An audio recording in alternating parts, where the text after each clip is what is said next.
Hey everyone, welcome to Buzzing About Romance Read-a-thon, our National Read a Book Day celebration.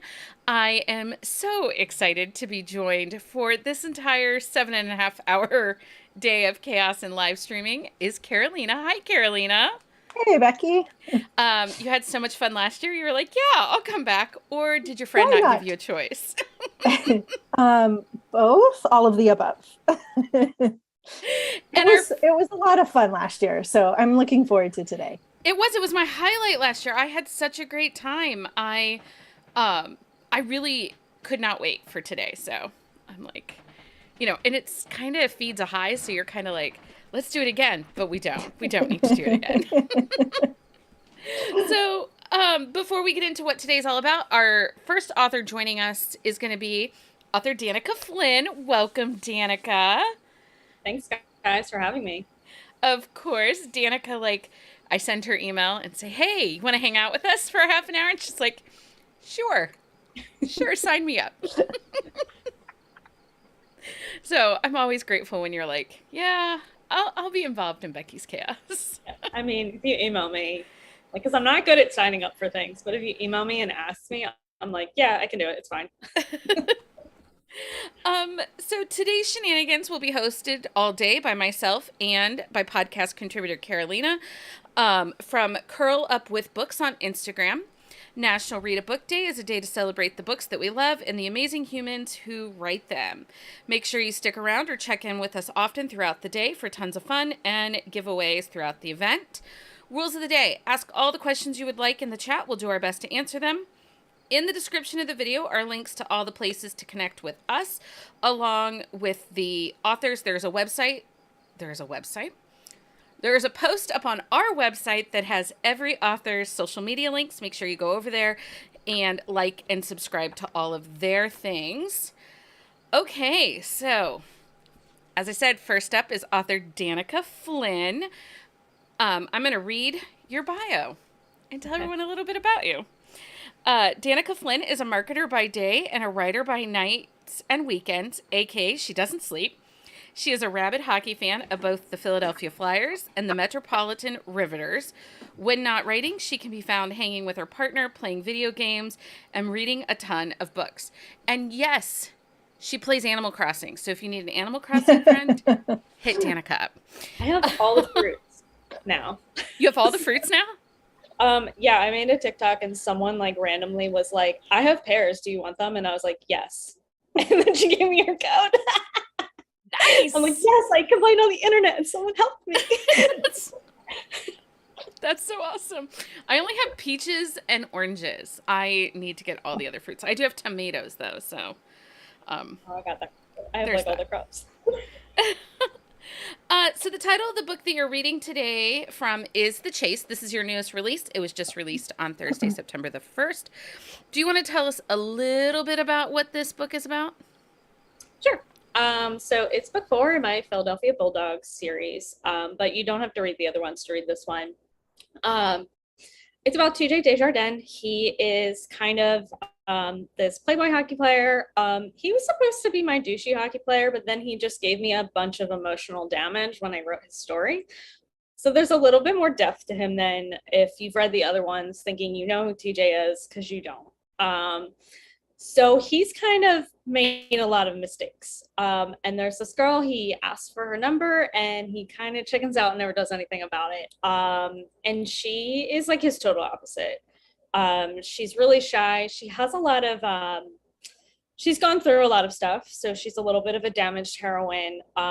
She has to overcome a lot of like religious trauma. She deals with a lot of anxiety, which is something I deal with. So that's kind of why I added a heroine like this. So they both kind of have to fight like their feelings for each other and if they deserve each other, because that's a lot of the theme is they feel like they both don't deserve each other. So yeah, that's the book. It's super spicy. I highly recommend it. It is hockey, which, that's like one click for us in this group. And like I said, release was September the 1st on 2022. Okay, Danica, you want to set us up with your little blurb you're going to read for us, or? Sure. So this is like from chapter 2, so it's early on in the book. And I already told them it's kind of a little bit of a tease scene, but I think it sets up the rest of the book for you to really kind of show what they're like. Okay. You look nice, TJ said. His eyes burned across my body like he was mentally peeling the dress off of me. A part of me wondered what it would be like if he did. Oh, I was supposed to have a date. He furrowed his brow and took a swig of his beer. Supposed to? I shrugged. Same old story. The guy never calls, he ghosts me, or doesn't show up at all. TJ grinned and ran a hand through his short cropped dark hair. Listen, Max. I held up my hand. It's fine. I'm used to it. He gave me a look of pity, which boiled my blood. I was sick of pity. I was 25 years old and had endured enough pity when I became an orphan at 18. I was used to people feeling sorry for that poor girl. I already felt so guilty for surviving when they didn't, and the pity from others didn't help. I sipped on my wine, and TJ ran a hand across his 5 o'clock shadow. Not for the first time, I noticed he had big hands, and I wondered what else was big. Okay, I was supremely horny. It's okay, TJ. I know what you're about, I said, breaking the silence between us. Everyone knew. Rox had alluded to him being hurt in high school, but she refused to explain. It wasn't my business, so I didn't pry. The TJ who flirted with me last summer and asked for my number was cocky and a real charmer, but the one standing in front of me looked nervous. The difference confused me. He gave me that lopsided grin again, and it made his eyes sparkle. He reached up and tucked a strand of my hair behind my ear. I knew that was a move. He looked like he wanted to devour me while his hand lingered on my face. I didn't mind the hungry look in his eyes, though. I kind of liked it and wanted him to keep touching me. I have to say, he started. I sipped on my wine. What's that? His finger traced down my cheek, making its slow, tortuous way down my body until he fingered the strap on my dress. He smirked, and I felt it go all the way down to my core. He leaned over and whispered in my ear, I think this would look way better on my floor. I should have been shocked, but since this was TJ, I wasn't. Rox included me in on how he liked to hit it and quit it, and assured me that I was better off without my heart broken. That was the thing Rox didn't know, though. My heart had already broken, so it didn't matter. I was used to men taking what they wanted from me and tossing me aside. TJ was no different. I cocked an eyebrow at him. Is that a promise? He grinned at me. Finish your wine. Okay, I cheered and downed it in one big gulp. I wasn't usually this brazen, but after being stood up again, I thought I deserved a little fun. With TJ, that was all it would be, just some fun to pass the time. TJ gave me an appraising look. Atta girl. You want to get out of here? He grinned again. Most definitely. I'm a tease. You are a tease, and this book does pop. Does pop. Yeah. That's such a good part to read. I think that one of the things I loved about like when you write is the flirting and the banter. It feels like really genuine. It doesn't feel forced when you write your flirting. So are you a good flirt in real life? No, I didn't think I was that good at it, to be honest. So thanks. Yay. But I think it's the conversation between all the characters, like with TJ and the guys and his sister, and like you get those interactions that are quick, that feel very realistic, that you can see this happening with, you know, the friends that he's made, or the like on the team, or his sister and the other women in his life. Like you can just see all of those interactions play out. Yeah, I almost wanted to read the scene between him and Rox because it's really funny where she's like, what's wrong with you? And I just like love that dynamic, but I felt like that didn't show you the relationship. But I do love, that's like one of my favorite scenes because they're so codependent. They are. I love like as the story progresses, how Max and Benny are like, it really is like dating both of them because you're just like, they meddle in each other's lives, and it is. I also liked how it was really after that evening, the next day, he kind of has a reality check on, and he doesn't quite know how to handle it. Yeah, I think I needed to knock him down a peg is why I did it, because he's like, if you met him and take the shot, and he's this big like, you know, this playboy character, and I was like, I need to knock him down a peg. Like I need him to get a reality check. Yeah. Well, and we don't see him a ton in book 3 against the boards because he's out of country and away. But he is this flirty, like everybody's good time guy. And Max calls him on some of Yeah. his bullshit, which, Yeah. I mean, I'm Well, all and I in think, favor of that. and also working through some of her challenges, like her religious past and her perceptions. I like it really makes him take a step back. Mhm. And I really liked that about his character. So for those watching, Danica did a happy hour with us and we kind of really got into who she is and what she writes. But let's do a little brief talk about it because I actually recommended you to someone the other day on TikTok, which is the bane of my existence, but we all know how I feel about it. So somebody was on TikTok complaining that they've read a few hockey romances, but the authors do not know hockey. And this is about a month ago. So I messaged the person and I was like, listen, here are some people that actually do know hockey. And I say that like I know hockey, but I don't. I don't. But my good friend, Minnesota Hockey Mom Reed, says, so I recommended your books and then Kelly's books, Kelly Jameson's books. And she messaged me back and she read book 2 from you. And she was like, holy shit, this person does know hockey. So tell everyone, how do you know hockey so well? So I used to have a Flyers blog. That's how it started. I had a Flyers blog, and then I always wanted to write. I actually have a YA hockey book that I wrote in 2010, and I kind of don't know if I'll ever publish that. If I do, I think it has to be under a different name, just because it's so much different from my work now. So I always wanted to be a writer, but I thought I was going to be a YA writer. But when I was in college, I was trying to figure out like, what am I going to do with my life?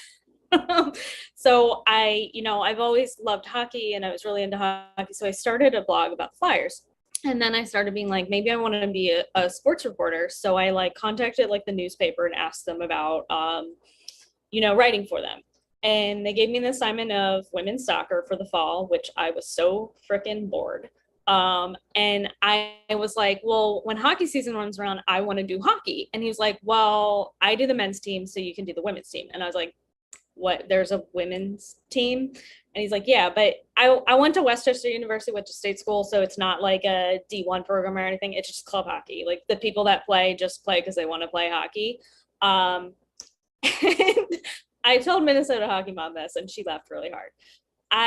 The place where when I went to the first game, I didn't know what rink they played in because they had 4 rinks at this place. And like I was like, I don't know where they play. And I saw all these moms with Westchester University sweatshirts on. I was like, hey, do you know where the women's hockey team plays? And they're like, yeah, can you skate? And I was like, what? And they're like, yeah, do you want to play for the team? I was like, I'm here to report for the newspaper. And they're like, oh, that's great. So that was just funny, like hockey moms. So I started doing that, and then I worked for another site for a little at this time too, like just doing like some NHL stuff. And then I did actually work on the sports desk for Philly.com for a little bit, like changing out headlines, and I did a couple of blogs for the Flyers, stuff like that. So I kind of have experience with writing about hockey on the sports end. And I'm a huge fan. So yeah, I think you can tell when people write hockey. You can tell when they actually love the sport or have done their research, because there's some people that don't watch, but they've done enough research to make it sound like they know what they're talking about. You can tell when people are writing to market and like they're just writing to write hockey romance. And people that like Becky that might not know everything about hockey might miss like the little minuscule stuff about it. And there's stuff that like big stuff is what bothers me. Little stuff doesn't really bother me. But then there's like hardcore hockey romance readers that are hockey fans that will call them out for like things being so wrong. For me, it's like the really big stuff. Like if there's a coin toss, like that doesn't happen in hockey. But it was really interesting. The other night, one of my critique partners, she likes hockey but she likes baseball more. And she was asking us a question. She was like, I read this hockey book and I didn't really like it, and I felt like there was some wrong things about it. But she had this thing where they announced just the starting line. And we're like, that's not weird. The Flyers do that. But I guess not every team does that. So she was like questioning, like, is that a thing that happens? And we're like, yeah, it happens. But I don't think it's like team to team. Like the Flyers did it. So me and Kat didn't think it was anything weird. But I guess in San Jose, they don't. So that's what she was like questioning. And she's like, is that a thing? Because that felt weird to me. And I was like, no, we do it. So, but it was funny. Like she always asks us like stuff like that. Like, hey, I read this thing and this was weird. And we're like, yeah, that's weird. Or, no, that's normal. That's normal. Yeah. I'll say words wrong because, I'm just like, go sports. Because I don't really know. I don't know. And Minnesota Hockey Mom also often will be like, who are you? What's wrong with you? Well, I would have to say that if you want a book that actually has, because hockey in it, this is a good one to read, because there's sometimes that are like hockey romances that happen off season. So you get no hockey, you get no, like, you kind of get them in training and they talk about playing, but like, I loved how this was in season.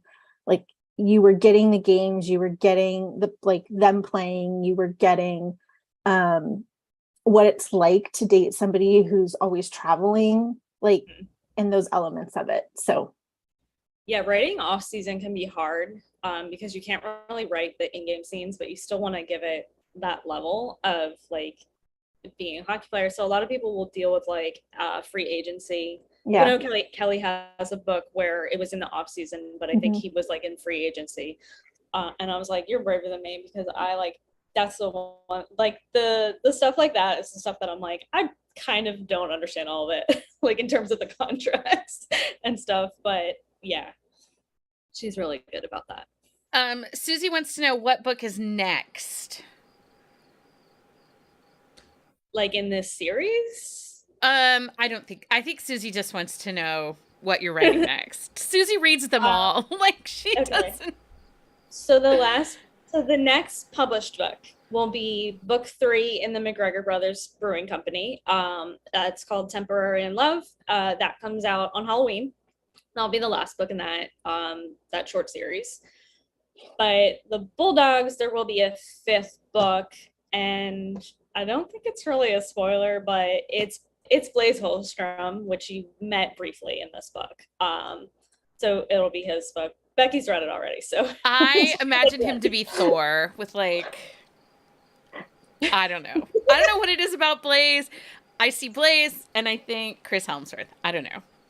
Okay. Yeah, I mean, that makes sense. I mean, yeah, he's like this big blonde giant, so that makes sense. Yeah, like flowing locks, like Fabio locks. Like, don't you? I don't know. Okay, so Danica is sponsoring a giveaway. It's a copy of The Chase, correct? Yep. Okay, so let us know that you're here and say, puck. Why don't you put the word puck in the chat, and we'll pick someone here as we close out our half an hour, but we have to ask you some would you rathers. I put some example ones there, but Carolina, if you have one you want to ask. Oh, she's putting me on the spot. Okay, I think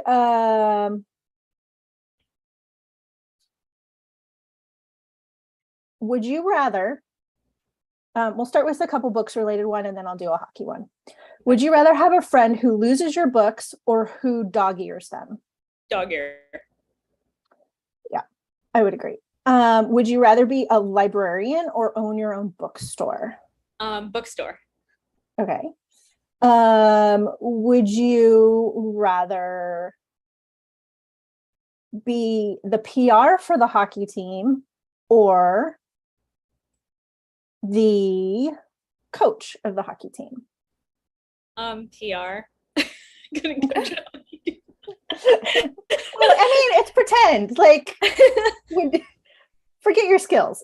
I feel like you have to deal with a lot of man children.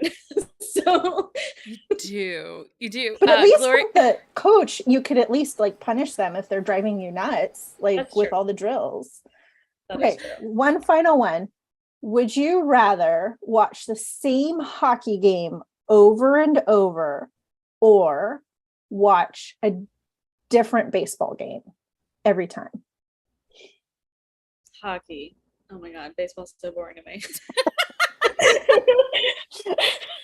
that is super fair. 6, 7, 8.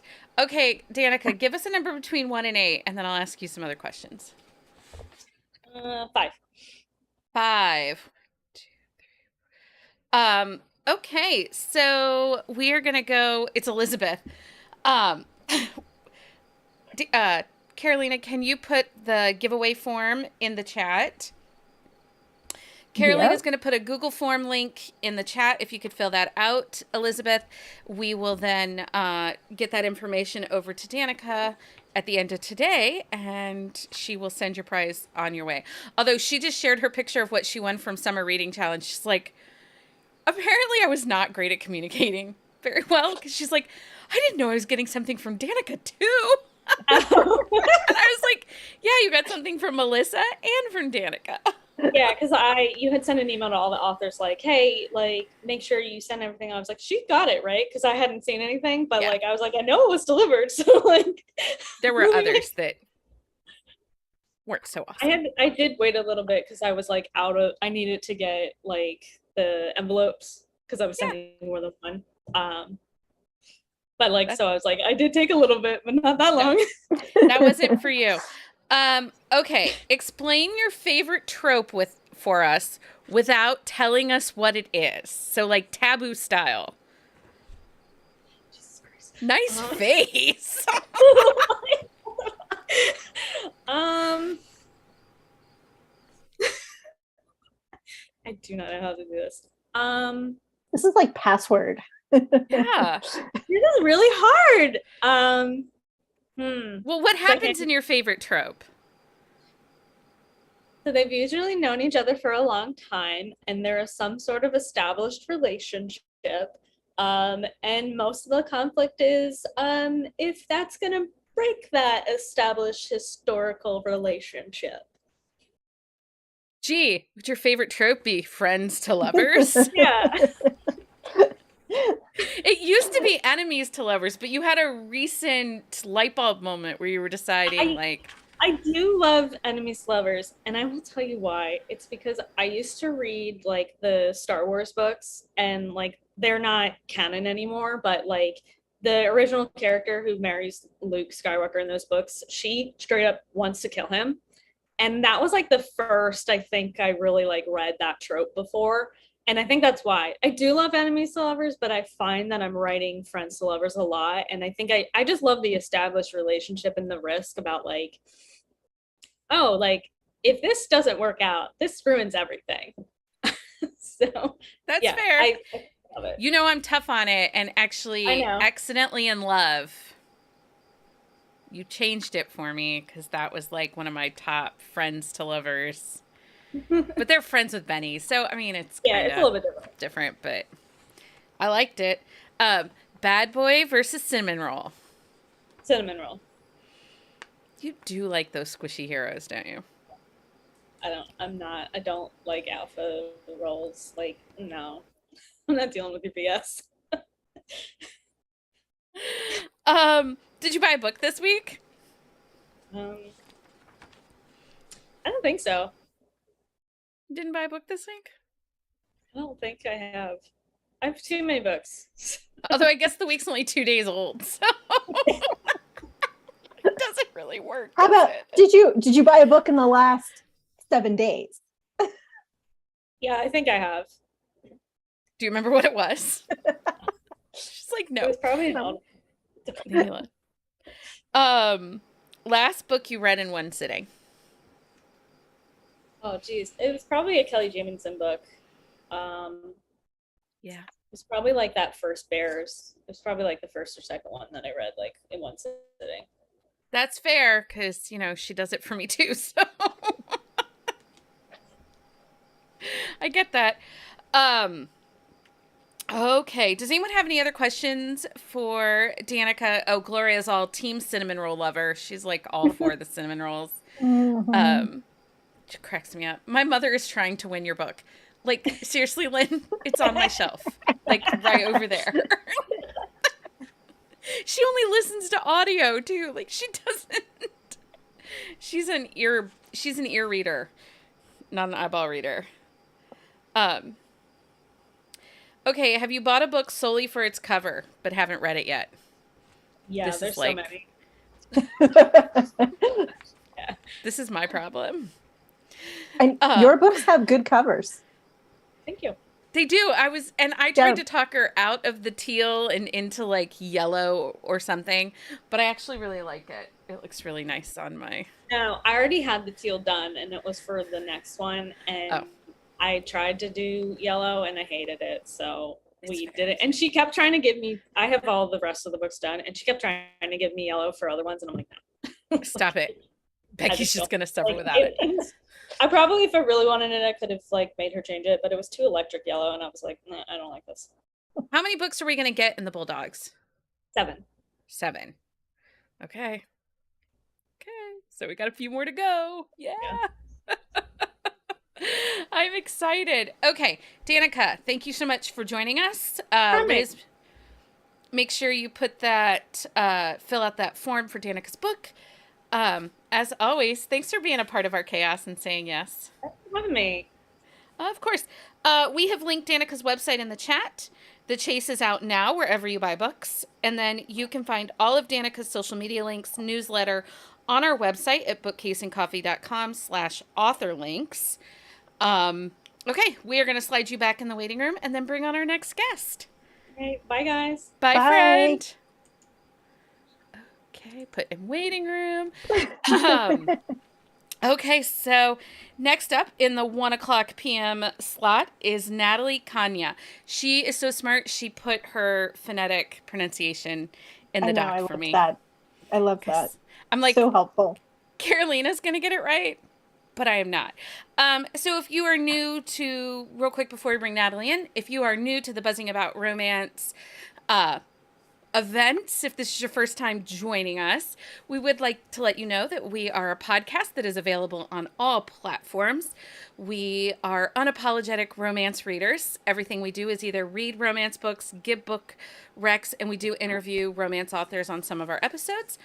Our newest episode, which is our first ever I Licked Him First book boyfriend tour, names Leah, who is my co-host on the podcast, that names Leah and I's top 7 book boyfriends, and then we voted on our community favorite. There is a exclusive I Licked Him First book boyfriend t-shirt, which is what I am wearing today, available in our merch shop, and you can find our merch shop linked on our website. Or if you go over to Teespring and search Buzzing About Romance, that will also take you to our shop. Those shirts are only going to be on sale, like, I think November, and then the Girl Crush tour t-shirt will go up for the end of the year, which I'm super excited for that one too. It was very clear, like the first statement in the book boyfriend episode is, I am a hoarder of book boyfriends. That does not surprise me. You get to read a lot of books first, and in our text group or basically everywhere, you just tell everybody, yeah, he's mine, and nobody has a chance. So like there's a bunch of us who want to instill certain rules so that everybody at least has a chance at some of these book boyfriends. Otherwise, we have a fight like we did for Gage. And he's mine officially. He's on the t-shirt. Like, I have written permission from the author that Gage Haywood is mine. Anyway, Ridiculous. He is so mine. Ridiculous. Okay, so let's admit Miss Natalie. So should get her a second here. Natalie, hi. Hi. Thank you so much for joining us. I know I kind of like cyber stalked you a little bit, and I won't apologize because I'm obsessed. I do the same thing. I have to tell you that, like, and we'll get into all of this, but I read your book, and I know I messaged you, but like, I'm obsessed with your characters. Obsessed. Like, Thank you. I keep telling everybody, have you read this yet? Because you should read this book. The whole time Keep I was telling everybody. yeah, and then as you're reading it, like she's like, "Where are you at now? What part are you at? What's happened?" And then she's like, without giving anything away, "Oh, it's gonna get good. Oh my God, you're gonna get into a funny part. Oh, like That's awesome. Becky, stop." I couldn't help it. It's a top read of 2022. And Carolina was just saying, I read a ton of books for my day job and for the podcast. And there is something magical about this story. So I'm excited to see what passage you're going to share with us today and to chat a little bit more about it.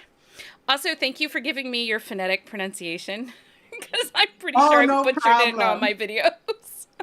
No problem. I noticed that like just in other kind of events, and I was like, oh yeah, I guess I should probably like help people pronounce that. It's a pen name, so like my actual last name is not that difficult to pronounce. It wouldn't matter. I'm pretty sure I can mess up the easy last names too. So She's even read character names differently in her head than what's on the page. And so when you start talking to her, you're like, what character are you talking about? That wasn't in the book. And you're like, that was the hero. And you're like, no, this is how you say the hero's name.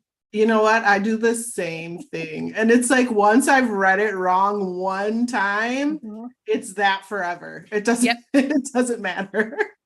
I change heroes' names or heroines' names too because I don't like that name or I just don't think it works for their personality. So in my head, when I read the book, I change their name. But I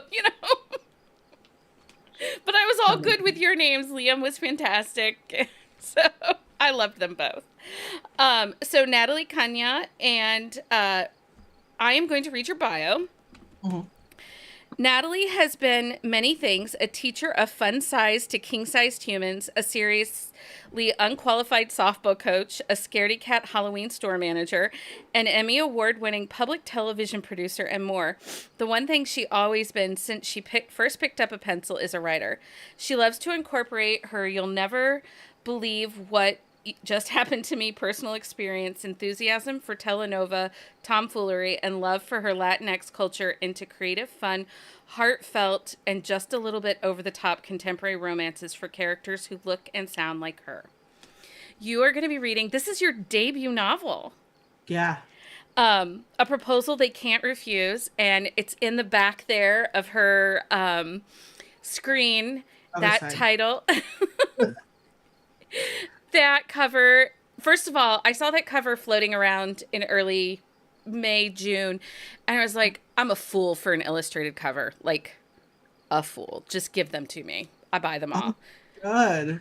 And so many people hate the illustrated covers. They get so mad. Not me. Although I will say, Carolina and I talked about a little yesterday, because illustrated covers sometimes usually just think rom-com and fun and quirky, but there's a lot of surprising emotion in your book. So I sat in my driveway and like bawled tears at the end. This book had a lot of tear-jerking moments. Like I found myself crying at a few of them.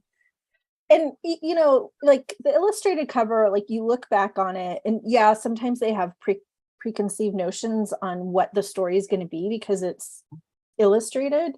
But then I go back and look at the cover itself, and there's so much action in their pose, in their stance, and so that it's going to be a little different than like other books.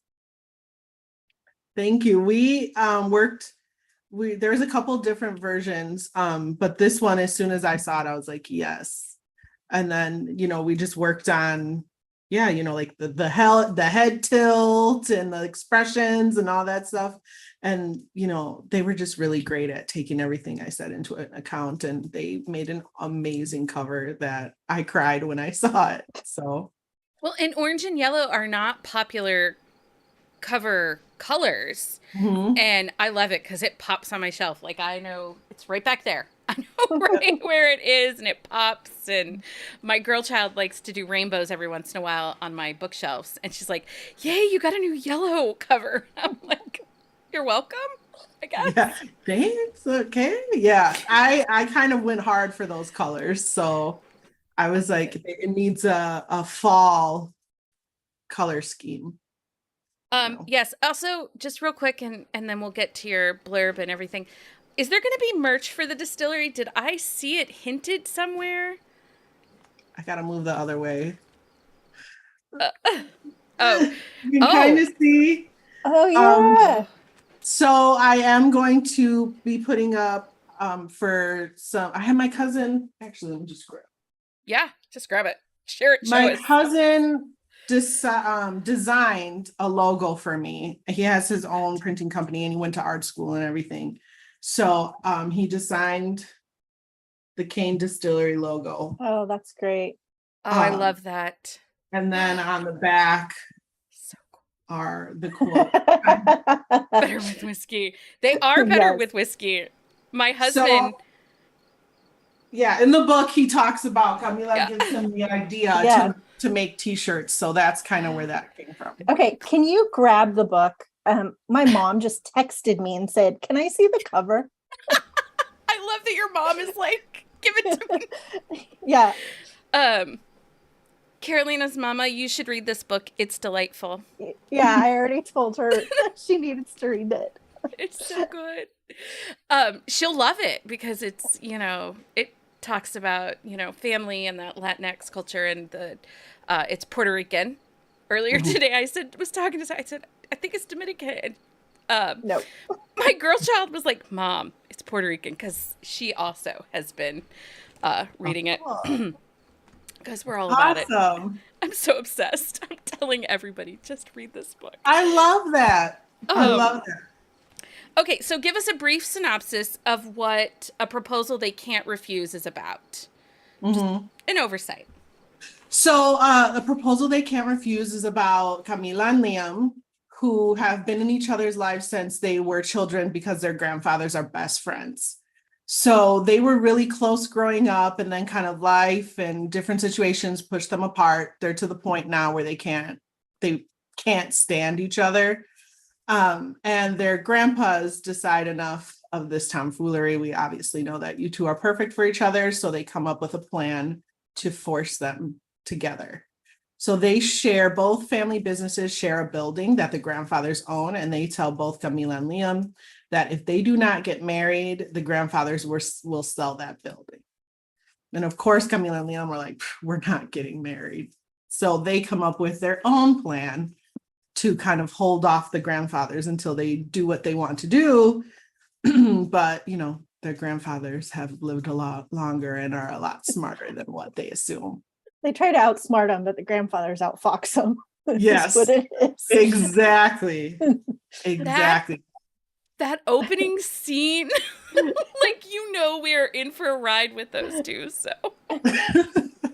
I love it's really funny because I knew that I loved the grandpas from the beginning, but I honestly was like, I don't know, people might not they might like them, but they might be like, they're too out there or whatever. But I feel like people ship the grandpas more than Camila and Liam.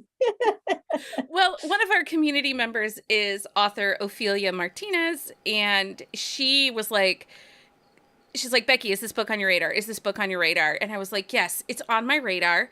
I'll get to it. And she's like, no, I'm telling you, get to it.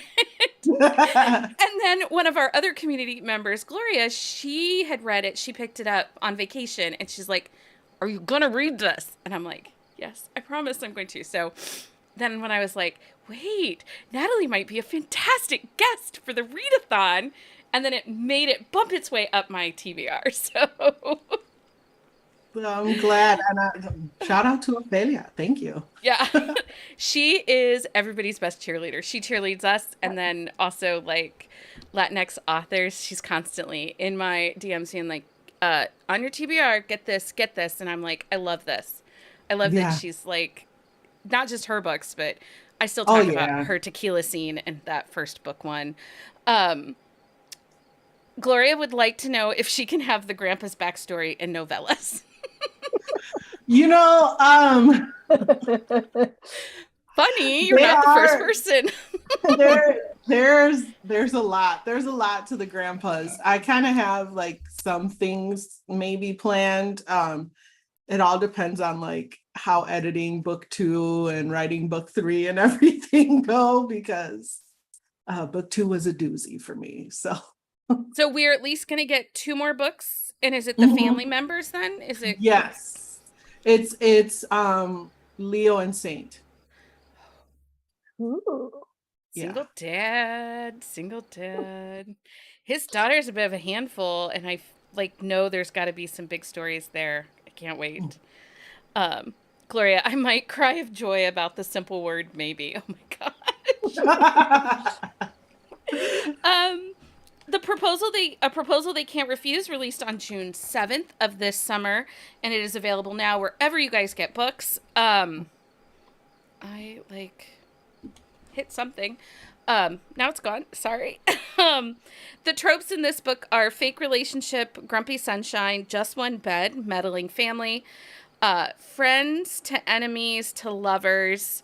And we like to classify this as a foodie romance because you do, seriously, I'm going to need some of those recipes of some of that food she was making, because it doesn't exist. It's making me hungry. The sad part is the recipes don't exist. Like the traditional food it was based on actually exists, but like the other stuff, I was just like, I watch a lot of Food Network. What sounds good? Because you're thinking, sign up for her newsletter. Maybe she'll give us the recipes in her newsletter. I even put, I don't know when I posted this, but there's like this video of this guy saying like, this is how Puerto Ricans cook.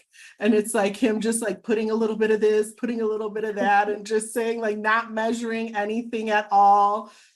So that's kind of where we're at. Like I can cook Puerto Rican food, but I don't have a recipe of how to cook Puerto Rican food. Like I can't give you exact measurements that are going to help you out. It's just, even with my grandma, was just like, just put a little bit of that, put some of this. No, put more of that, so there's no way. I even asked my family and they were like, don't be giving away our recipes. There aren't. Don't worry. There aren't recipes, apparently. Yeah. Do you want to tell us a little bit about what portion you're going to read from, kind of build us up a little bit, and then share your excerpt with us? Yes. So I, on Instagram, I asked what kind of scene, does everybody want me to read? Sweet, sexy, funny. And it kept, the lead kept changing throughout the day. And by the time I looked at it, it was all pretty close. So I was like, no help. No help at all. So I tried to find a scene that had all of that. So the scene that I'm going to read is right after the tasting table scene, where it comes back to Liam's point of view, and they head up to the room, really, instead of the distillery. Yeah. So I felt like that had a little bit of everything. That scene, that table tasting. Okay, share with us. All right. So Liam was unable to deny her anything she asked for, especially when she asked him like that, breathy, needy, and naked. He briefly contemplated running up the stairs to grab a condom and running back down, but that would take too long. Instead, he grabbed her wrist, dipped, and used his grip to pull her over his shoulder like one of his 70-gallon barrels. Liam, she wiggled. Put me down, I can walk. Stop wiggling. I don't want to drop you. He put a hand on her thigh to steady her. He could feel her moisture with his thumb. He licked his lips in an attempt to taste her once again. She was exactly as delicious as he had imagined. Better. In his mind, she'd been tentative. He'd had to coax and seduce her by degrees. In real life, she was bold, demanding, and dived in head first. He didn't know why he'd ever thought she'd be anything else. She was bold and fearless in everything she did. She was like holding on to a live wire. He pulled the door to the condo open and picked up his pace as soon as the door closed behind him. My blood is rushing to my head, Camila complained. I can't think. That's fine. You don't have to think. Liam grabbed on the railing and started taking the stairs 2 at a time. She squealed and grabbed onto the waistband of his pants with both hands. Cuidado, me vas a dejar caer. I'm not going to drop you, he told her. He reached the top of the stairs, turned, and quickly made his way down the hall to their room. He threw the door open, strode over to the bed, and flipped her onto the mattress. He didn't even pause to enjoy watching her body, highlighted by the flashes of lightning, bounce on the mattress. "Take your boots off," he commanded as he stalked to the nightstand while he pulled his shirt over his head. He tossed his shirt aside and yanked the drawer open. He paused and stared at the sight in front of him. He'd expected a few loose and probably old condoms tossed in the drawer without care. That was not what he saw in the drawer. Why is there a brand new bulk size variety box of condoms in here? His tone revealed surprise, confusion, and more than a little amusement. Her response was hesitant. "I was hopeful?" Liam bit his lip and looked at everything in the room but her. He made a choking sound and tried to cover it with a cough. Her highly aggrieved voice came from the bed. "Are you laughing right now?" Liam shook his head and held his breath in an attempt to stifle his laugh. A bulk box of condoms ranging from small to double XL because she was hopeful. He squeaked and covered his mouth. "You are laughing," she accused. "I don't know what's so funny about me being prepared. I mean, I know you're almost 6'5" and as bulky as a Christmas sweater, so I figured everything else was built to match. But I don't exactly have firsthand knowledge. For all I know, you could have a little squeaker." Liam lost it. He couldn't help it. A boot hit him in the back. He laughed harder. "Fuck this," she said. "I don't have to deal with this bullshit. I have a perfectly good vibrator hidden in the closet, and it's charged." Liam was going to die. He couldn't breathe. Only her. Seriously. Only Camila could have him as hard as the ironwork in his apartment, but dying of hysterical laughter at the same time. Out of the corner of his eye, he saw her stand and start tugging at the sheet. She was going to stalk away. He moved quickly despite his laugh. He snatched the box and then tackled her to the bed before she could get the sheet free. She wheezed out a hard breath and he fell on her. She made to push him off, but he settled deeply into the cradle she'd instinctively made with her legs. Her bandana had come off at some point, and her scrunchie was barely hanging on. A chunk of hair flopped into her face when she fell. He pulled a few curls away from her eyes and let them fall back. The eyes he revealed glared at him. God, he adored her. Oh, that's such a great scene. And it follows like a super spicy scene down at the tasting table, so The one spicy scene of the whole book. I don't know though, like it was, but even though I don't know, I thought there was plenty of spice and chemistry in that book that I don't know that you needed more than what it had. I thought it was well done, so. And I'm picky about my spice. So. Oh, thank you. I was like, at this point where I was like, okay, this is my debut novel. I have like 11 relatives who are all going to want to read it. And I'm like, so my plan was to like start. Somebody had told me that there's a review out there somewhere that calls it chips and spice and like chilies, chips and salsa spicy. Right. Like, and I'm like, that's exactly right. Like, and that's how I'm starting off. I want to, push the spice level a bit as I go. But the first one, I was like, I need everybody to know, like, this is kind of what it's going to be. And so if you need to nope out now. Right. But that works because see, like at our local restaurant that I love to go to, they have like the green sauce that's like extra spicy that you can just slowly start to spoon in. So I think that works. Yeah, that's my overall plan. But also I just need to, we'll see how that works. Although I did turn in the first draft of book 2 on September 1st, and that one definitely bumped up the spice level a little bit. So who are we gonna get in book 2? Whose story is book 2? You teased book 2 in the epilogue, right? It's Saint, right? With his Yes. Okay. Yeah, with the teacher. Well, it's Saint. It's Saint. Okay. It's Saint and a teacher, not necessarily the teacher that you think. Okay. Just as a mama of a child that, is neurodivergent, like the few moments he talks about the teacher, I wanted to go find her. push her down some stairs. Yes. So, and that's the thing. So I was a teacher. This is my first year not teaching for years. And I started off as a preschool teacher. And so I had a lot of students, an atypical amount of students, at least one per year almost, with selective mutism.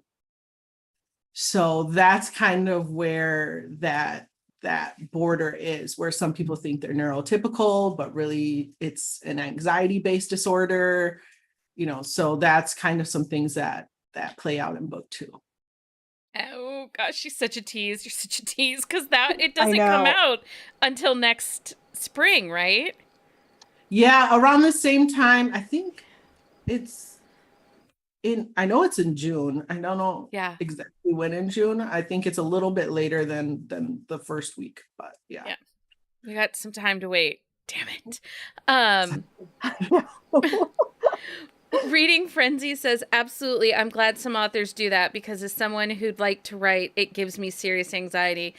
And that approach seems like a safe path to take. So with your chips, I think she's talking about the spice, like kind of building up to the spice. Yeah, I had to do like a whole thing where I was like, I had a bottle of wine, the lights in here were turned down. To set the mood. I had a playlist playing. I really did, because in the back of my head, I just kept thinking like, my family is going to read this. And then I had to eventually be like, nope, we're cutting that out completely.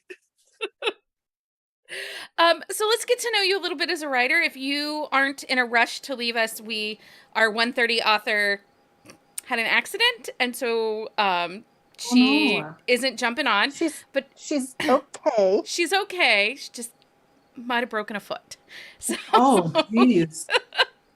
Oh no. So if you don't mind hanging out for a little bit, we'd like to get to know you, give you some time to get to know you as a writer, if that's okay. Yeah, no, I don't mind. Okay.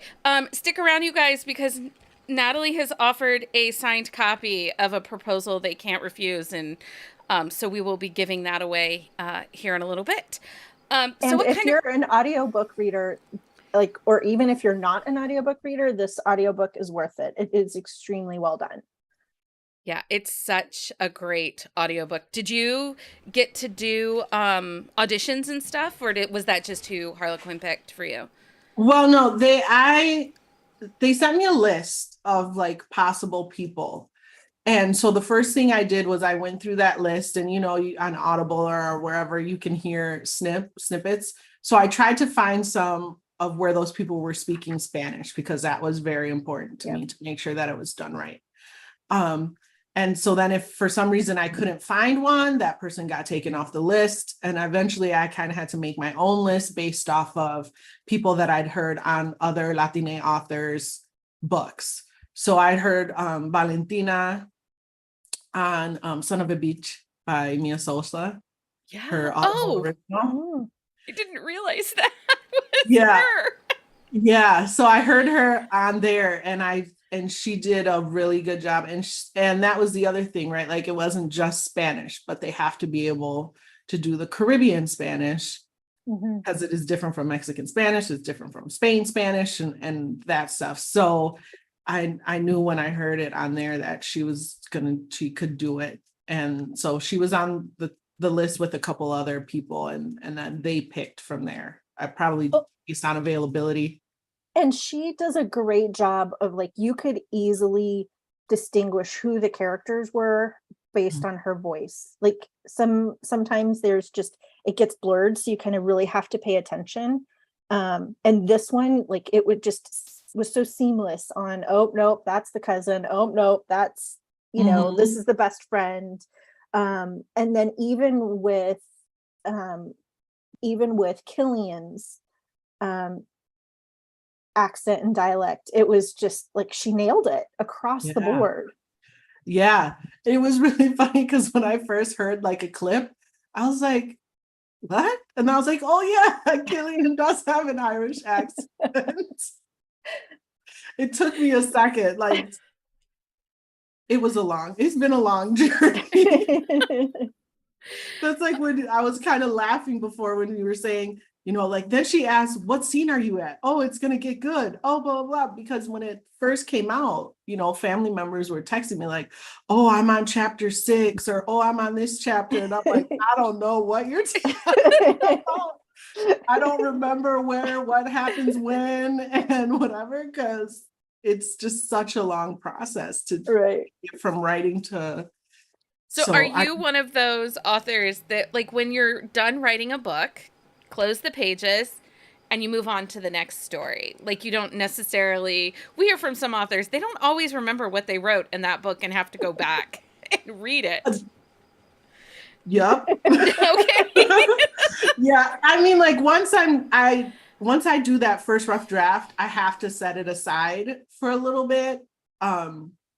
Kind of so that I can forget. So when I go back in there and read again, I'm like, hold on a second, I'm missing something here.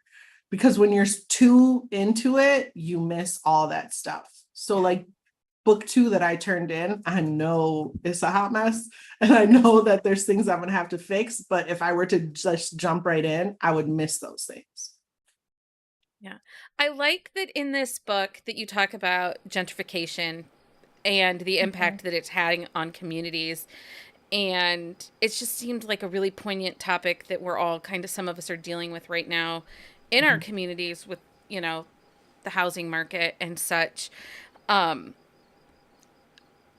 was it so important for you to include this in that book? Because it felt very important. Yeah, I think for me, it's so important because it's something that we're dealing with on a national level in all these different communities. And I think like even sometimes I love HGTV, right? I love all the renovation shows, but even some of those shows where they coming in and they're buying these houses and they're like, we bought it for this much and now it's worth this much. And you're like, great. But now what about all the neighbors who are around there who have been there forever, who now their property taxes are going up, all their stuff is going up. And so it just feels to me like it's the intentions are good, but there's a lot of things falling through the cracks that need to be talked about. Like, of course, these neighborhoods need an influx of opportunity. They need an influx of money. They need an influx of all these things. But where is that going to help the people who actually live there, not the new people who are coming in? Yeah. Well, and I think doing it in the respect of with the restaurants and how other restaurants are coming in that hip trendy, I think makes it very relatable to readers who are not in those communities, because you see that happen quite a bit, and you sometimes don't realize the effect that can have on the people who've lived there for so long that now they have to leave. And what you think these new restaurants on putting their spin on the food of that culture is actually pulling away from it altogether, and you're losing that culture. So I think that was really interesting, as well as layering in just the family dynamics of owning a restaurant or a distillery and the expectations. One of the things that I said to Becky the other day after after I did the audiobook, obviously, and after I processed it a little bit, I was like, I didn't realize how emotional this book was going to be on so many different levels. And like, it was a great story. It just like, there's that layer of what's happening in your community, what's happening in your family, what's happening in your relationship. That was one of the things too, when I was first signed and I first sold the book and the series, was that, we're gonna sell it like a rom-com. And I was like, but is it a rom-com? And that's where the whole kind of that conversation was just starting to really hit, its zenith. It was when they're like, if it has this and this and this, it's not a rom-com. It's just a contemporary with humorous elements. And I'm like, I feel like that's what it is. But again, you know, and I think that's another thing that people need to know is that sometimes it's not in the author's control. It's about how the publisher wants to push it. So yeah, I knew that it tackled some heavy things. I knew that it had these other layers in it and it wasn't light and fluffy. It's not. So I think, I mean, I hope I guess it's funny. I hope it's funny. No, but and you layered the humor in there at really good opportunities and really good moments where, like, as it was getting heavy, somebody would make a joke or somebody would do something and it would lighten the mood, you know, whether that was, you know, Killian would make a statement sometimes to get Liam out of his head, or the banter, even in the scene you just read, like they were just kind of laughing because he thinks she's just this bullheaded woman. And then all of a sudden, you know, she shows she can be shy too. Like I think it provided a great balance. How did you develop these characters? Because they were just so, I mean, you think about Killian and Papo and Liam and Camila, and everybody just had a very clear and distinct voice, which you don't always find in a debut author's book. So like that was another impressive part. Like, how did you develop those? Yeah, I think for me, because I knew that this was a big family, right? And so they needed to have very different personalities in order to stand out. And I mean, I have my own big families that we definitely all have our own personality, and most of them are big personalities, right? So I think maybe in that way it was a little bit easier. Nobody is like based on anybody specific in my family, but just that idea that like this is a big family with a lot of big personalities. And so yeah, it kind of came naturally, but I did, like, especially for Camila and Liam, even for Killian and Papo, I did a lot of background work, you know, of those things, those moments that make us who we are at the beginning of book, you know, at the beginning of this story. So I did a lot of background work for them. You could feel that, because I felt that with Camila, especially because like her family kind of always sees her as the screw up, the, you know, doesn't always make the connections, and how that kind of weighs on her, because really at the end of the day, she's giving her whole heart to them. Like she changed her path and her movements to give her whole heart. And like, there were a couple times like I wanted to smack her mama, because she just was kind of, I know she was being a mom, but it felt mean, and I just wanted to protect, you know, Camilla and her heart. And I just loved it. And look, I'm like getting a little teary, because seriously, like this book, you guys read the book. I knew the family was going to trigger some people. I knew that for the people in the community, they would get it, but it would hit them in their feels. And I knew that people outside of the community who don't really understand that dynamic and that play between family members, it was going to make them really mad. Like they were going to dislike her family for the most part. I knew that going in, but the part is that's a reality that a lot of immigrant or, you know, first generation or even second generation, they kind of feel there's this pressure, right? To, I mean, and then of course Encanto comes out and like pushes it all in our face, and we're all like, oh. I also think it's a daughter thing too. I think it's a daughter thing. Like that's how I related to it. As, you know, I'm not an immigrant, but it was the daughter feels, you know, I'm the eldest daughter in a large family. Yeah. And she's the only daughter. She's the only daughter. Yeah. And so that was a lot of things at play as well. But yeah, I knew the family was going to be a hot button topic. And I knew that there's going to be times where you're just like, come on, you know, get it together, or, you know, tell them off or whatever. But it's so much more difficult when you're actually in that situation. Yeah. And I think that's what I wanted the readers to feel with Camila. Like she felt all those things and she was starting to feel resentment and all these negative things, but she still felt that love. And so how did she balance that? Yeah. Okay, so how much craft whiskey research did you need to do? And I ask because my husband is a whiskey bourbon collector fan. Like, we own over 100 bottles of different. Yeah. It's ridiculous. Like, he just bought a new bottle yesterday. Some special Angel's Envy in rum cask. Rye. Oh, okay. I don't even know. But how much research did you have to do? I go way hard on the research. I really do. You? I dive headfirst into the rabbit hole almost every single time of all the things. And yeah, there was even a point where there was like some comments made by like beta readers or whatever, like, we don't need this much information about making the whiskey.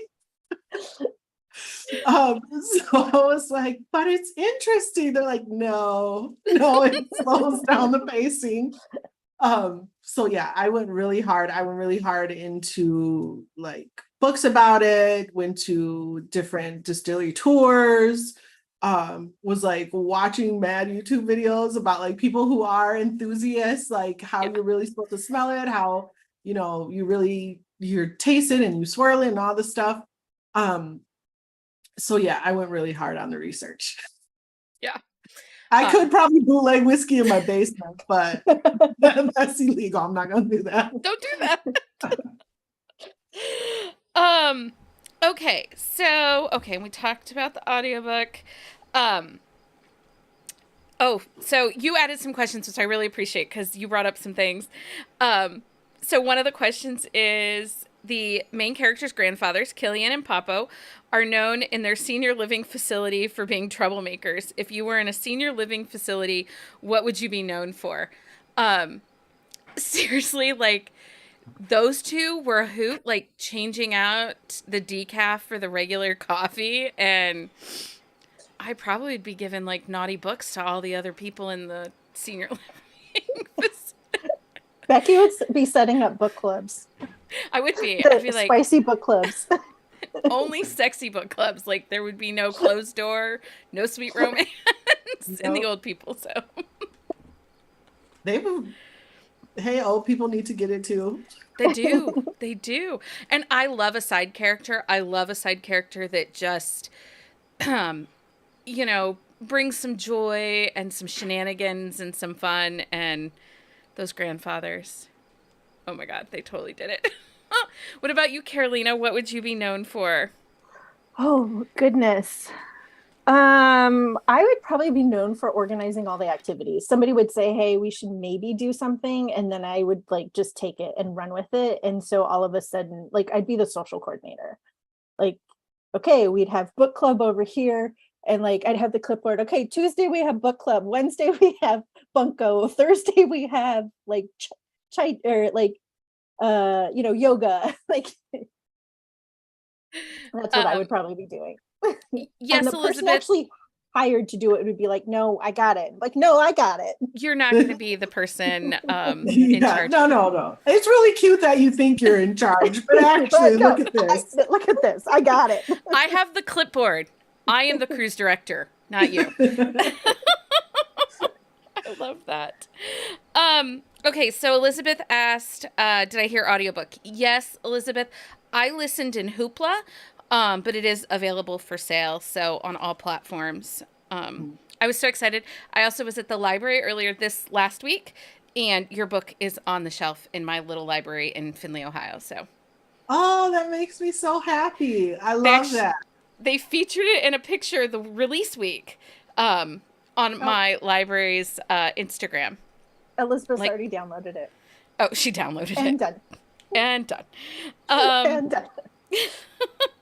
Okay, so what would you be what would you be known for in the senior living facility? You know what? I would like to think that I would be known as a troublemaker. Like, that was always like my goal, right? So I don't have kids and I don't plan on ever having kids, but I always told my niece, I'm like, I want when I'm in an old folks home for them to be calling you every week, like, come get your tia. He's doing that. Like, that would be my goal, but I know that I'm probably going to be that old person that's just like in their room watching TV, and then anybody comes and like, what do you want? My shows are on. You can't be here right Don't now. talk to me right now. Yep, I know I'm going to be Fine, get this over with. Yeah. I would if love to be the troublemaker, but I know I'm not going to. If you guys are still hanging out, put chips and salsa in the chat, and then we will pick a winner for a signed copy of A Proposal They Can't Refuse. Okay, would you rather read 5 pages per day or 5 books a week? Natalie? I would read 5 books a week, honestly. 5 pages a day. I've never been one of those people who can be like, I'm just going to read 1 chapter and then put the book down and then leave it. No. So I have to read it when I have time, even if it means I'm going to forego sleep because I need to finish it. Do you ever check your Kindle Insights, like on your phone app or anything, that it'll tell you, like, are you an e-reader or do you tend to read more paperbacks? No, I'm an e-reader for the most part. I'm running out of room for paperbacks, so I'm like, same.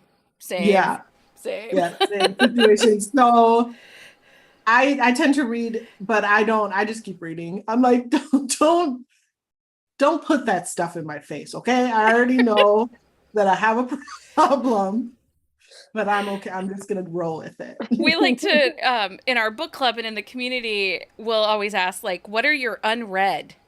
What's the unread number in your ebook? And currently mine's at 646. I'm unread books because I don't even know. I have a problem. Well, and you buy them and then they sit there because you buy more. Or if it's free, I will. Oh, yeah. I take all the frees. She also, the podcast has very much pride in blowing up your TBRs and filling up your Kindle. So I'm looking now. I'm like, I don't know. If you go to your filter, if you read in the Kindle app and go on your filter, it'll tell you, like, how many books from Kindle Unlimited, how many items, and then, like, your read and your unread. I'm at 552. Go you. I feel like my numbers are pretty low. They're lower than normal because I tend not to read tons when I'm drafting. And so I've been drafting for most of this year. So I don't really. That's fair. That's fair. I don't, because I feel like, one, when you read really good books and you're a writer, then that imposter syndrome comes out and you're like, why am I even doing this? I'm trash. Like, they're so good. We also hear from authors at times too that they prefer, if they're going to read genres that are very different from what they're writing. Like, a lot of contemporary will say, well, I'm going to read paranormal or I'm going to read historical and stick away, which, if that's not your go-to genre, can kind of throw you off a little bit too in your writing. Because the next thing you know, the word, like, promenade is in the middle of they went on a promenade. What the hell did you write? Yeah, like in a contemporary YA. So, okay, let's see here. Pick a number between 1 and 5, Natalie. Oh, 3. 3. Okay, Reading Frenzy, you are the winner of our signed paperback. The form is pinned at the top of the chat, but we will also put it back in the chat as I just randomly picked the wrong mouse. Carolina did it. So if you'll fill that out for us, then we will get the information over to Natalie so that she can send your winnings on to you. Natalie, thank you so much for joining us today and hanging out a little extra longer. No problem. Thank you for inviting me. We've linked where you can find Natalie Caña in the chat. A Proposal They Can't Refuse is out now wherever you buy books. And you can find all of Natalie's social media links and newsletter on our website at bookcaseandcoffee.com/author. author links. Thank you. And, come back, reach out when you get ready for book 2 and all the promo so that we can help share the love of your stories with everyone. Oh, for sure. Yeah. Okay, I'm going to put you back in the waiting room. So thank you. Bye. Bye. Okay, so we got about 15 minutes until the next author joins us. So next up is going to be author Nanxi Wen, and she writes in the Smarty Pants world. So she'll be joining us. But we thought we would take a minute. I have some fun book facts. Book facts. We like book facts. Book facts. Okay. Paper was invented 1st century AD. Paper and the paper making process. Try to repeat that 3 times fast. Were invented in China during the 1st century. Let's see here. Did you know the first e-reader came out in 2004? And it was the Sony Libre. I didn't realize that was that old. Yeah. Huh. It was the first e-reader to use electronic paper. Audiobooks first emerged in 1932 with the establishment of a recording studio by the American Foundation for the Blind, which created recordings of books on vinyl records. Each side held about 15 minutes of speech. Could you imagine vinyl records for ebooks now? Or for books now? Only 15 minutes. I know. That's crazy. Like that stack, like you'd have to buy like this huge stack of vinyls. Yeah, because that would be what, 8 records per hour. Oh my gosh. It wouldn't You'd have happen. 80 records for a 10-hour book. It wouldn't happen. That's so crazy. Okay, Jennifer said she'll be back, and Lynn, my mother, wants to know if she could have won the book. No, but the audiobook's on Hoopla, so you can listen to it there. Yeah. It's really good. I really liked it. The #1 selling book is Don Quixote. It has sold 5 million copies. Doesn't that usually go back and forth between the Bible and Don Quixote? I feel like those are two. When I pulled this, I might have just removed the Bible. Because Don Quixote has 5 million copies sold. Charles Dickens' A Tale of Two Cities has 2 million copies sold. And then Lord of the Rings has 150 million copies sold. And then it goes to The Little Prince, and then Harry Potter. And then number 25 on the list, the first romance, was 50 Shades of Grey. So. Well, there you go. There we go. Okay, so I am going to take a moment here to talk about Buzzing About Romance podcast. Like I said in the beginning, we are a podcast for the romance reader. Our goal is to kind of basically blow up your TBR, help you find your next great read. Carolina, are you reading anything amazing right now? I just finished reading a bunch for Read-a-thon today, so a lot by the authors that we're talking to. I was lucky because I think I have read most of the authors. There were just a few that I needed to finish and read. And I absolutely have some favorite books. Author Avery Flynn was... Go ahead. No, but I will say one author that we're not talking to today who just released a book yesterday, Harlow James. Now's the Time. It's the 3rd book in her Ladies Who Brunch series. Fantastic book. The chemistry is outstanding.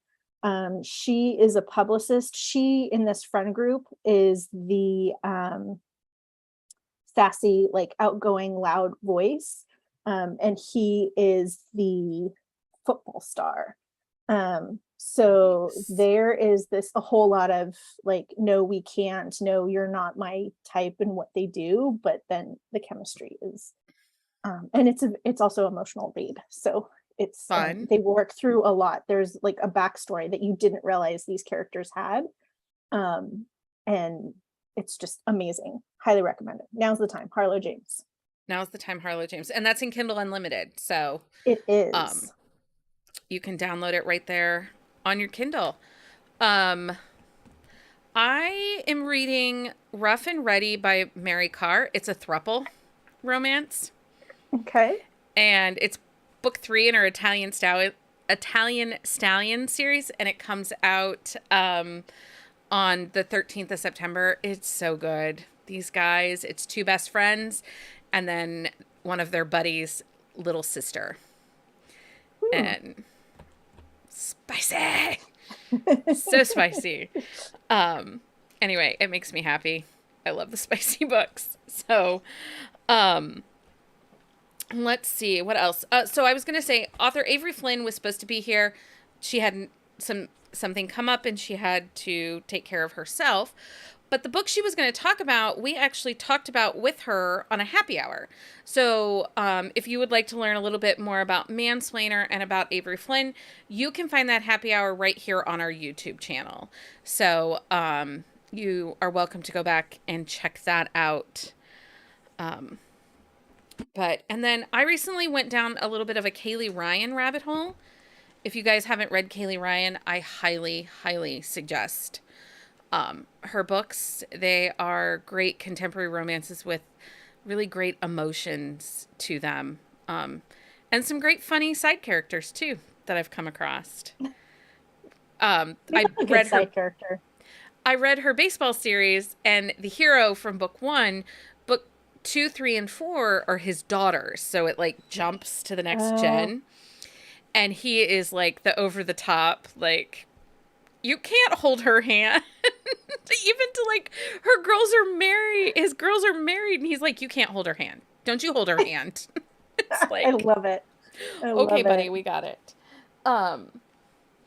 So something else we haven't talked about a ton lately is, so the Buzzing About Romance podcast is funded completely by our Patreon. And if we didn't have our Patreon, we would not be able to do fun things like this today. And one of the things, we have recently revamped all of our tiers over on Patreon. And earlier this spring, we added a Coffee of the Month Club tier that's called our Queen Bee tier. And every month, I send you a ½ pound of small batch locally roasted coffee in a variety of different flavors and different beans. And one of the things that every 6 months that you're a member of this tier, we send you an exclusive specialized mug. And the only way to get that mug is from being a member of the Patreon. And Carolina has hers. It's the first mug for the first 6 months is I Licked Him First. He is my book boyfriend, 6-month queen bee. And then it has Buzzing About Romance on the back. And it's a nice big size mug. So lots of coffee and tea can fit in there. Yeah, it's that's the big like 15 it's like ounce. 12 to, is it 15 ounces? It's the 15 ounce, yeah. My Keurig, I have to do like 2 small ones. That's how I know. Because I like a big mug. It's good. Mug. But yeah, it's a nice big. It's a nice big mug, and I Licked Him First is kind of our current moniker of how we handle book boyfriends. Whoever gets to him first gets to lick him first, which is so not fair. Well, so we're getting ready to have book club in September. It's on the 17th, and one of the friends of the podcast is author Sawyer Bennett, and a lot of my book boyfriends come out of her books in her series. And she has a new book releasing later this month. But we're not reading one of her hockey romances. We're reading one of her romantic suspense, her Security Force series. We're reading Hacker. So if you have never been a part of our drunk book club, but would be interested in joining us, you can send us an email at thebees@bookcaseandcoffee.com, and we'll get you all the details. We do like to let people try it out once to see if we're their cup of tea, because we can be a lot. And then after that, it's part of our Patreon campaign. It's one of the perks of Patreon is to be a part of Drunk Book Club. It is chaos, but it's a lot of fun chaos. No, it's fun chaos. Yeah. Um, so yeah, for September, we are reading Codename Hacker. And then in October, author Juliet Cross will be joining us, and we're currently voting on her book right now. She has some witch books, which I think would be perfect to read in October. Oh, yes, absolutely. She wrote one, it's called Don't Hex and Drive. Oh, I love it. That whole series, the titles are great. And the covers are adorable. Like, yeah, illustrated covers.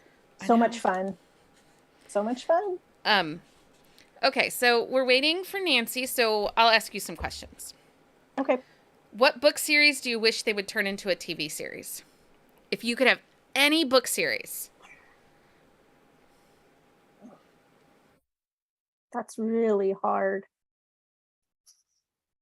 Well, we were just talking about Sawyer Bennett, so I'm going to go with Arizona Vengeance series. That'd be good. My dreamiest of all dreamy book boyfriends is in that series. Yeah. That would be a good series. You get a little sports, you get the romance. Yeah. I'd be down for that. I was thinking, actually, Natalie's book, I think, would be a great TV series. That would be with the family dynamic and or Krista Sandor's the Nanny Love Match. Yes. So Krista will be joining us later today. I don't remember what time. 6:30.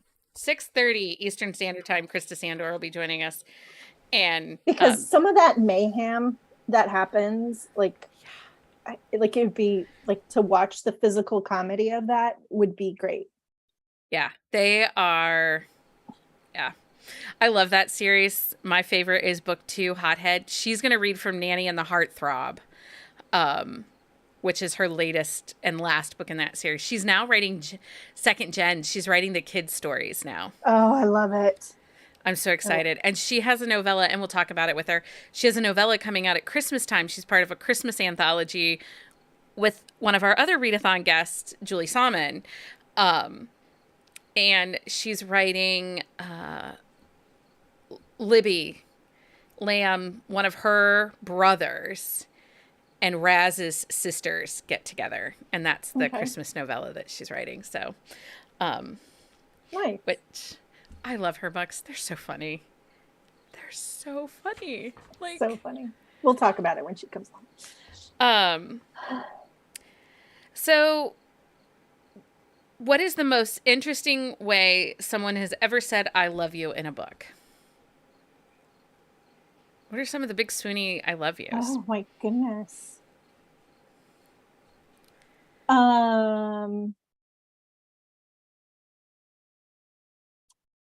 Okay, and of course now you ask the question, I'm completely blanking. Well, I mean, and I've actually read it in a couple books. Like the hero brings the flowers that the woman loves, and like not just any bouquet of flowers, like the actual one that she adores. And that was TJ in the chase. Yeah. She likes what, the tiger lily? Mm-hmm. So he is bringing her those flowers all the time, which is super sweet. There's in Harlow James' Billionaire series, he knows that he can't woo her with like flowers, so he brings her a cheese basket. Jeez. That was a great moment. I always like it when the hero will start to say it to somebody else, like, you know, to say the dad or to the best friend, like, I'm there, I'm all in for her. And then he'll stop himself because he'll say, she deserves the words. I want to give her those words. But I also like it when he totally just blurts it out and she overhears it and is like, you love me? You love me? Like me? I like that too, because I'm somebody who blurts shit out. Like I like the build up to it. I like seeing it in the actions in the moments before they actually realize that they love the person. Yeah. Okay, Author Nanxi Wen is here, so I am going to bring her in to join us. And we'll get back on track with Read-a-thon. Thanks for chit-chatting with me. Yeah, Which this is just like a normal conversation for us. Like, exactly. this is what we talk about on the phone. Book recs and different things. So, hi, Nancy. You can turn your camera on when you're ready. So, Hey, hello. How are you? do I look a little blurred? It looks like I am this gray box. You do look like a gray box, or that we're looking at the ceiling. That's weird. Okay, give me a second. Let me see if I You're can try to fine. fix this. That's so strange. What is it pointing to? If I didn't have an IT guy, this would be me all the time. Like, Well, my IT guy is my husband, and I Same. told him to I told him to take the kids away. oh, So unfortunately, he is not here. But you know what's interesting? It's funny, like with him being sort of like quote unquote my IT guy, he is also my parents' IT guy. So every time we go over to my parents, the first thing my mom says is, Eric, but like imagine a Chinese accent. I got pictures on my phone. Download them. So that's his first task every time. that's And so funny. I think he's tried to help her, like, you know, teach a person how to fish kind of thing. But it's just easier. Okay. Do you have a sticker on your camera? I don't.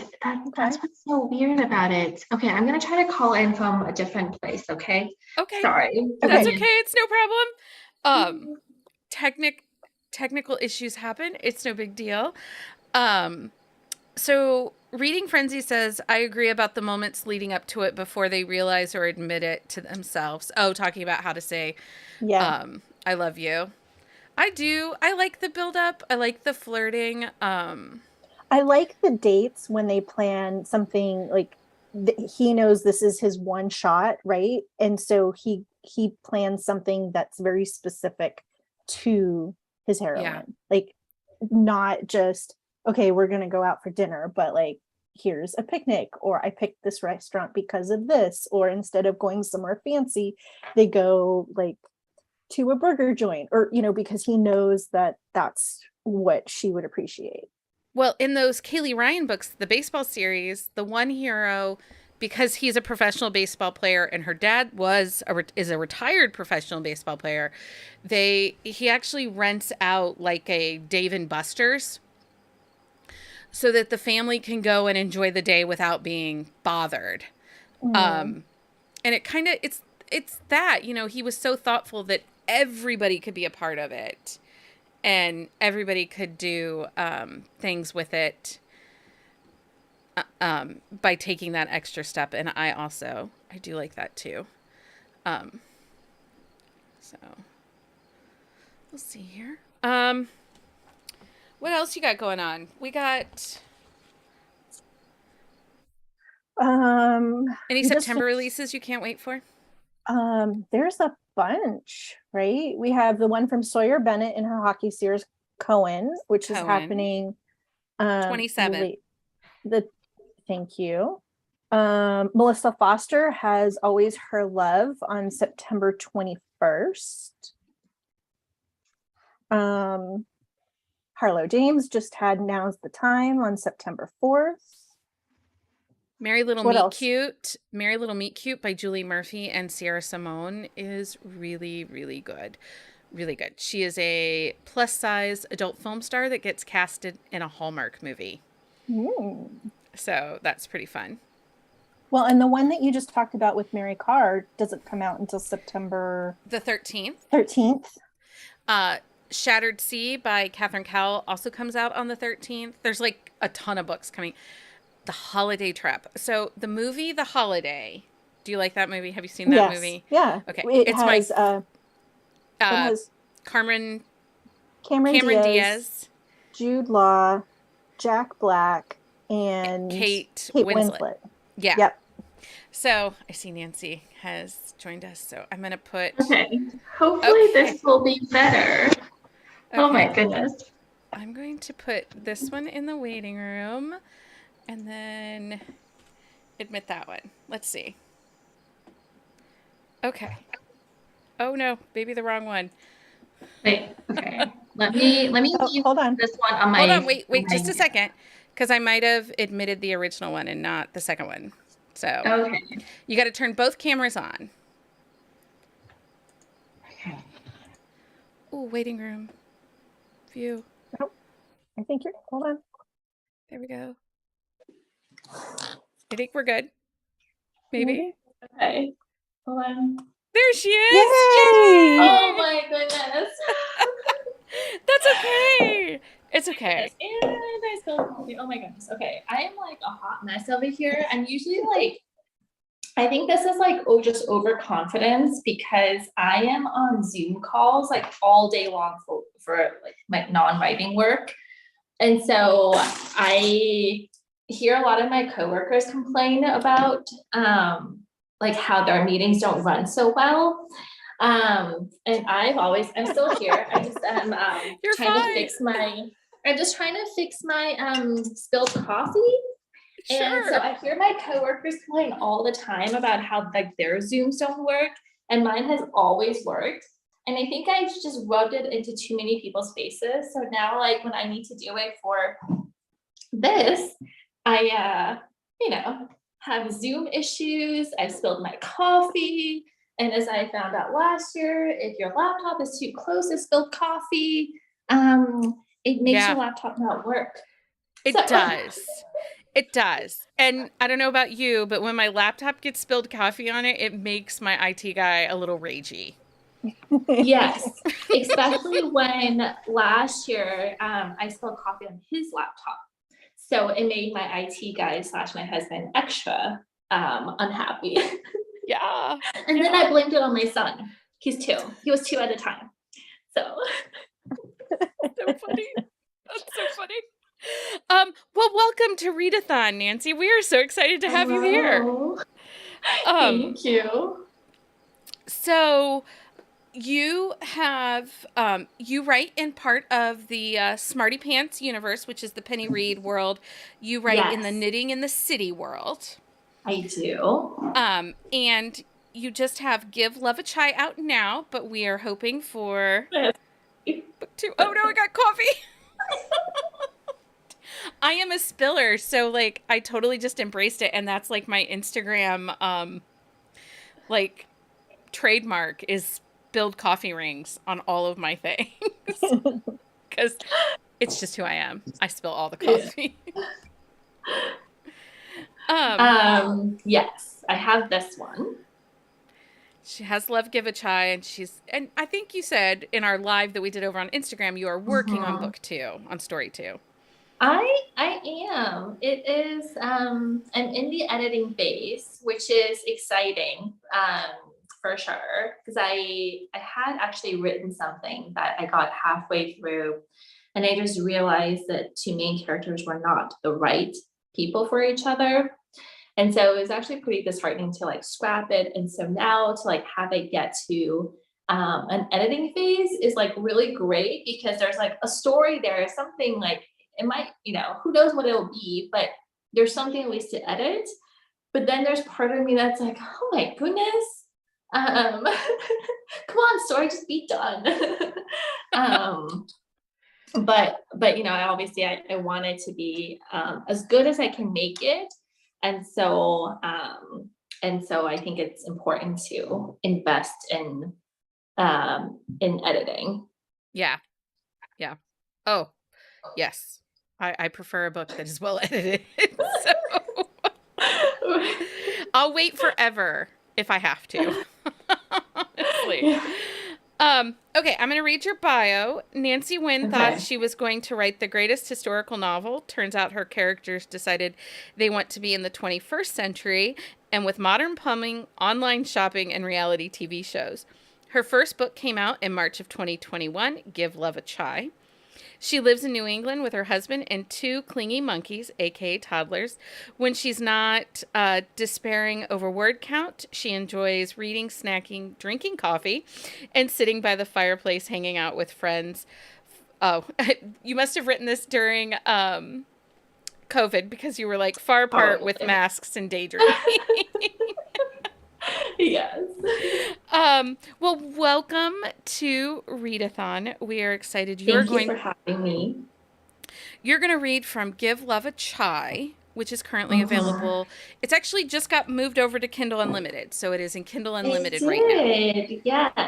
Yes. Okay. So I thought about like what to read, and I was like debating: do I go for like a sweeter scene? Do I go for like a schmexy scene? And I thought I probably won't be able to get through a spicy scene. And if ever people I know search for me, I want to be able to see them again. And so actually what I thought was, if it's okay, I'll just read chapter 1.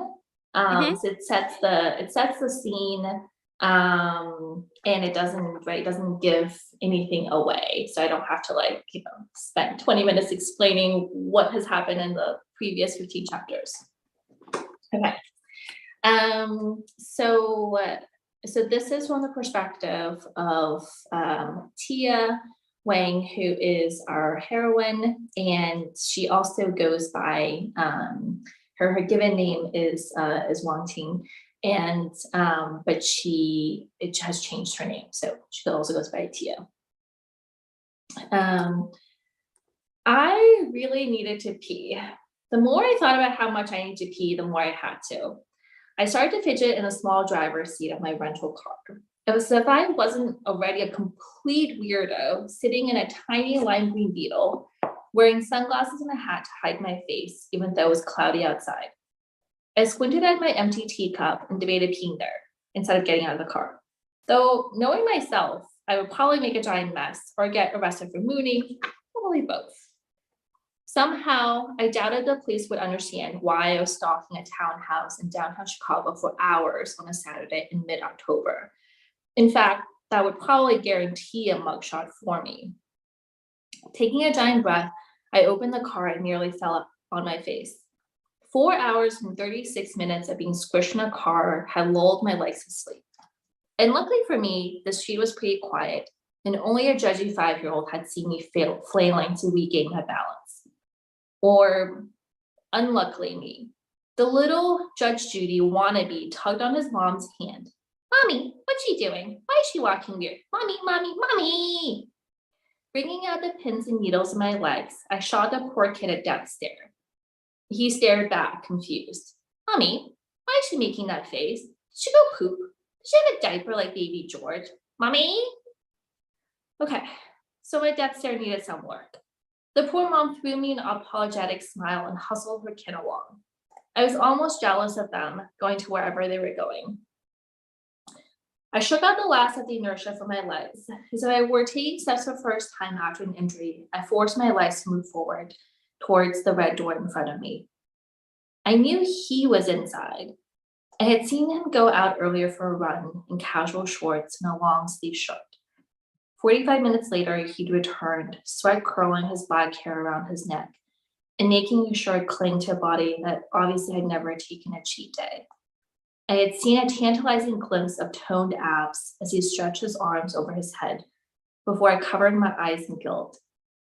Unless he had climbed out a back window or run away via a basement tunnel, I was 99% sure that he was still inside. The remaining 1% still couldn't believe that he was this close. Wincing, I knocked on the door, the sound so jarring that I whispered, "Shh," to the inanimate object. After a quick heartbeat, my courage completely failed me and I turned to flee. When the door flung open behind me, I jumped like a startled rabbit. Ting? I'm obviously not a book narrator, so you'll have to excuse my voices. I I think you're doing great. You're doing great. His voice was deeper. That was my first thought after my brain started working again. Something forbidden and forcefully buried responded to that baritone. A rush of emotions overwhelmed me, like a physical force so strong I had to close my eyes to try to fight it off. I didn't have the time or the desire or the strength to wade through the tidal wave now. I couldn't get lost in him and lose myself again. His footsteps sounded behind me, coming closer. Was it too late to run away? Ting, he repeated. His voice was right behind me. If I leaned back, I would fall against his chest. Not that I wanted to, of course. Liar. I turned around cautiously, preparing myself. His chest was broader than I remembered. We had both gained a few pounds since I had last seen him 10 years ago, but whereas mine had gone to my booty, his was clearly all muscle. My gaze traced up his neck, his chest to his neck, searching for the left dimple. Andrew let me peruse him slowly, holding himself unnaturally still, waiting for me to say something. Memories upon memories of Andrew blurred into the man in front of me. 9-year-old Andrew teaching me to fish. And when I hadn't caught anything after 4 Saturday mornings, announcing that he would catch enough fish to feed me. Andrew brushing away my question when I asked about the hole in his sneakers. Teenage Andrew flashing a private smile for me in the hallways between classes, encouraging me during my awkward teenage years. He had once been my lifeline and the source of all my adventures. Yet here he stood, almost a stranger, except for the familiar piercing gray eyes that looked too deep within me and rarely gave anything away. When my gaze finally reached his face, I could see his eyes widen before quickly slamming into neutral. I couldn't help letting out a small gasp as every part of me was screaming to run home to Boston, run home to my safe apartment with the weighted blankets and pints of Ben and Jerry's, run away from this man who had defined my past. And despite the warnings in my head, my traitor legs took a step toward him. A second step. Stupid legs ignoring my head that delivered me to him until there was no air between us. In spite of that chilly autumn day, heat radiated from him to my greedy body.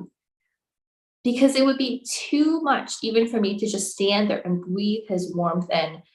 I gave him a quick squeeze around the waist and jumped back. Hi, Andrew, hi.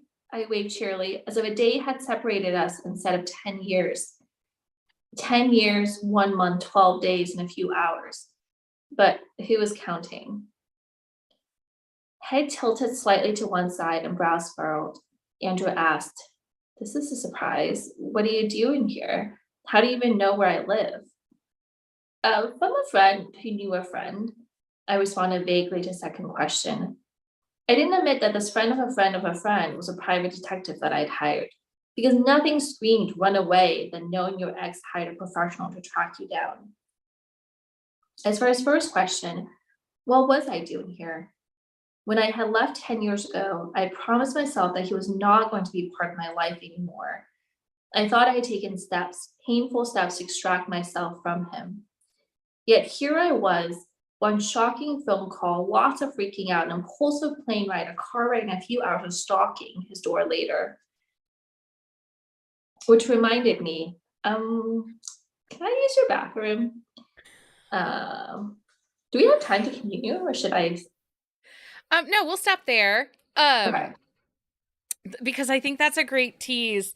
One of the things we didn't talk about is that Tia is planning on getting married, but Yes. she's still married to her ex-husband. Yes, so she is engaged to a guy named Clayton. Okay. No, keep going. Oh, okay. Yeah. She'll be right back. Okay. Who is on paper sort of like a perfect guy. And you know, he is he's kind, he is a good friend, he's sort of comes from a wealthy family. Not that that makes you, you know, great, but he's sort of in her mind, the perfect guy. And she realized as she's, in her wedding preparations that she is still married to her childhood friend slash turned lover slash husband, who is sort of the complete opposite of Clayton. He's kind of a little bit rough around the edges. He's socially awkward, a loner, really broody. And so she, shows up to Andrew store in Chicago and asks for a divorce. And then the rest of the book is about, how they, Andrew doesn't really want a divorce. He thought he got divorced, but now that she's sort of back in his life, he's like, I never really wanted it in the first place, and I still don't now.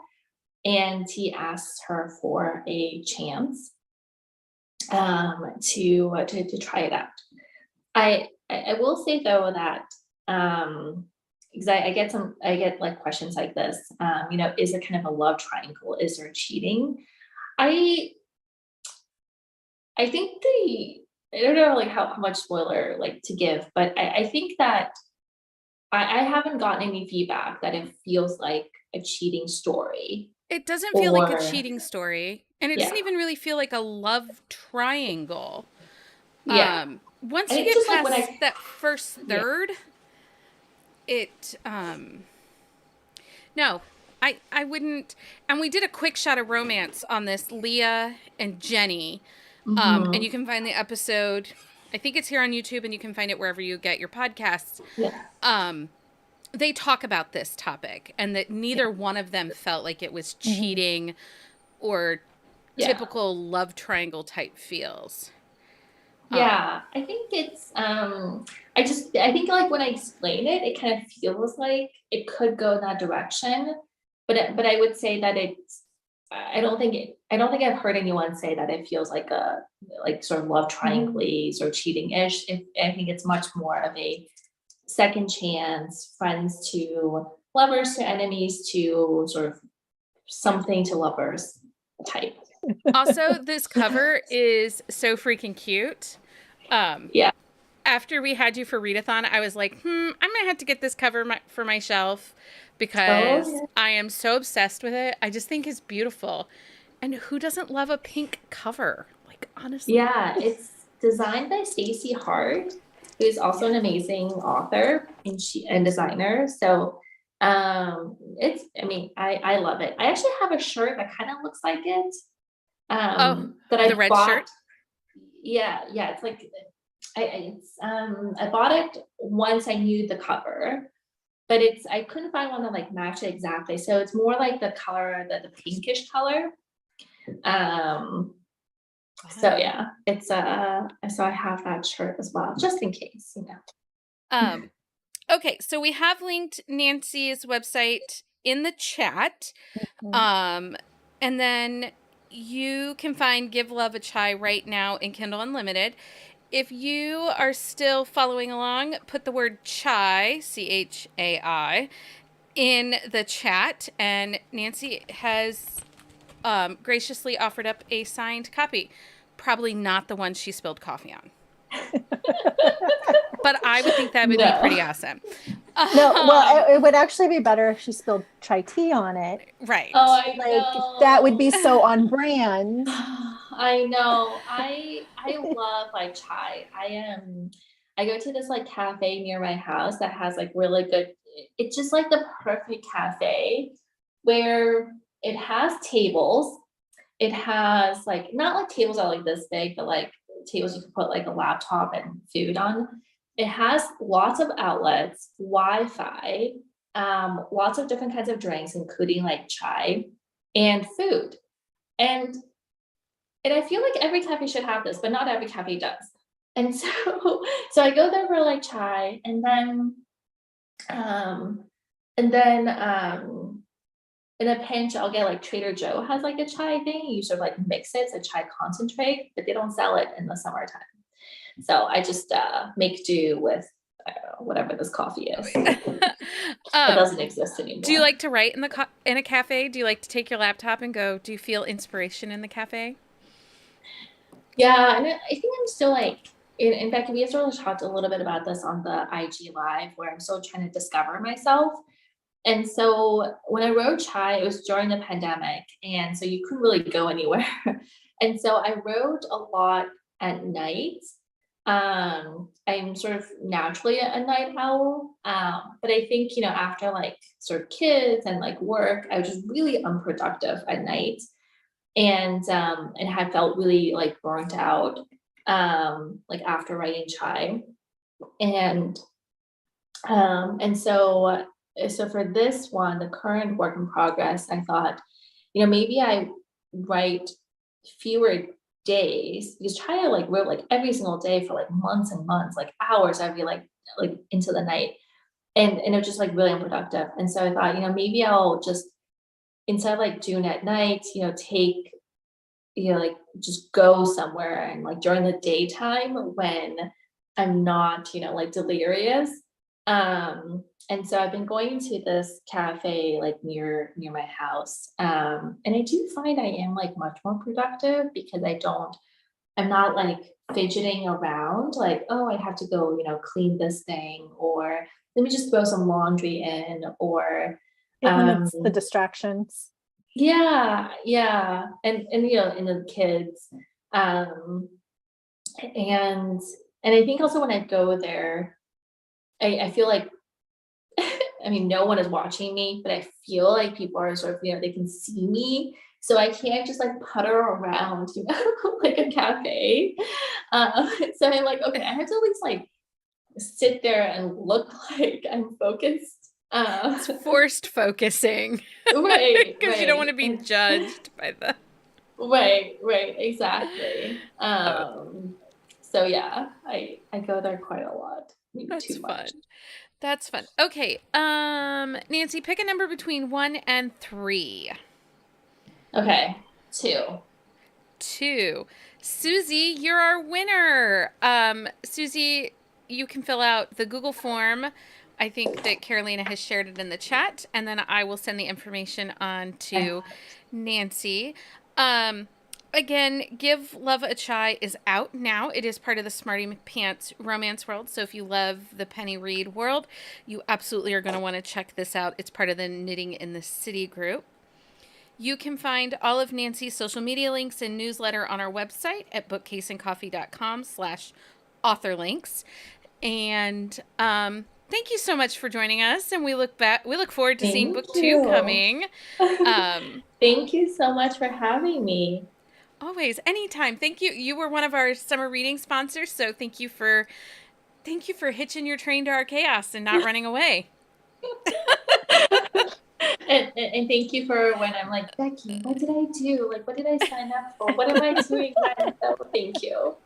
You're so welcome, because I've been a little bit of a mess this year. So your questions are always like, I'm like, ooh, maybe I'm not communicating so well right now. So it makes me rethink what I'm sending. So. No, it's definitely like me. I just, I don't know. Together we'll be a mess. It'll be fine. Okay, I'm going to put you back in the waiting room, and then we're going to bring on our next author. Thank you. Thank Bye. you so much. Bye. Put in waiting room. Okay, next up is author Swati MH. I'm so excited to chat with her. Like seriously, you guys, we kind of we cherry-picked this lineup a little bit. We stacked the deck. We totally did, because Swati, actually, I had signed up for her book because somebody else had mentioned her title or her name to me, and then someone else so I had signed up to do an arc of her last book that released back in May. And then she reached out on TikTok and said, hey, would you mind doing a video or review? And I was like, sure. I'd read it, so I did it. And then I was like, I got all these questions. So how can I get her on and make her answer all my questions? So now she gets to come on Read-a-thon, and I get to ask all my questions. Hi. Hello. How are you guys? We are good. I am so glad you're here. I'm happy to be here. We have all the questions, and actually, it's so funny because Carolina read My Beautiful Chaos, and she sends me a text, and she's like, "Holy chemistry!" And I'm like, "I know, right?" Yeah. I was like, Oh, I'm so glad. was not prepared for this book. Like, pleasantly not prepared for this book. It was just one of those, you're just like, okay, what? Oh my gosh, this is so good. Like, So good. Well, I will tell you, I was not planning on writing sort of a rom-com. I don't know that that comes naturally to me. But I think Gina is just such a goof that it just started. It was one thing after another. I mean, starting from when she got herself wrapped into drapes and fell. And that was sort of their meet cute, to where, you know, she's just has multiple mishaps happen. And I think it just turned into a rom-com. I didn't mean it to. It's so good, though. And I said to Carolina, I said, "Can you believe that's like her third book she wrote?" And she's like, "What?" I'm like, "Yeah, she's got 5 books out. That's it." you know, It's so blown good. away. So blown away by it. Blown away. Thank you. So I'm so excited because I actually read My Darling Neighbor Right. first, and I Yes. went out of order, which is very on brand for me. And they read really well as standalones.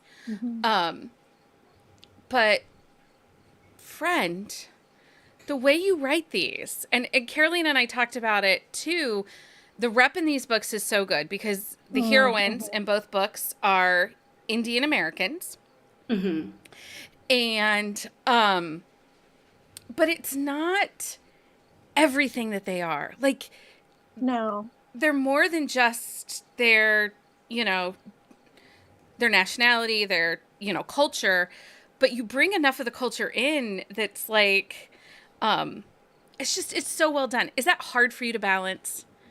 It's not, because it's very much in line with how I was raised. You know, I am of Indian descent, but I was brought up here in the US. So it's, you know, it's very much sort of, you know, balancing that, you know, your parents as Indian immigrants with sort of going to school and, you know, and being, you know, an American. So it's this balance that you can always have to have, where you've got your Indian side, you know, when the Indian aunties are around. And then you've got, you know, the rest of your life as well. So it's very much, I think, in line with most Indian Americans and their, from what I understand, their experiences.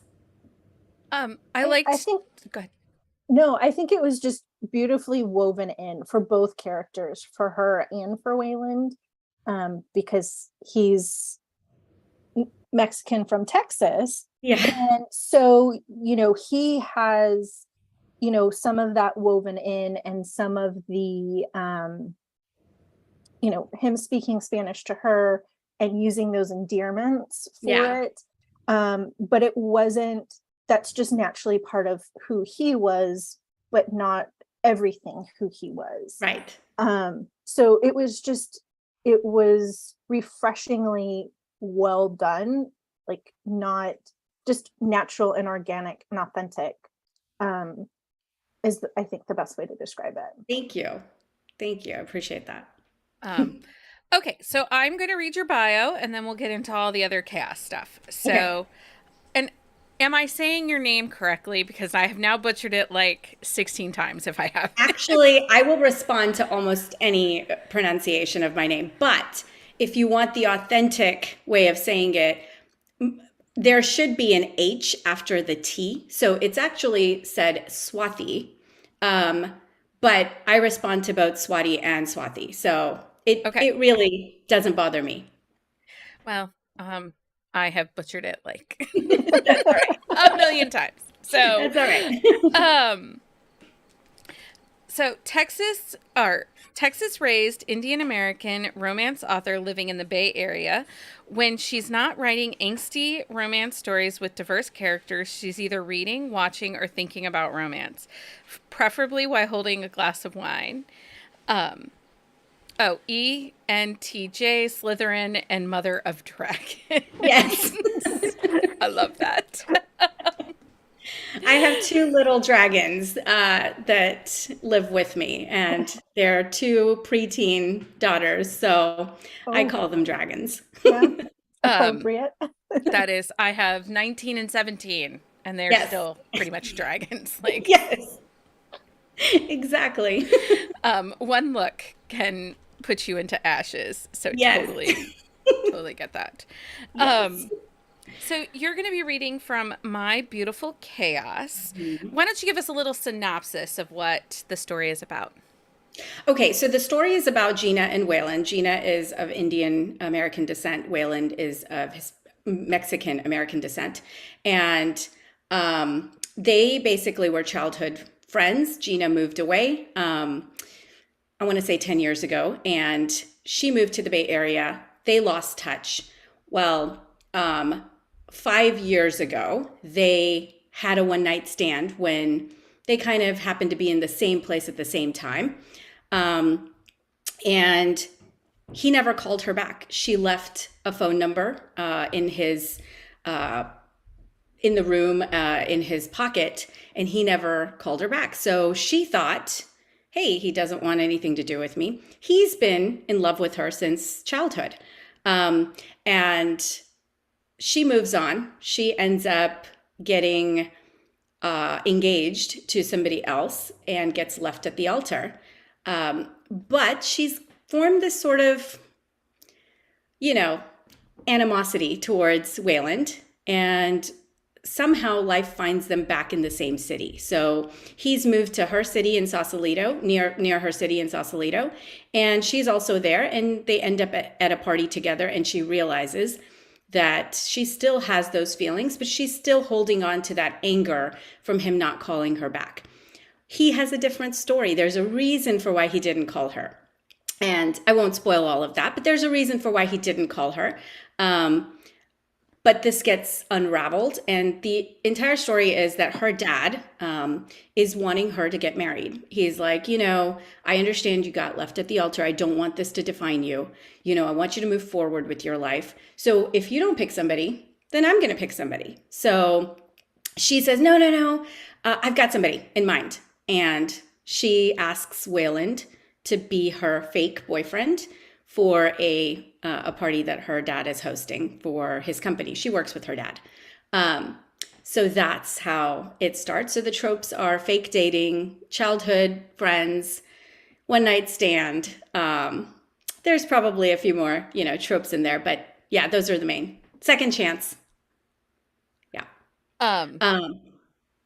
Do you want me to? I have like a little bit of a background to give for the excerpt I'm reading. Yeah.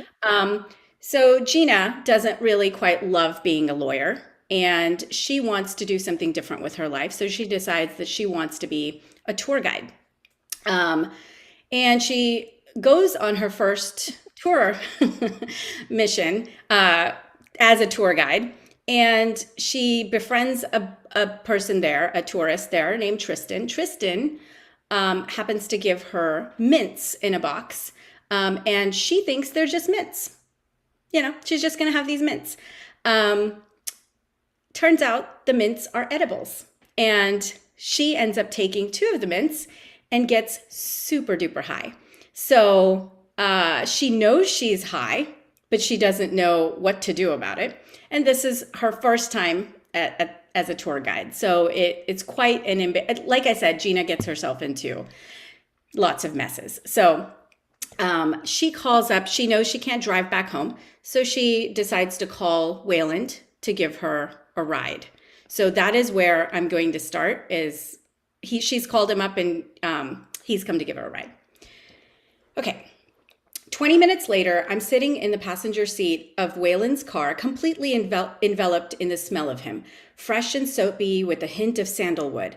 I turn my body toward him and place my elbow on the armrest and rest my chin in my hand, scrolling my eyes up and down his profile. He's wearing a white, long-sleeved crew neck shirt and gray sweatpants. His hair looks damp, like he just stepped out of a shower. But his 3-day-old scruff says he never got around to shaving. Fuck me. He is so incredibly hot. I don't think I've ever seen him look so casual before. And if I've ever thought no one could rock a suit like Waylon Ramirez, then I'm adding the following to the list. No one, and I mean no one, can rock fucking sweatpants like Waylon Ramirez. The outline of his pecs presses through the white shirt, and my eyes slide down to admire his flat stomach and what I can only assume are packs upon packs of abdominal muscles. I shudder, and a sexy smirk plays on his lips. He turns his thunderous gray eyes to me before looking back at the street as he drives. Deciding to lift the hand resting on his thigh, I bring it to me and place my nose on the back of his palm, inhaling the scent of his skin deeply. Then, because I just can't stop myself, I lick it. Have I ever told you how intoxicating you smell? He looks at the hand I'm holding, the one I just licked, and bites his bottom lip. If I didn't know better, I would think he was holding back a laugh. No, I don't believe you have, but I'm getting the message loud and clear. Circling the tip of my nose over the back of his hand, I continue my perusal of him. Taking another gander at his broad chest, my eyes drop to the crotch of his sweatpants and to what I know are his rather large potatoes. Without taking my eyes off the road, he asks, "Are you done?" I see another smirk tipping his lips up. I ask with raised brows. "You're ogling. Are you done?" I shake my head with a smile and weave my fingers through his. No. I pause and disclose something I've been holding inside for a long time. It's like the filter I keep pressed in place between my brain and my mouth seems to be malfunctioning. You're the most beautiful man I have ever seen, Waylon Ramirez. There are times when I find myself looking at you, thinking about you, and I get breathless. And given the number of times I think about you on a daily basis, I should probably be pronounced dead. A whoosh of air leaves his mouth before he pulls his hand from me and runs it over his face as if he's frustrated by what I just said. Tell me how this happened. Well, it's quite simple, really. You're gorgeous, and I happen to have working eyes. Gina, how did you get this high? Oh, Tristan. This time I get a frown instead of a smirk. Who's Tristan? Well, clearly he's now my dealer. Waylon pinches the bridge of his nose, similar to the way Colin did, and mumbles something to himself in Spanish. I want to fucking kill this asshole, he grits out. He invited me to his potato farm, I smile. I might even get a taste of his potatoes. Waylon snaps his head toward me, and a growl takes over his face. I don't know what the fuck you're talking about, but you're not tasting his fucking potatoes. A few minutes later, he pulls up to my apartment complex, and I give him my gate code. 5. He punches in and looks back at me for the next digit. 3. I whisper this time, feeling like I should be quieter. He pushes the button for 3. 9. He glares at me. Gina, just give me the entire fucking gate code. Geez, someone is snippy. I lean closer to him and whisper the rest of in his ear so no one can hear it, even though we're the only ones waiting in the gated entry. Waylon shakes his head and punches in the gate code and finds my parking spot. I'm slow to get out of the car, so he comes to my side and pulls me out. My legs feel like jello, and all I can think about is food. God, I am so damn hungry. I should have brought you something to eat in the car, Waylon says apologetically. See, I told you he has telekinesis. though I'm quite possible I regarded my hunger out loud. We make it upstairs to my apartment, and Waylon takes the key from me to open the door. I turn on the light and fling my purse onto the console table in the entryway, with one mission in mind: food. Without another word, I promptly go and hunt for the deliciousness I've been craving this entire afternoon. I open the cupboard and pull out the red box, placing my nose directly into the open top. God, I've missed you. I inhale once more, letting the fruity, sugary scent envelop my nose. I love you so much. Emptying out a heap of cereal into my bowl, I pour in some milk. Walking to my couch, I turn on National Geographic and dig in. As soon as the first bite of cold milk wrapped around the crunchy outer layer of fruity goodness hits my mouth, I moan out loud. My head tilts backwards and I close my eyes, letting the taste transport me back to my happy place. The distinct sound of clucking and honking in the background jolts me out of my trance, and I fixate on the images on the TV. My hand brings the cereal to my mouth, and I continue crunching mindlessly as I watch the most fascinating bird mating ritual. The pair of albatrosses show their affection by mutual grooming, tenderly preening their partner's feathers before launching into a mating dance, alternating between tapping their beaks and bouncing on their legs. To the casual observer, this may look like a jousting of sorts, but in fact, it's the ultimate show of reverence and love. My throat gets tight, and a tremble dances on my lips as I watch this incredible ritual of love between these beautiful birds. The ultimate show of reverence and love. Why can't I have someone cluck for me? Why won't anyone groom my feather? Ah! I scream when I see someone sitting to my right. What the hell is he still doing here? What the hell, Wei? You scared the living shit out of me. How long have you been sitting beside me like a fucking creeper? About 20 minutes. What? I squeeze my brows together. How did you get in here? I search his eyes. I'm really fucking high, aren't I? Waylon leans over, taking the empty bowl from me, turns off the TV, and says, let's put you to bed. That was a great scene. Oh my goodness, that's so funny. Only her character. She's so ridiculous. She has She's this just ridiculous propensity for like accidents and like just like chaos in her own world. Like, and I love how it's like when she's around him, she just can't keep herself together. I know. Like it just is not possible at all. Gosh, it's so funny. Everyone's dying. It is My Beautiful Chaos, you guys. It is available in Kindle Unlimited. This book released January 20th of 2022. And it kicks off a whole amazing series. Although I did say, because we did the quick shot on My Darling Neighbor, the series is called, what is the series called? It is called the Feel the Beat series.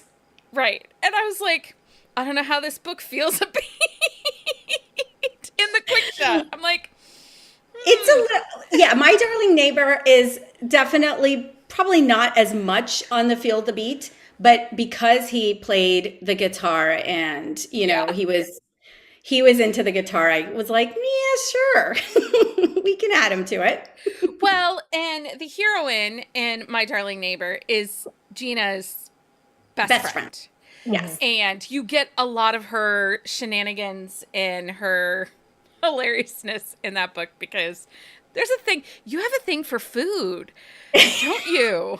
I just thought about this as I've read those three books. I have a thing for food. I love food. For me. I have a thing for food, for sure. Oh, because, Fruity Pebbles here and weird food combinations. Yes. Yep. Absolutely. That's so funny. So, do you have a favorite trope? Either to write or to read?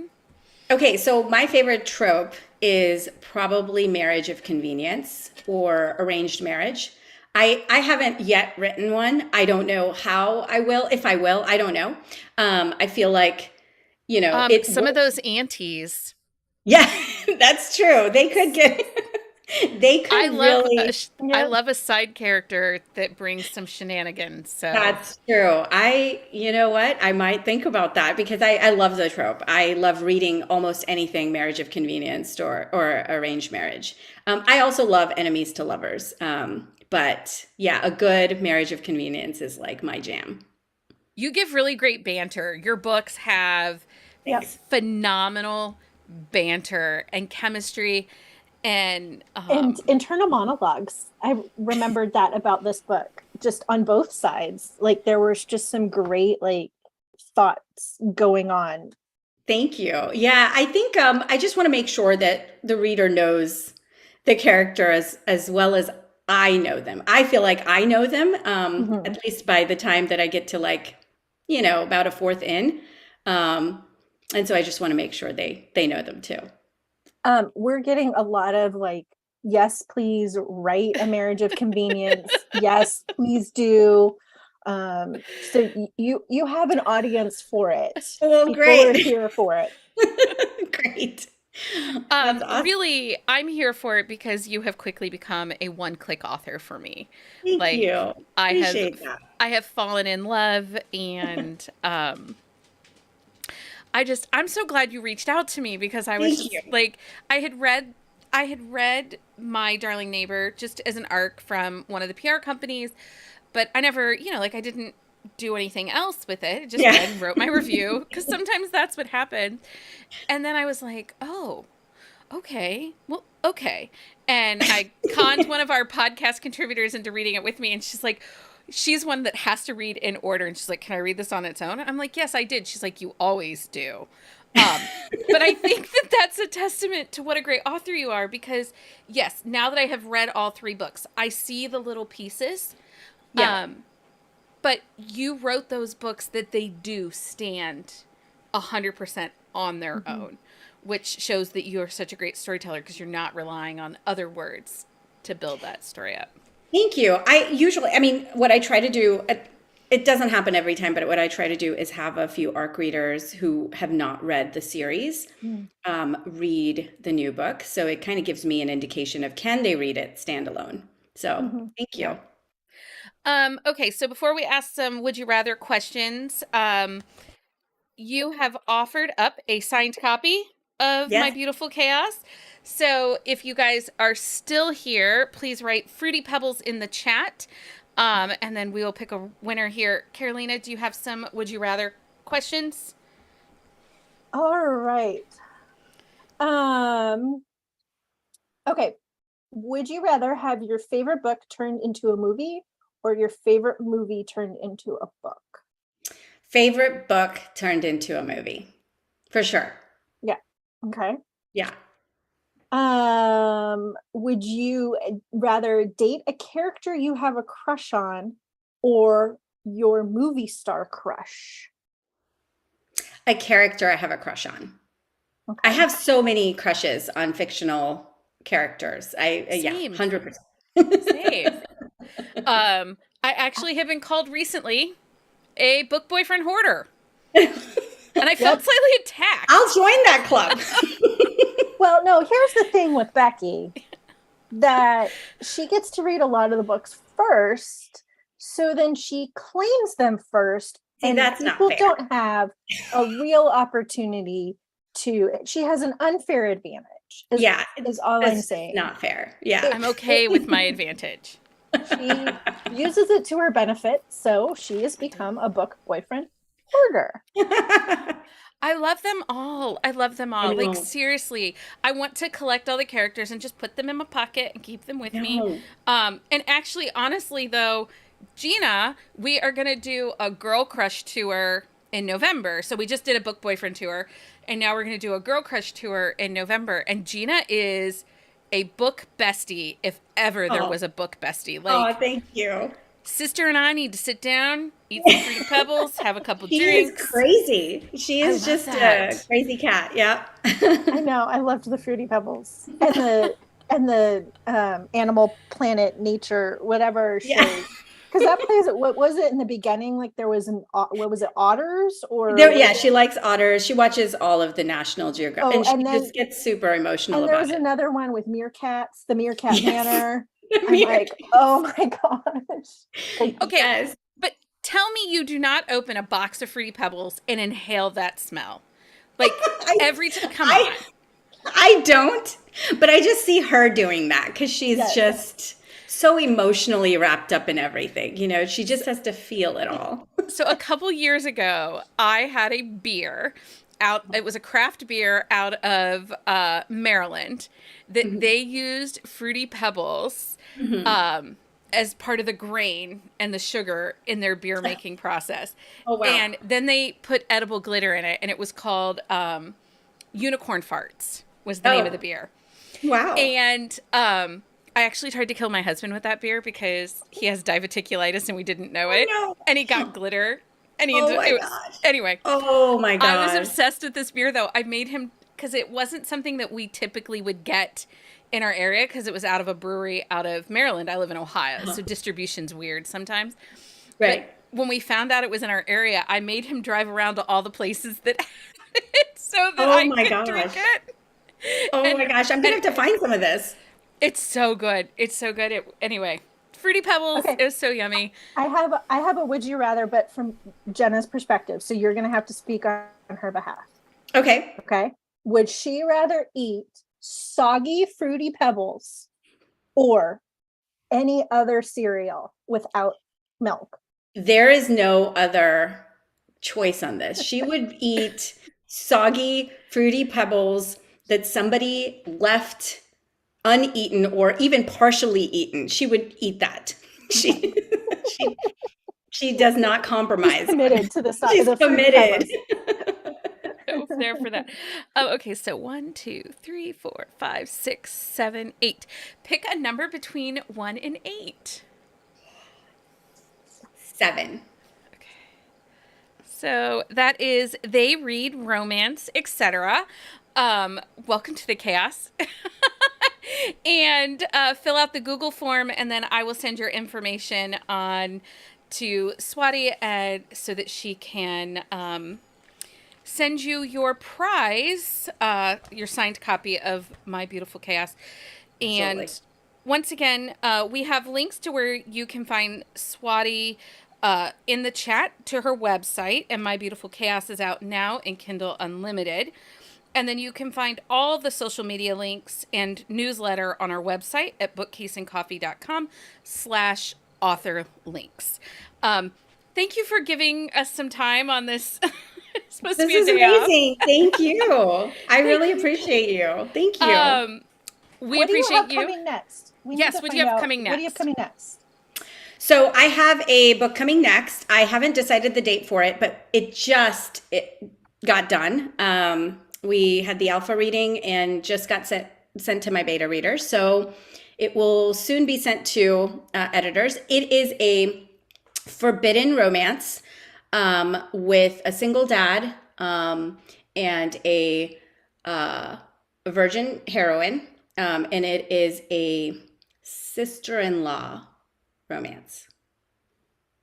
Ooh. Yeah. Okay, so when you finally pick a pub date, make sure you reach out to us and let us know. Yes, I definitely will. So we can figure Yes. out what we can do in the works. Because, Definitely. sister, you're now on our radar. So Watch out. watch out. Well, thank you. I appreciate The it. stalking We're just like- increased. Yeah. We're like stalker friendly around here. Aw, I love it. Thank you. Thank you. I'm going to put you in the waiting room, and we appreciate you. Thank you. Thank you. Bye. Bye. Okay, next up is community fan favorite, Kelly K. We are bringing in our Kelly Chaos. Oh yeah, everyone's so excited. She was delightful. She was delightful. And seriously, one click. I need to go and read like the backlist because holy fantastic. That book was so good. Holy fantastic. There she is. Hi. Hello. Two of my Okay. favorite people. This is so exciting. Hi. We're so excited to have you. Thank you for agreeing to fill my space in my last I minute will chaos. always fill your space. Oh, you're the best. I'm like, Carolina, we have holes. And she's like, Kelly. Call I'm like, Kelly. okay. Duh. I got you. I got you. I'm excited. I pulled out wine. Now, So what are you hold drinking? on. Let's see it. I'm drinking Erin La Rosa. It's a South of France rosé, but I'm going to take a screenshot so that I can Yeah. bottle crush this today. Okay. I love it. Let's see if it works. Hold on, one more. Yep. I'm going to bottle crush it later. Nice. We made Bottle Crush Monday, Carolina. Whoop, whoop. Like, what? How does that happen? I know. Usually you have to supply me with the wine to be a guest star. Look at that. We just put you on YouTube and we get to be the star. Yeah, that's better than the rest. So, I'm going to read your bio and then we'll get into all the other chaos. Okay. So, Kelly Kay used to write dreams with her best friend growing up. They each picked a boy they liked and then they would write down a meet cute that always ended with a happily ever after. Now she gets to dream every day, although it's a little steamier these days, and has discovered she can and will write anywhere. This is true. That is true. I have seen proof. Kelly is a writer, married to a writer, mother of a creative dynamo of a 10-year-old boy. He's more than 10 now. Oh, he's 11. He's 11 now. I 11. should update that. Yeah. He is currently a little sleepy. She's a klutz, a goofball, loves lipstick as much as her Chuck Taylors, and most likely has a glass of wine or a cup of coffee in hand. And I can attest to this. Kelly will also write questions to Drunk Book Club on the box of wine, which to this day is like Gretchen's favorite thing in the world. I did actually do that. During a game, I had no paper. So I was stuck in the basement She was locked in the of my basement. cottage. Anyway, so funny. Yes. Okay, so you are But reading... I won. You did win. You did it. Kelly is reading from the book Meritage. Did I say it right? Meritage, like heritage. Yes, not meritage. Correct. I can make it fancy if I want to. You can make it fancy, but I will tell you that that's an American thing, not a French thing. And in fact, if you've read any of my books, they have definitions at the beginning because the wine terms that I use, I had to learn them. And so not to like talk down to anybody, but if I didn't know them when I started writing, then let's all learn. So there's a whole definition of meritage at the beginning of meritage, as well as like rootstock. That's a random term. The next book's called Residual Sugar.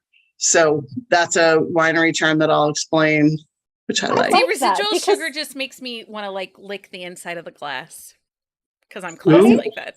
I appreciate those terms, like having that, because if I'm not familiar with, like, as familiar with some of the more in-depth terms that you do to make it authentic to the story, that it gives me that reference, so I don't have to like, okay, go digging somewhere else. I know Thank it's there you. for me. So Thanks.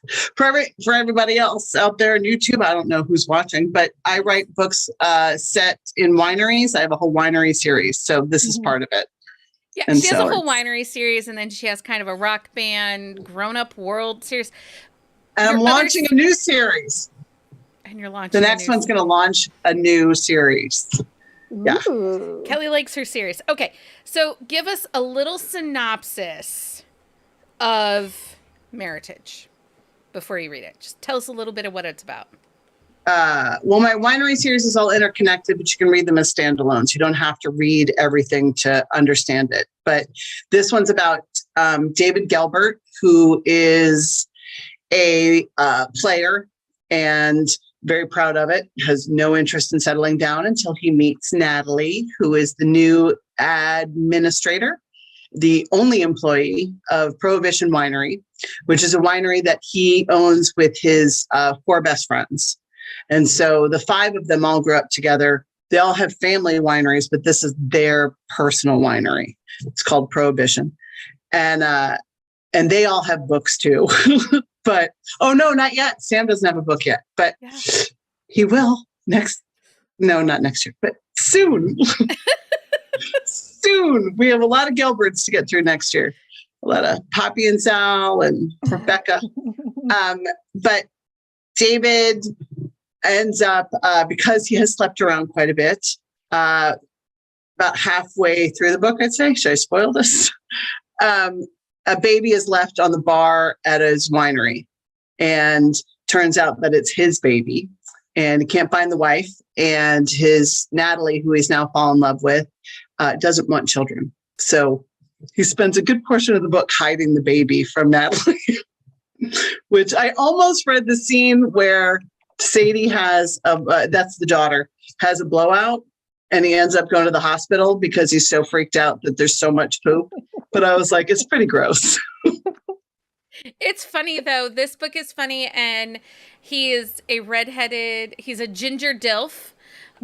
Douche nozzle dilf. He was definitely a douche nozzle. He's reformed at the end of the book, but he's kind of douchey. Like, I think that as soon as I read that, like, first opening chapters, I'm like, WTF, we're gonna have to dick punch this dude. And Heather's which over I there. think is a compliment, because I want you to hate them for a second, because it's my joy to like bring it back around. I did hate David a little bit, but then I loved him. We had some moments, David and I. A few. Heather's like, she was dying when he hid the baby. She was dying. It's true. Thanks, Heather. Okay, so this came out August 11th, 2021. So happy book birthday. Yeah. And it's and what was weird is I'm writing his sister's book right now, Becca, who is in this book. She's also in all the winery books, but her book will come out in February of next year. But I hadn't been in the winery world in a year. Like, this whole year's been novella crazy, and there'll be only 2 full lengths this year, and it was just novella nuttiness. And so all of a sudden I had to reread like a ton of my books, because I'm like, what color are her eyes? What's his? Wait, who is that guy? So it was fun. Somebody needs a new series Bible. I do have a good series Bible, and I have a good timeline. I have a great timeline, because they all interconnect in such a way that you're like, oh, that kid can exist. And then in the end of November is the next. I wrote a novella series this year called Holiday Disasters with another author, Evie Alexander, and they're like crazy, silly rom-coms. And so one of my winery people is in that, and her book is Christmas. So I had to literally slate it into the timeline of this like insane world. And it was literally like 3 days of pulling my hair out going, oh my God, I can't do this. Like, where does this kid go? Like, what? So funny. Like, it's insane. Did you get your dry erase markers out and write the windows? I did. They're right here. She writes on the windows, and she did a book over a barrel that has a TikTok timeline. So it's like certain amount of hours, and we get a TikTok timeline on it. And she would send me pictures of her windows and of her posties, and like, she's like, look, I'm keeping the time. I'm like, yes. Oh, I think you muted, Kelly.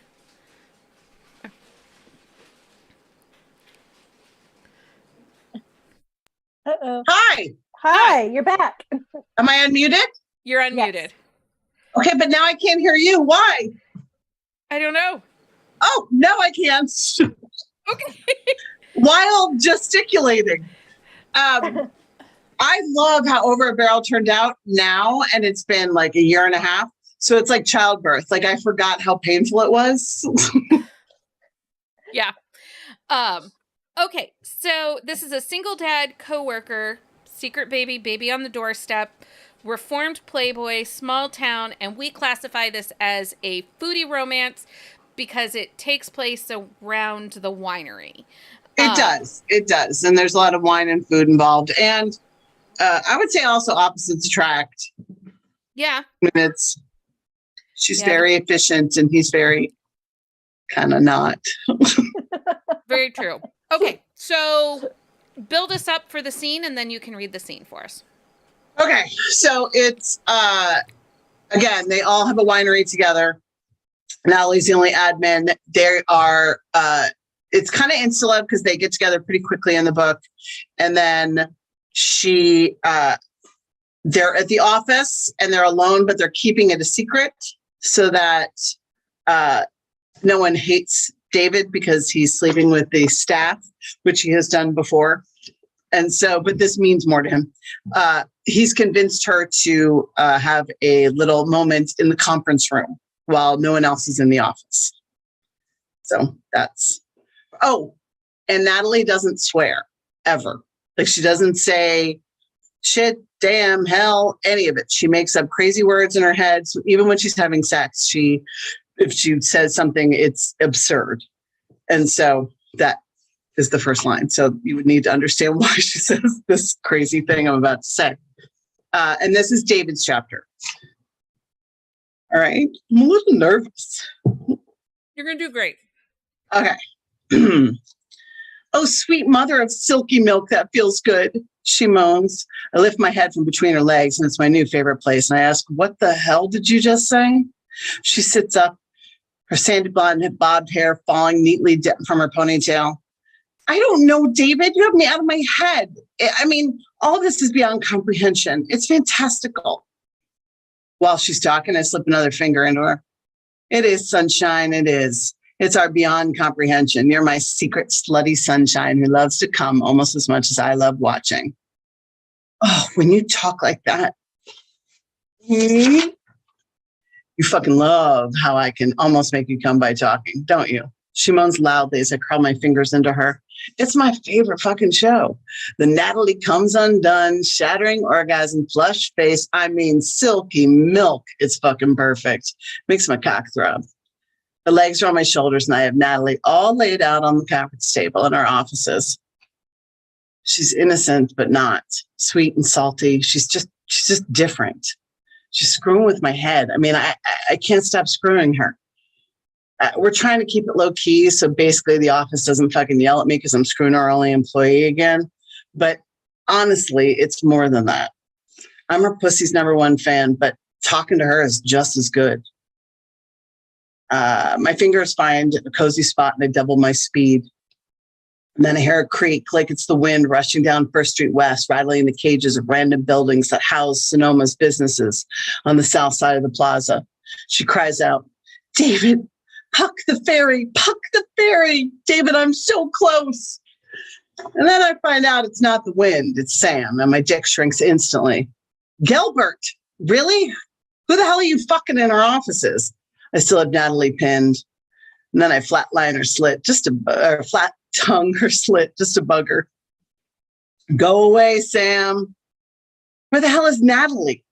I need those rec orders for the new racking system. And and before I can answer, keeping her anonymity, her efficiency side pops out.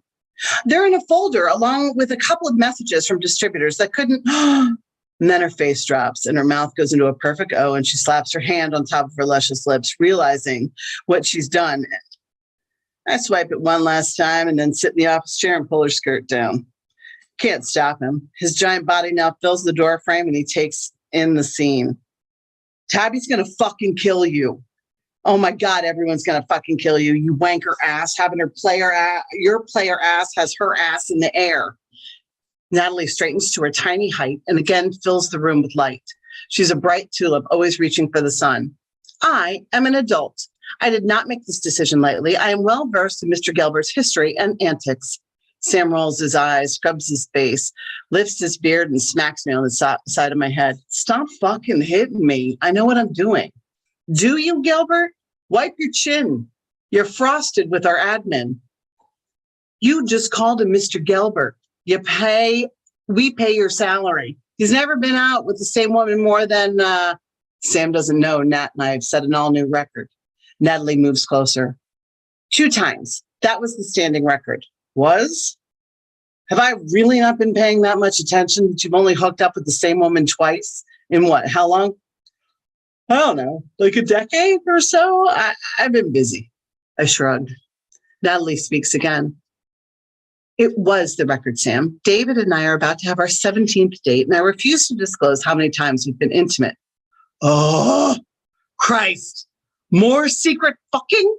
How are you assholes my brothers? Full disclosure from now on. Get me? He's still pissed that Bax and Tabby were having all kinds of secret fucking for years. He's off on a rant. Natalie, take this down. Emergency memo to Josh, Bax, Tabby, and David for the case of public record. Sammy and I do it at least 3 times a day. And sometimes we get lost in the scene. And I'm not calling in sick. I'm calling in bondage. We all good now? No more secret fucking, especially when it's going to affect our bottom line. Prohibition can't be a fucking clubhouse. Oh my God, which means you can't secretly fuck the staff, Gilbert. Natalie hands him a piece of paper. This is a letter revealing that we filed with HR, telling them the nature of our relationship. We both waive liability. Yeah, we don't have HR. I'm HR. You're HR? With a complete lack of corporate structure upheld by your articles of incorporation, somebody legally had to be. So I named myself, and I take care of things. That's what I do. You did all of this and fucked Gilbert 17 times? She's so hot. I answer with a mouthful of blueberry muffin. Oh shit, it's way more than that. I mean, like 17 dates, but way more times. I swallow and smile. Sam's jaw drops and I wink. She can be cheeky if she wants to. Okay, approximately 134. Sam turns, 134 what? I answer as I usher him out of the way. Times we boned. Blueberry muffin crumbs spray out of my mouth and Sam whispers, fuck me. And Natalie screams, the document's perfectly legal. This document is, and wait, this document says it's okay to participate in a muff car wash in our conference room? Well, yes. But as your HR rep, I have to ask you to please refrain from referring to my privates as a muff. That's it. That's it. Okay, so Heather's dying because her So good. earpods died, and she's like, perfect day for my earpods to die as her child walked into the room, but she's there for it. She's like, go away. So sorry. I'm hoping my mother's not listening too. That's so funny. I love this book. I love this book. It's a great book. It's so funny, and Thank you, both of you. And David grows. He really does show a lot of growth in this book, which he needs, but we as the reader need too. And Natalie, she too comes kind of a long way from the beginning. Yeah, she's a little persnickety, and I like that she realizes she doesn't have to be. Yeah, she learns to loosen up, and Yes. to kind of be in the moment. Yeah. They're both, I mean, they're all in the Christmas novella that's coming out because it's Tabby and Bax's Christmas story. And it was really, really hard to write it without including all of them. Like I had to pull back a lot of them and their couples. So Natalie has I think I mentioned her at one point, but I had to cut all her dialogue. I had to cut I had all these scenes, but there's too many. So I wanted to focus on just the 5, I guess, and Poppy and Sal, who aren't in this scene, but are characters. They're all so funny. And I just, David might own my heart right now in this series. I need Sal's book. I just started it. I know that. He just went to the window. He just went to plotting. Okay, so tell everybody how you plot, because I love this. I love how you plot. I would turn around, but there's way too much stuff. But I have a window in front of my office, and those window markers from earlier. It starts from, mostly plotting for me starts from daydreaming, which is a weird thing, but I'll think about a couple and I will, or a scenario or whatever, and I'll write one chapter. And so it's never the first chapter, and it's always somewhere in the middle and somewhere. And then I'm like, how do they get to that point? And so then we go to the window, and that's when I literally plot almost like a flow chart as to this leads to this, this leads to this, because if it's too specific, so I'm half pantser, I would say. Definitely start pantsing, but then if I don't have the through line, I can't finish it. And so, like, the book, I have a book coming out November 3rd called Keep Paris, in which the first scene ever written is probably 3/4 of the way in the book. And yet a ton of stuff happens first. So then I go from there and flow up. Like, how did they get to this point?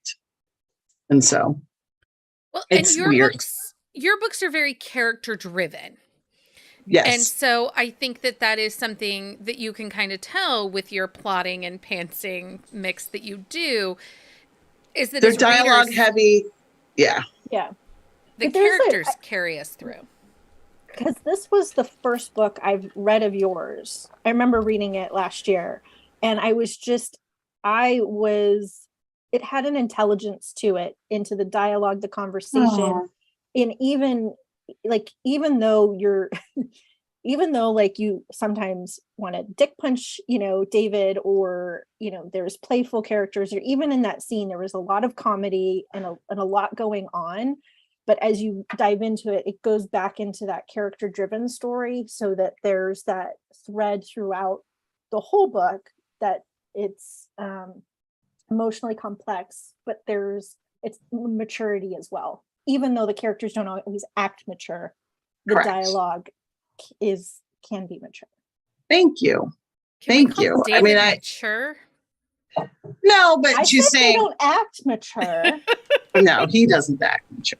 But that's what I strive for, is that I want to play, like, having done a lot of, and this is going to be odd. I took a lot of classes from Second City in Chicago, which is an improv theater, and did a lot of improv for 5 or 6 years. And the big thing that they tell you over and over again is to play to the height of your intelligence. And so I always want to play to the audience's height of intelligence, not to talk down to anybody, but I always want to make sure that everybody, I worry about over explaining. I worry about, like, I want to make sure the characters are intelligent in their own way, if that makes sense. And I want to make sure that the audience is appreciated for understanding it.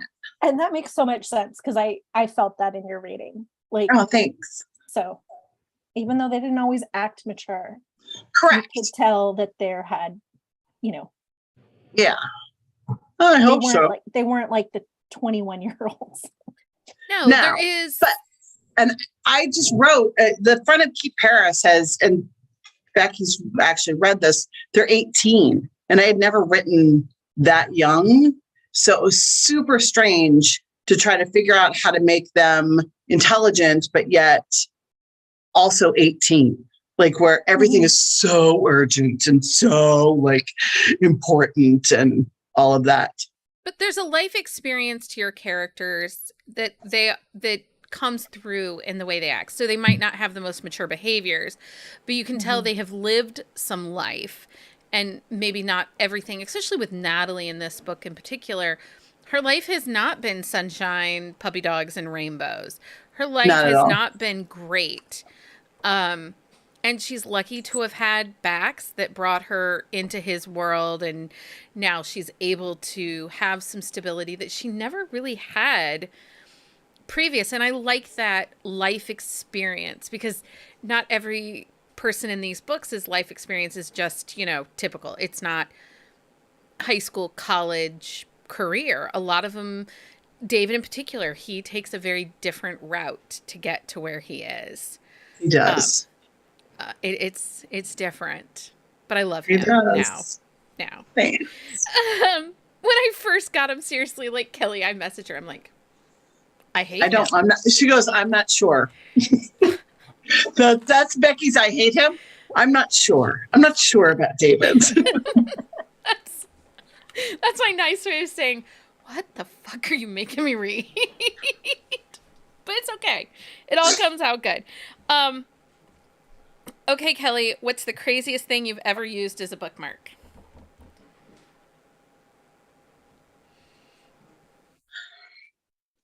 And I'm not kidding. A piece of ham. I was Like lunch meat? yes.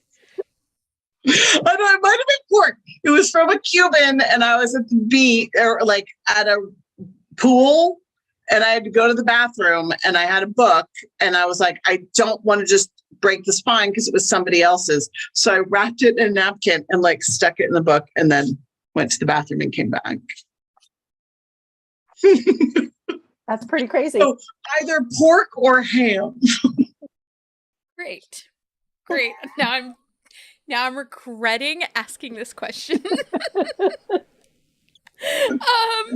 Okay, I'll Kelly, say guard a your paper food. clip. What? You're with Kelly, guard your food. It might turn into a bookmark. Okay, so Kelly has a signed copy of Meritage up for grabs today. In the chat, put the word wine, and we'll pick someone here. Okay, next question. Not that we are going to know this. What's your go-to beverage when you're writing? I know what it is.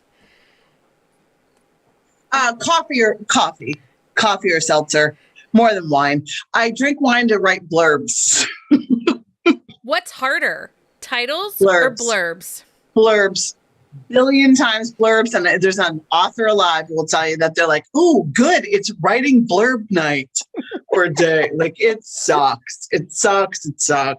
Because you know what the book's about, and you try to say too much, and basically you're just trying to, give them an overview, and you're like, yeah, but this is so important, and you're too close to the damn book to write the stupid blurb. That's what I think. Would you rather read a book with no page numbers or no chapter numbers? Ooh, chapter. So you have to have pages. Yeah. Mm-hmm. Yeah, I need to know how much more there is. Because sometimes I'll slow down if it's really good. And sometimes I'll be like, oh my God, there's this much more. Like, don't get me wrong. I loved me some Court of Rose and Thorns, and I've been through it all.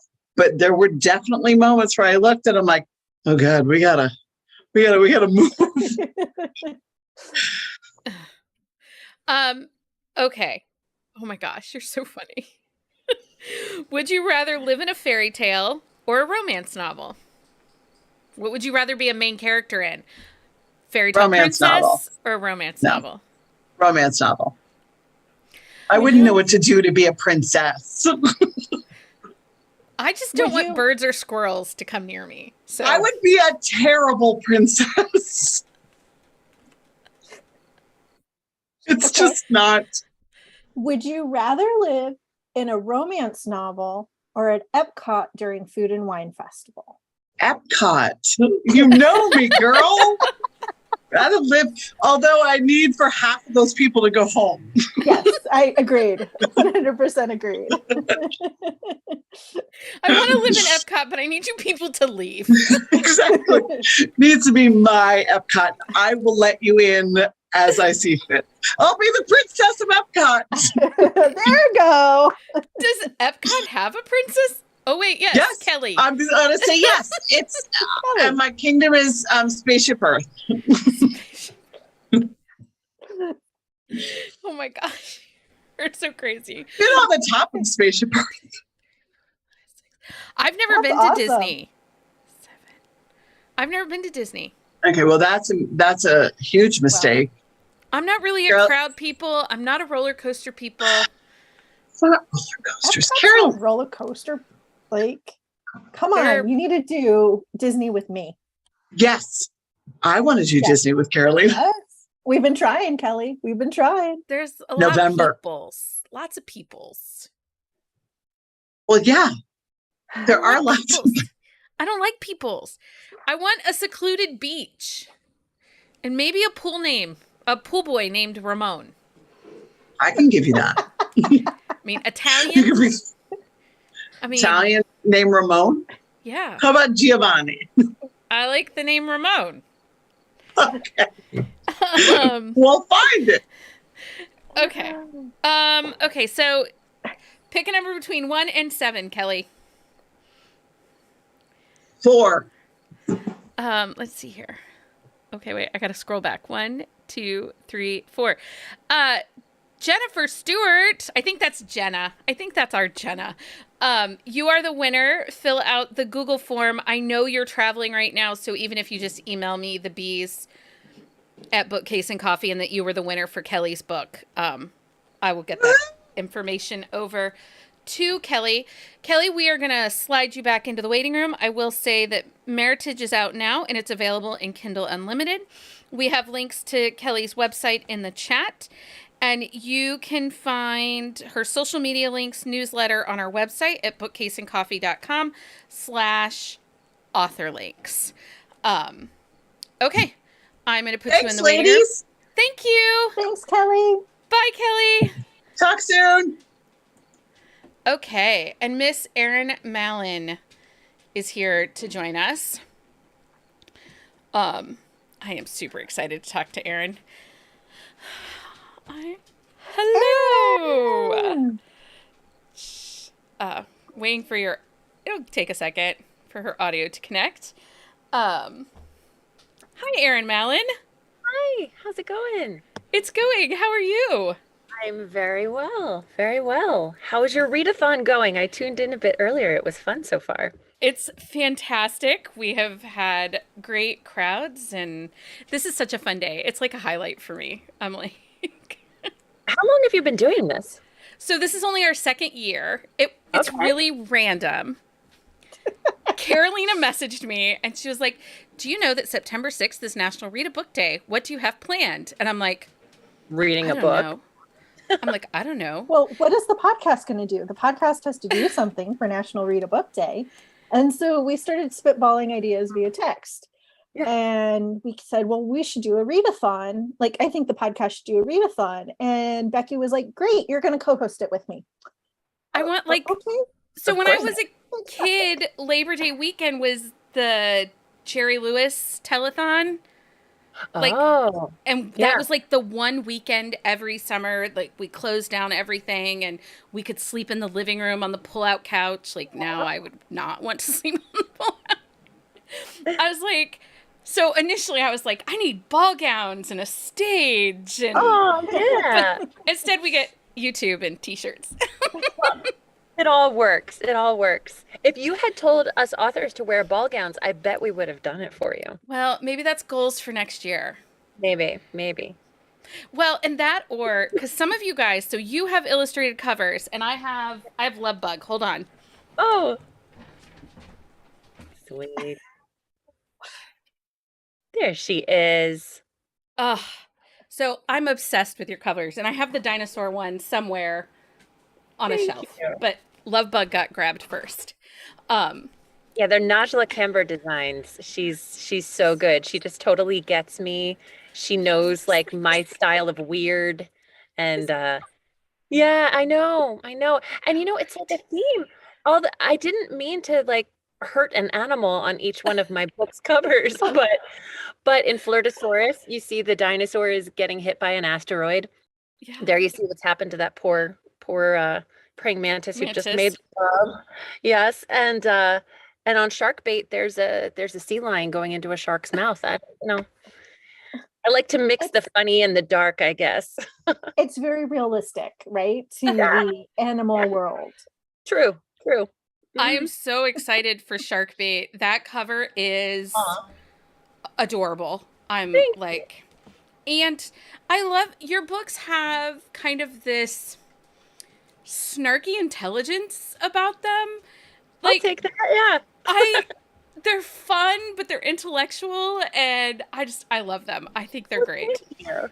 Thank you. Snark is a tricky thing, right? Like, especially for female protagonists. Snark is, it's, I like to go kind of balls to the wall with it if that's the kind of character she is, but romance readers aren't always kind to a very strong, snarky female. So it's like a line you got to walk. And I think I'm still learning that. The men can be snarky as hell and we'll love them, but the ladies have to watch it. And so that's something I'm looking at these days. I'm like, do I keep doing exactly what I want to do? Or do I pay attention to that a little more? I don't know. Write what you want to write, Erin. Yeah, I'm there for it. Thank you. Thank you. And I actually just read your addition to the anthology, Smart Ass. The big giant beast is up there on my shelf. Sure. Someone picked it up for Book Bonanza for me because I didn't get to any of the conference this summer. So that's a beastie anthology. Yeah, it initially we were all supposed to write under 25,000 words, and people got inspired and they send me these honking things and I'm like, all right, it's going in. So it's 750 pages. It's pretty intense. But what I'm excited about is Helena Hunting was very smart and she told me the kind of paper that we should use to print them. So not every time, most times people picked it up at Book Bonanza or a Polycon, they went like, whoa, they were surprised how light it was because they thought it was going to be like brick. And then they lifted it and it's like breezy, but it's big. It's big. And breezy, it's a USA Today bestseller. Yes. Congratulations. Thank you. So excited about that. So many people supported us and it was a really great experience. I'm glad it's on your shelf. Yeah, we're so excited for you guys that now you get the USA Today bestselling, and it was so awesome to see all the love for that book, and some of our favorite authors are in it. So, well, it was like a brain child of mine, I'd say like 9-10 months ago. And I'm like, I made my dream list of who I wanted to be involved. And I started going through and sending out emails that I had these like, if this one says yes, then she'll say yes. If she says yes, then no. Okay. And I just like kept going and I like got everyone I wanted. And I think it's a nice mix of super established writers and some that have just put out their first book in the past couple of years. So it's nice because people are discovering new to them authors and getting the ones that they've loved for years. So we always like to say, someone's always like, well, how did you get so-and-so on the show? And I'm like, I just ask. Girl, all you do is ask. What's the worst you're going to tell me? No? Okay. And then you will move on and you will be fine. You do. You do. You're just like, hey, I'm going to ask. They're going to tell me no. It's okay. I'll be okay. And some people had to tell me no for smartasses, and they were so lovely. They had their reasons. They one author was like, listen, I want to do this and I love all these people involved, but I actually don't like writing short stories because it's the same amount of work to write a short story. You still got to world build. You still got to understand every character and their motivation, but the payoff, not literally in money, but like length of the book is not the same. So she's like, I'm going to pass. I'm like, I respect that. You got to know what you need to do. What makes you feel good. And so, but some of the ones that had to say no, they're like, but I'll help support it. I'll spread the word. And they did. It was so nice. Yeah, we were excited. We actually talked to Karen Gray during our Indie Author Month in April, and she brought it up then and put it on our radar, and which was great because that helped us like know this is coming, and we better pay attention. So Karen's become a dear friend, and she's I've been calling her one of the MVPs of this because I took on the bulk of the work. And that was the way it was going to be. And I was happy to do it. But then some people popped up. They're like, I can do this. I can help with this. I'm like, yeah, girl. And Karen is that kind of girl. Yes, she's pretty phenomenal. So, okay, I'm going to read your bio and then we'll get into Sharkbait. Erin Mallon is an author, playwright, and narrator of nearly 600 audiobooks with a special affinity for the romance genre. She is a 6-time Earphone Award winner and a 5-time Audie Award nominee. Her audio play, These Walls Can Talk, is a 2021 Independent Audiobook Award winner for humor. The Natural History series is Erin's duet trio of romantic comedy novels about women in STEM and includes Flirtosaurus, Lovebug, and Sharkbait, which Sharkbait comes out at the end of this month. September is a huge book month and so many good things. I'm feeling that. Yeah. Yeah. There's a So lot coming in. exciting. Yeah. Okay, so you are going to read from Sharkbait, which is book 3 in the Natural History series. Give us a little bit of a blurb either about the series or a little bit about the book. Yeah, so Sharkbait's book 3, you meet Louise, who she's the protagonist of Sharkbait. You meet her way back in book 1. She's Ralph's sister. You don't get much of her in book 1. She's a marine biologist. She's studying to be a marine biologist. And then book 2, you see her more. You get to see her hanging out with Mabel and Calliope. And in book 2, you see the timelines overlap a little bit with Sharkbait. You see that there's some weird tension between her and this bartender named James. And then this is their story. You find out that they've had this one night stand over the summer, and this is a couple months later. And you'll see the rules she makes up for this one night stand, and he doesn't exactly comply with them. So I always love the rules. yeah, you got it. Any with a fake relationship or with a one night stand, anytime you know where the story, like I'm here for it. Let's go. Yeah. So I'm gonna read from the prologue. It's 7 pages. How much have people been reading? That feels good. Perfect. Yeah. Sounds great. Yeah. This will be great. Okay, here we go. I'm in my booth, but I'm not recording, so I don't have my mic, but here we go. All right. Prologue. 2 months ago, Louise. This guy is a talker, and not exactly a dirty talker, just a straight up talker. What's your name? He rasps as he slams me up against a huge ice cold keg. Holy crap, that's frosty. My shirt buttons are undone. The skirt I'm wearing is hiked way the hell up, and the hot Henley he was wearing is nowhere to be found. I tore that thing off him the moment we got in here, which was excellent thinking on my part, because turns out this man's abs are insane.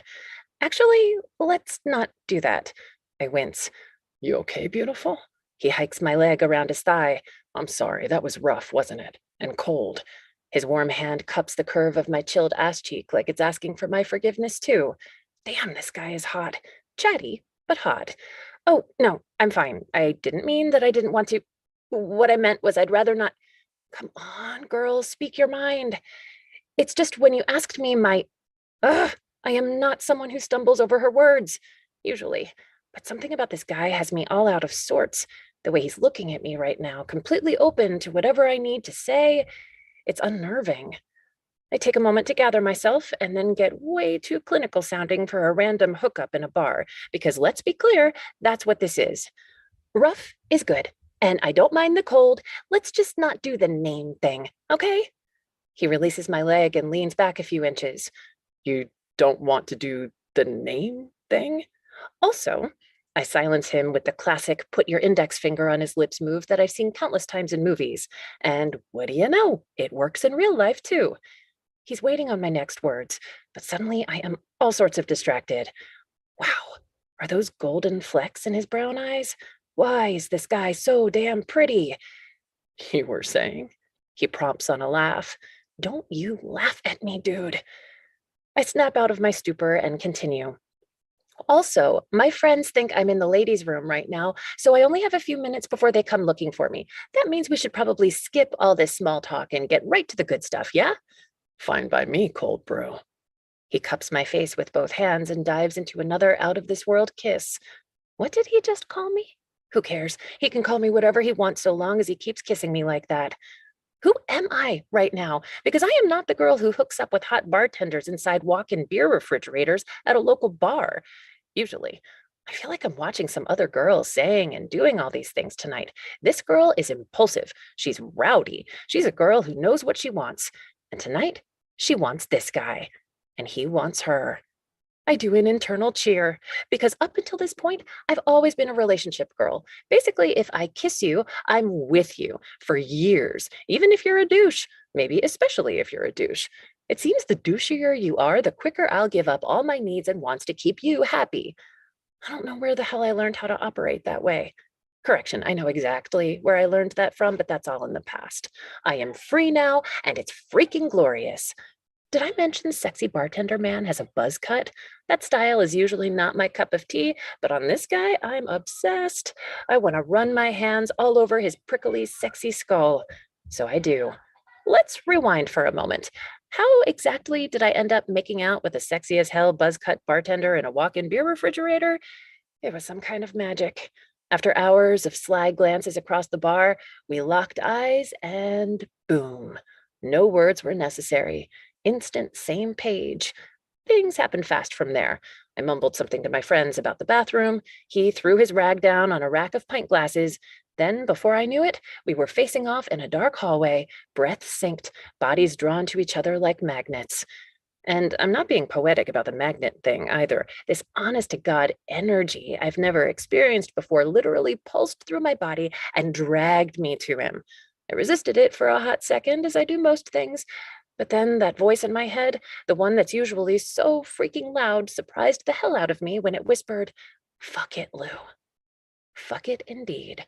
Tonight I am not smart girl Louise who weighs every decision over and over until her brain is ready to burst from the internalized pressure. Tonight I'm not responsible girl Louise who everyone counts on to do the right thing.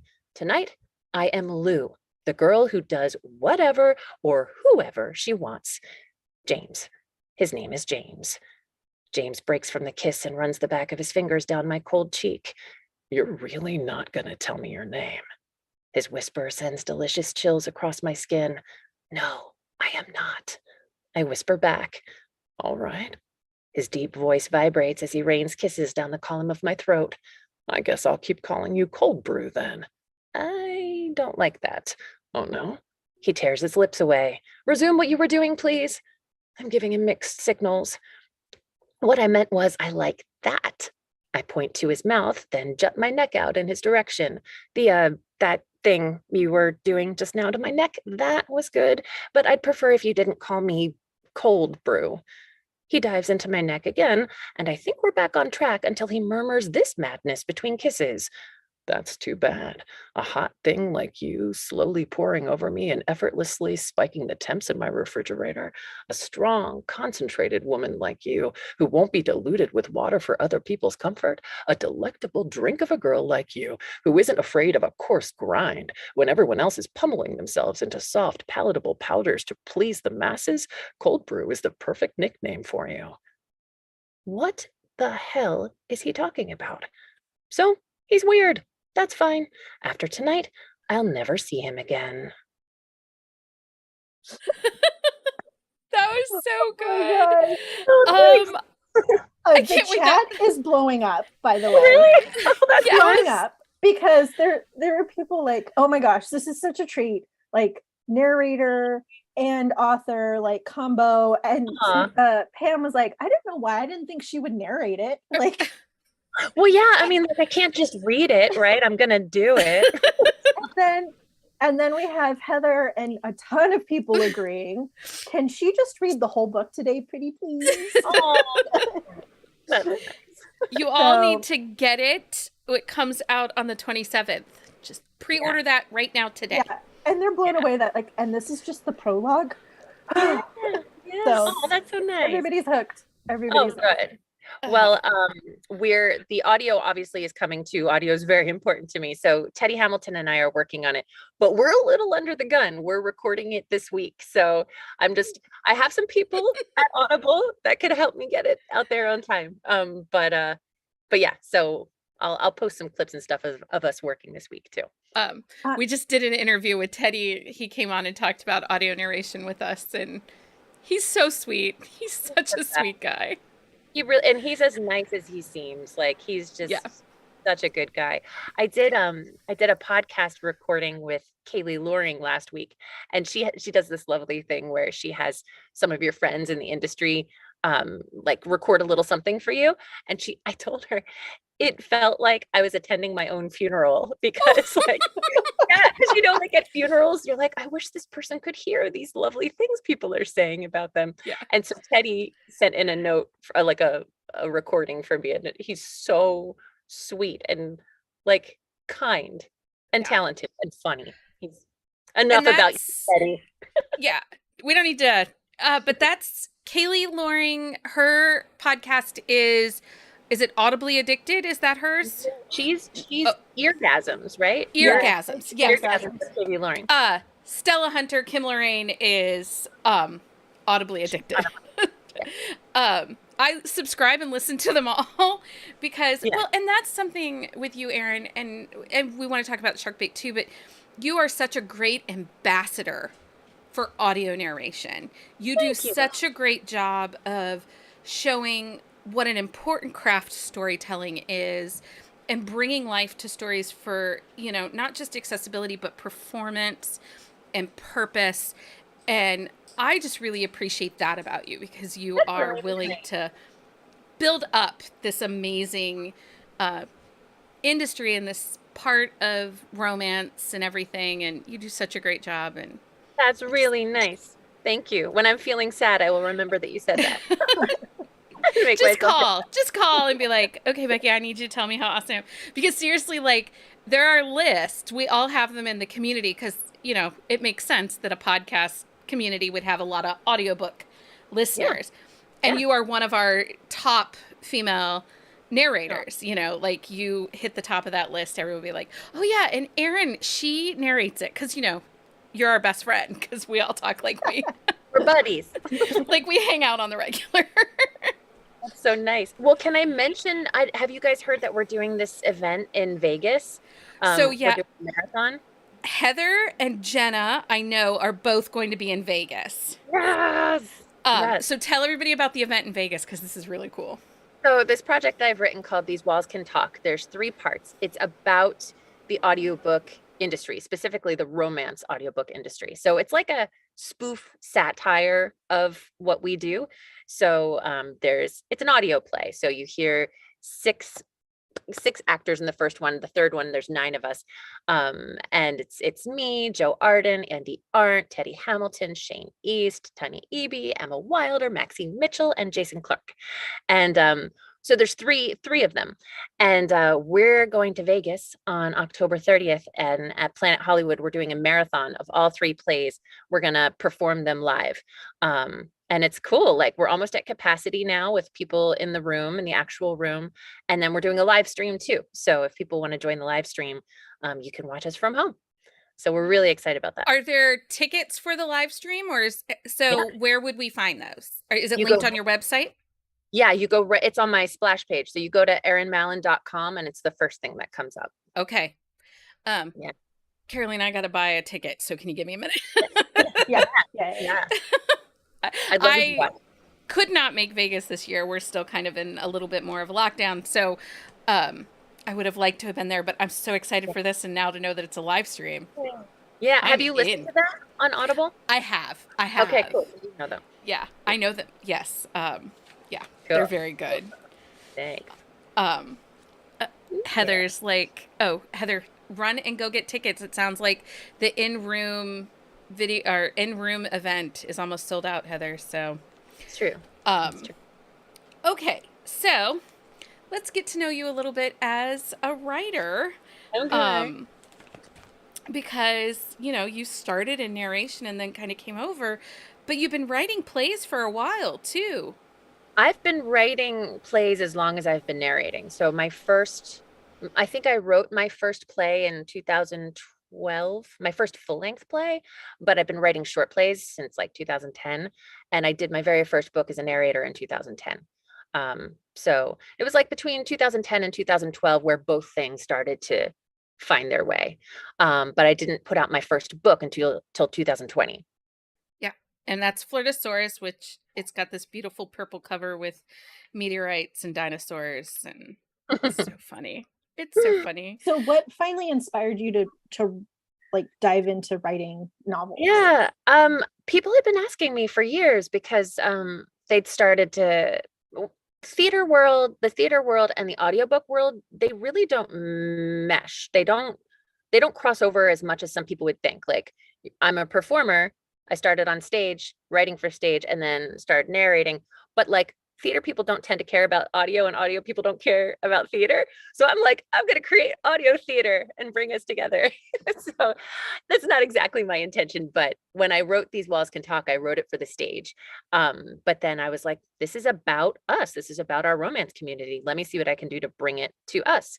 And it's been nothing but joy. And so people were like, well, you write comedic plays and you narrate a ton of romantic comedies. When are you going to write a full-on romantic comedy book? And a couple of years ago, I said, I'm not. And I kept saying that because I was really busy, and I am really busy. But then I was like, let me just give it a go. So I wrote that first book in private, didn't really tell anyone about it until it was ready. And I've just sort of been figuring it out as I go. I'm still figuring it out, like exactly where my place is and what kind of work I want to be putting out there. So it's all, I'm really hooked into my intuition and experimenting a lot right now.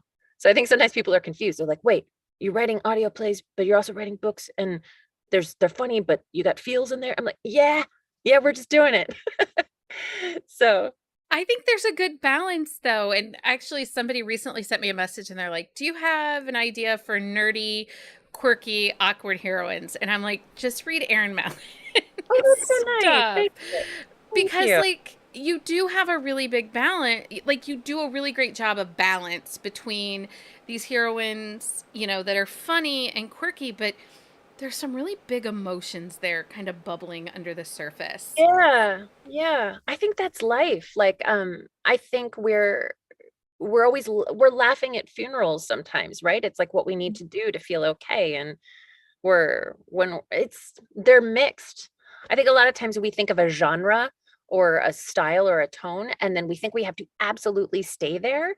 But I think you kind of lose your magic and your flexibility as a creative person when you hold too strong to that. Because romantic comedy wasn't always a thing. No. It became a thing. And there's people that do it differently. They're not all the same. So yeah. I like yours because they're not quite as slapsticky. Like they're not as like running into the lamppost kind of funny. It's smart funny, thinkable funny. I don't know. I like them that you challenge me to think and, you know, be smart. Thank you. I think funny should be a result of human behavior. So I try not to like go for the funny in a way. Like I try to go for the humanity first, and hopefully comedy comes from that. Yeah. So yeah, because people are inherently weird and funny. Like we don't have to try too hard to put them in weird situations. We're all weird to begin with, I think. So what's a trope that you would not write? That I would not write. You know, it's only recently that I'm fully embracing tropes. I was one of those people for a while that was like, I just want to do my thing, and I do. But now I absolutely recognize the power of tropes and how much fun they are. So one that I wouldn't do, gosh, I don't think I'm interested at this point in like the fake fiance or fake marriage one. It's just not something I feel like doing. You also have to take into consideration that I've narrated almost 600 books, and about 500 of them are probably romance. So I think I've narrated a bunch of those, and I feel like I've explored it as a narrator. So I might be done with it. That gives you such an interesting perspective too. Yeah. Because it really is like a study in characters and stories. Oh my gosh, like I have the best job in the world, for just period, end of sentence. And it helps me learn as a writer. When I do a book that I think is fantastic, I'm like, how did she do that? When I do one where I'm like, oh, I would have done that differently. How would I do it differently? And it helps my mind like hone in on what I'm trying to do as a creative person. Yeah. That's something when I work with authors as an editor, that's something that we'll tell them, like, you know, go ahead. It's okay to pick up, like I'm working with an author right now who's writing some sapphic romances. And I'm like, go ahead. Here are some titles you should read. These are a variety, in my opinion, of what gets it right, and some that might have fallen a little flat. And it's good to do that because you can see, hey, what am I drawn into in this story? But also, wait, what isn't working for me in this story? And that helps you build up your own craft. And you know what it also does? I think I'll speak just for myself. It helps build up your confidence and your knowledge that You will never, ever, ever please everyone. Even, blessed Colleen Hoover doesn't please everyone. Do you know what I mean? And she is undoubtedly a success. So I think reading a ton helps us realize that's not for me. I know she's incredible. That's for 500,000 other people. So when you're working on your own things, like, how can I write for myself and the people that I know enjoy this, and let that be okay that there are people that it's not for them, because that's the way it works. There's a couple librarians over on TikTok that do 1-star reviews for popular books. Have you watched any of theirs? They're so funny because like they read like Nora Roberts. It was a review on one of Nora Roberts' books, and it was like, why is this woman why is this woman even writing? These books are not even very good. And I'm like, she's a freaking queen. I think she's okay. Yeah. It's funny. The 1-star reviews are always funny because they're so passionate. Like they had to write it. So I always admire the writers that can use those for fun. I think Max Monroe does that, don't they? Where they do. Like, yeah, that's really funny. Really funny. Well, and speaking of TikTok, you have read your little guy's stories that he's writing. His is it Captain Underpants fan fiction? Yeah. Have we gone to Dogman yet? No? He's been reading Dogman, but he hasn't done a fan fiction for Dogman yet. Yeah. No. Those are so fun because I remember when my little guy is 19 now, so not so little guy anymore. And I remember the Captain Underpants days, and he would write the flipograms and it's so funny. People have been reaching out to me. They're like, my son did that, my daughter did that. I guess it's a thing. It is. Yeah, so sweet. It's so fun. Okay, so you gotta move on to your next friend. We are, but you have a giveaway. So, and our other author has not jumped into the waiting room yet. So we'll stick with you if you don't mind for a couple more minutes. Apparently we could talk to you all afternoon. Yes. Okay, so if you guys are still hanging out in the chat, give us cold brew. Word what? Cold brew. Cold brew. Yeah. Write the word cold brew in the chat, and we'll pick a winner for a signed copy of Sharkbait. So jealous, that cover, you guys. So adorable. And then we will... Okay, so would you rather write a novel based on a true story of someone you know, or a fictional novel where the main character is based on you? The second one. The second. Yeah, like... Many people come up to you when they find out you're a writer and say, I have a story for you. And then they tell you their story. You could never do it justice, ever. I think that just such enormous pressure to write someone else's story. And people already pick themselves out in your things. Like my husband does it. My mom does it, where she's like, is that about us? Was that thing you said? Is that about our family? I'm like, usually if I do write about something specific, in life, I try to cloak it. So if it was a woman in my life that did or said it, I'll try to make it like an older man and like from a different country. Like, so they'd never know it was them. But sometimes people still get in there. So no, I don't want to write about real people and have them know it. No. It's hard because like with the podcast, I want to tell like real stories and stuff like that. And then I have to remember those are not always my stories to tell. And my children are of an age where they have to give me permission to like share their story and such like that. Yeah.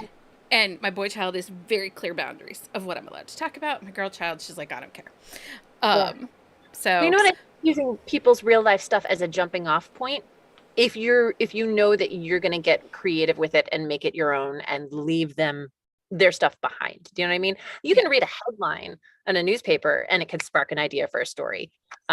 It's not your story, but it can become your story when you make fictional people and start to play around and let it play on you, rather than try to capture them, because I don't think you can ever really do that.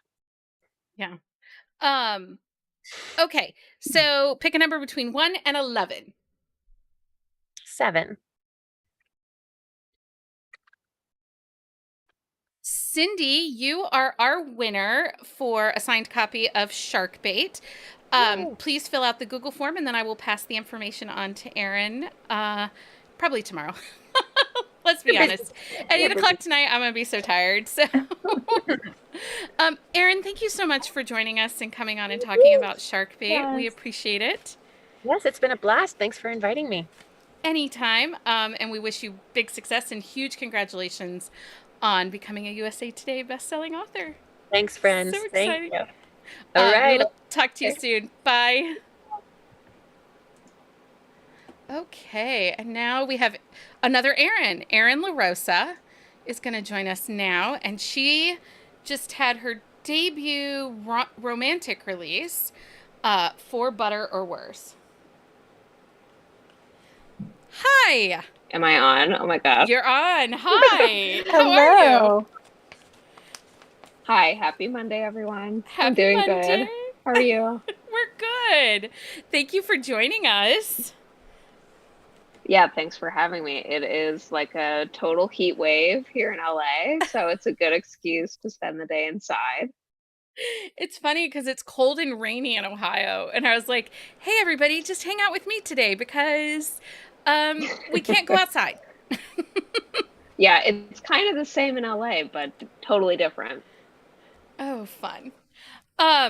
So you said yes, not only said yes to this, but you said yes to summer reading. So thank you so much for joining all of the Buzzing About Romance chaos. It's been really fun. I have loved just watching all of the prompts being sent out, and I think this idea of like doing a live with romance authors is so fun. Although I hope you have like tons of caffeine because I don't know, I don't know how you're gonna do it. I have like a big mug of coffee, and I'm just here for an hour. So I got some iced coffee, and excellent. I drank coffee before we started. Perfect. And lots of water. Hydrate, hydrate, hydrate. Yeah, it's the water because you get like cotton mouth from all the talking. That's right. Yeah. But this is Good just a tips. fun idea. Carolina kind of said, hey, last year she's like, hey, what are we gonna do for National Read a Book Day? And it kind of evolved, and I said, oh, and you're co-hosting, and we're gonna do like a telethon kind of feel. That An is so all-day true. It is event. a telethon. It is. That's really true. I feel like we really don't see that anymore, but I remember watching those as a kid, like on cable or whatever. I wonder like what iteration will happen on like a Hulu or Netflix or whatever, Right? like if they'll figure out how to do something like that. They were always so fun. I remember Labor Day being the Jerry Lewis telethon, and Oh my God. getting to stay up all night, like as long as you could stay awake, and the different celebrities and Right. the Right. evolution of his bow tie coming undone through the night. Okay, well if I come back next year, I'll wear a bow tie and we'll just kind of slowly Well, we see said it fall off. We said to Erin Mallon when she was here, we were like, maybe ball gowns. Maybe we need ball gowns, like sparkle next year. Do you know, it's almost award season. That's a perfect idea. Yeah. Okay, so I'm going to read your bio, and then we'll get into all of the reading chaos. Erin La Rosa has written many highly engaging tweets as a social media manager, but on her way to writing romance. She also published 2 humorous nonfiction books, Women's Skills and The Big Redhead Book. She lives in Los Angeles with her husband and 3 daughters, 1 human, 2 feline. I was like, wait, 3 daughters? I only know about the one little cherub. I have 3. 2 of them are very furry. Yeah, we have had like quite a time because one of my cats, who is this like beautiful black cat named Chip, she tore her ACL like 2 weeks ago, which is a thing I didn't know cats could do. And it's apparently very rare. But she is like behind me is like this crate we have to keep her in. So I've really been on a journey with one of my cat daughters, my middle cat daughter. I guess she wasn't getting enough attention. Is that the middle child thing? Yeah, it sounds like it. Well, she tore her ACL just to get attention, so I'm giving it to her now. Don't worry. We have an Australian Shepherd. He is the youngest of everybody in the house, and he actually will fake a limp when our daughter isn't giving him enough attention. That's very smart. That is very smart. I'll be like, I think the dog is limping, and the next thing you know, he's out in the yard running. But as soon as you tell her that he is limping, she's like on top of him, like, buddy, are you okay? Are you? And I'm like, seriously, they're dog so just smart. faked a limp. Yeah, they're so smart. So ridiculous. Okay, so your debut romance novel, because as we learned, and I didn't know this until I was reading your bio yesterday, you've written 2 other books, but you also write, do you write TV shows too, pilots? Yeah, well, I write TV movies. So I had one that filmed this past summer. It has another pun title. It's called Time for Love, but it's spelled Thyme. And I'm working on a new one now. So yeah, I write these like made for TV movies that get sold to Hallmark or Lifetime or, whoever will have them. Yeah. Fun. So you're reading from your romance novel debut, For Butter or Worse. And actually, Mhm. recently in the news, I will say, has been all the stuff from British Bake Off from filming this summer. And we Right. talked about this on our live over on Instagram we did for summer reading. You kind of broke my heart a little bit for British Bake Off, but I'm still in it. But I used to like Paul Hollywood. Now, not a fan. Well, have you been following me on TikTok about all of his Yes. stuff? Yes. Yeah, so Okay, catch us up. For those of us who haven't, quick catch up. So, I part of why I wrote the book was that I'm a huge Bake Off fan. I watch cooking shows all the time. And so but I kept noticing that on Bake Off, it was like the women kept leaving. And I was like, this is so weird. And I said to my husband, I was like, why are all of the women leaving this show? Like Mary left, and the 2 hosts who were with her left in the original iteration. And then there were a couple of other women who left whose names I'm so sorry I'm forgetting right now because I have like a goldfish memory, and as soon as it's in, it's out. But I like did some digging, and then I was reading about like all of these rumors that Paul had kind of like been known for hitting on female contestants and like making them feel super uncomfortable, which maybe isn't a huge surprise, but then the like real juicy stuff is that Mary Berry was like very good friends with Paul's first wife, and he cheated on his first wife multiple times, including with like another baking show judge who he was on an American show about, and that was, I think, the one that kind of like she was like, okay, I'm out. And so apparently like Mary really didn't like the way that Paul treated his first wife, and like that's rumored as part of why she left. The other part was that the Great British Bake Off moved from the BBC to, I think it's called Channel 4 in the UK. And so Mary wanted to be loyal to this network that like built her reputation up, like built her up as a star.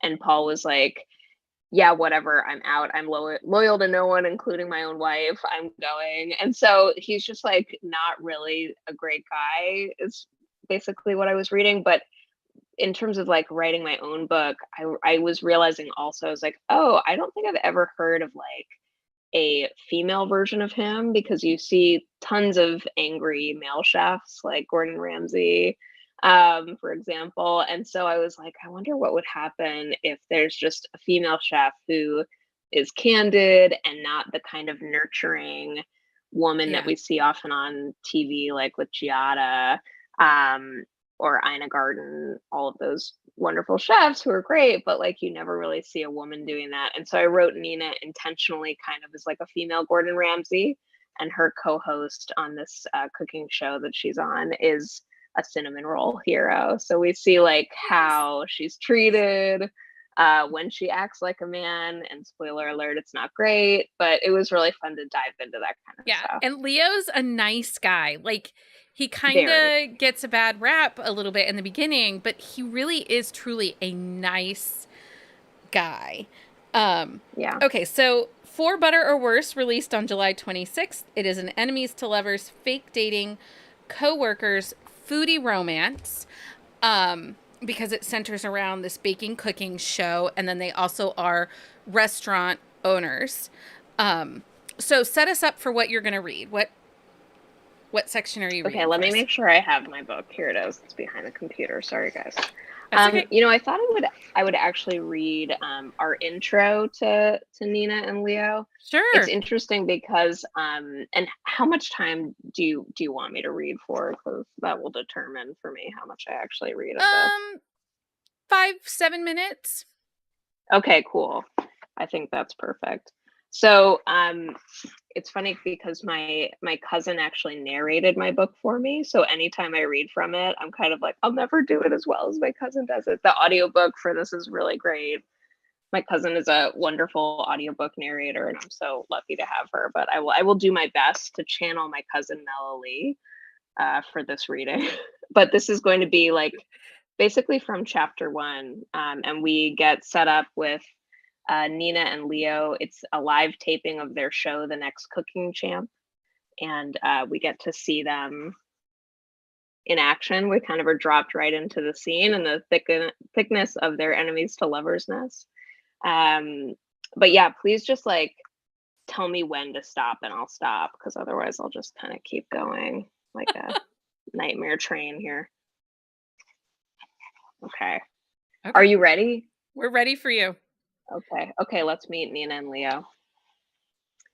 Nina Leone stared into her dressing room's vanity mirror. Her palms were planted firmly against the table, but she bounced on the balls of her feet, the same way she did whenever she was nervous. And she was borderline vibrating with unease. The average at-home viewer would never notice because her glam team, who'd become experts at giving her the natural look, despite the false lashes, bronzer, and endless eyebrow filler, had done a superb job. Her stylist had zipped her into a classic black jumpsuit accessorized with a gold statement necklace and slim python belt that cinched her waist and showed off the roundness of her hips. Even if she didn't feel confident, she looked as flawless as a mirror-glazed cake. She was iced perfection. I can do this. I can do this, she said out loud. Hell yes, you effing can, her sister Sophie's voice burst through the phone. Hell yes, you effing can. Nina looked down at her best friend Jasmine and her sister on FaceTime. If anyone could pump her up, it was her mini hype team. Repeat after me, Jasmine commanded. I will not fall in my heels. Well, now that you've cursed her by saying it out loud, she's definitely going to fall, Sophie chided. On this very helpful note, I should probably go. Nina raised a playful eyebrow. Nothing, and I mean nothing, is going to go wrong, Sophie said. Just remember these words. Do not fall, Nina interrupted her bestie. Okay, bye. Then she ended the video chat. She exhaled sharply. Normally, she wouldn't give Jasmine's comment more than a passing thought, but tonight was deeply important, and something as innocuous as tripping could actually be a problem. I can do this, Nina reminded herself. It was the taping of the finale of the 3rd season of The Next Cooking Champ, and she'd worked her entire career to get to this point. While most chefs cooked in obscurity, people knew her name. She was also a female chef, a minority in the restaurant world, and the producers had taken a chance on her. But she'd earned her spot. She'd built Leone, a successful restaurant, on her own, and had won awards while growing a loyal clientele. To her, food was more than a meal. Food was everything. We need a hair and makeup check on Nina, Tiffany, a producer on the show, said quickly into her headset. She had one of those inscrutable faces that meant getting a read on how she was feeling was nearly impossible until she actually spoke. What do you think? Nina cautiously spun to show the full effect of the costume designer's wardrobe choice. You're sweating. Tiffany stared at Nina's hairline. Okay, well, that wasn't the answer she'd hoped for. Wait, I'm what? Walk with me, Tiffany said. Cutting her off, then turned on her Converse sneakers. I stumbled a bit, Tiffany said. Cutting her off, then turned on her Converse sneakered heel. Nina trailed after her. They left the cocoon of Nina's dressing room and made their way to the soundstage, which was outfitted with cooking stations, KitchenAid mixers, multiple burners, mixing bowls, measuring cups, and an alphabetized spice rack. The setup wasn't dissimilar from her own restaurant's kitchen, except for the reality show part. Nina carefully ran a finger along the top of her forehead. She was sweating, and not just because of the bright overhead lights or the row of cameras that would soon be trained on her.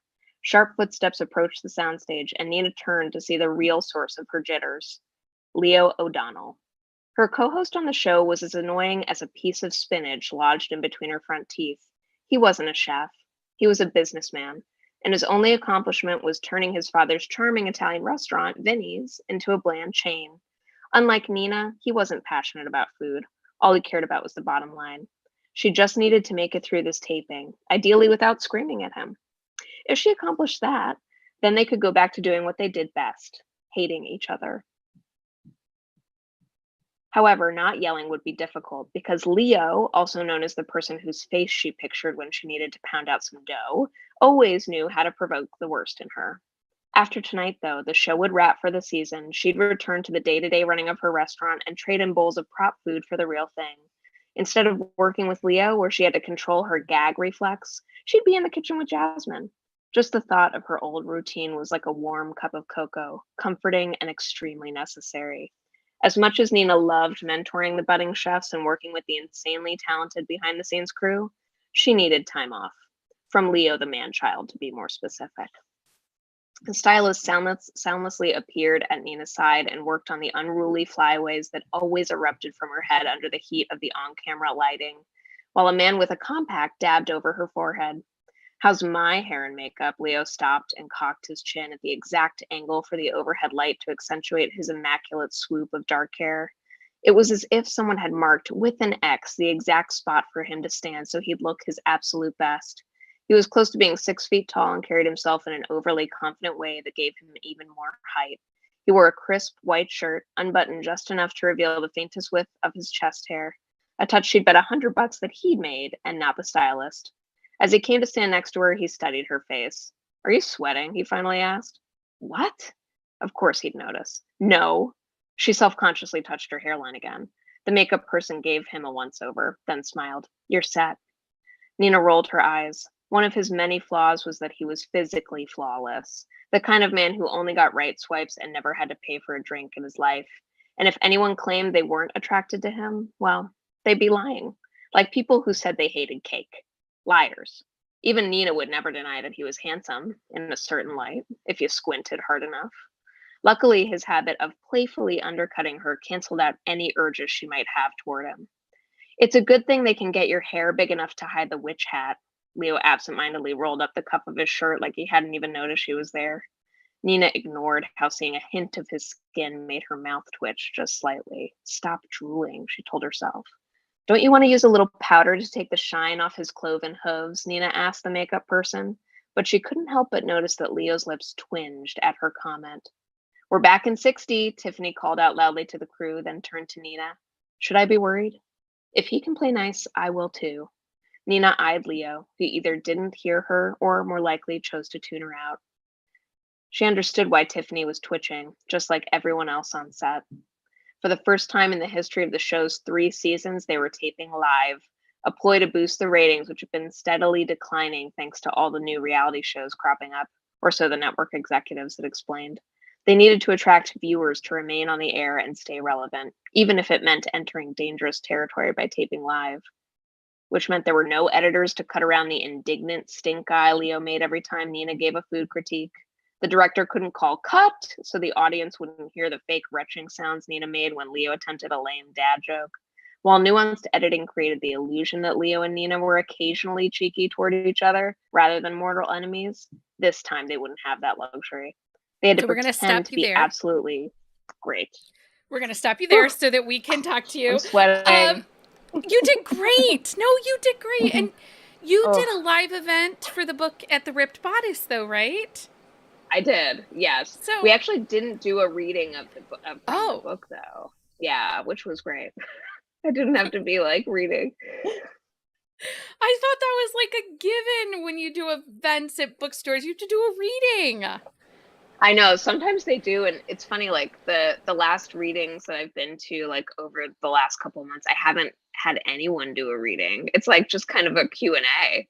Well, I am gonna have to email ladies at the Ripped Bodice. I'm flattered. Yeah, I'm flattered that you wanted me to. I feel special now. I finally got my reading from it. This is like the author moment, right? Isn't this like what you pictured? Is that you would get to read your book live on YouTube?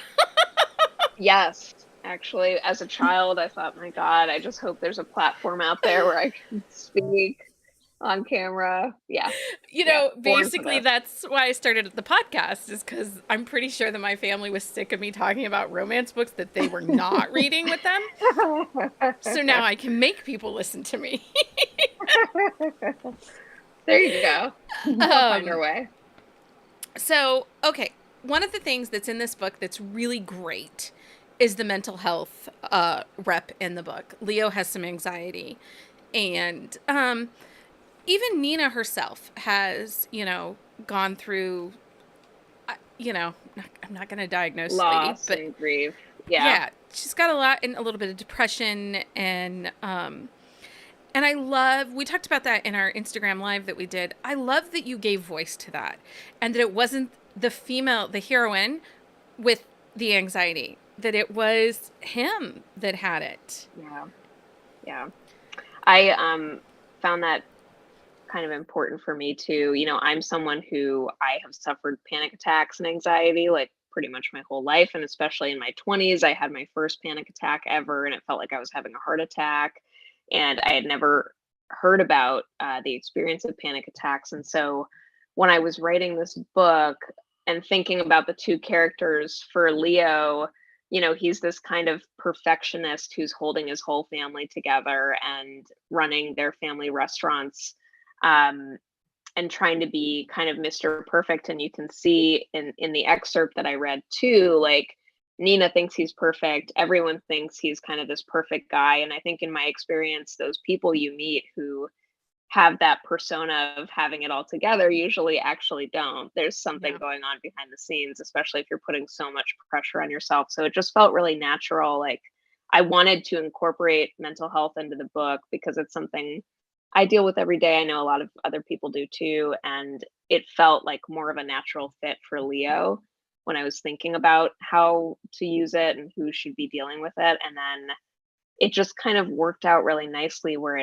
it really showed you, why he is coming across as this kind of like person to Nina, and why, the problem with perfection is that no one's perfect, and people hide that in very different ways. But it was fun to explore with him because, like you said, like we don't see men dealing with mental health very often, and I would love to see it talked about more because everyone has issues that they need to explore and should go to therapy for. And we see in the book, like part of the book is that Leo does end up going to therapy by the end of the book, but you kind of see his progression of like denying that he has a problem, accepting he has a problem, and seeking help for it.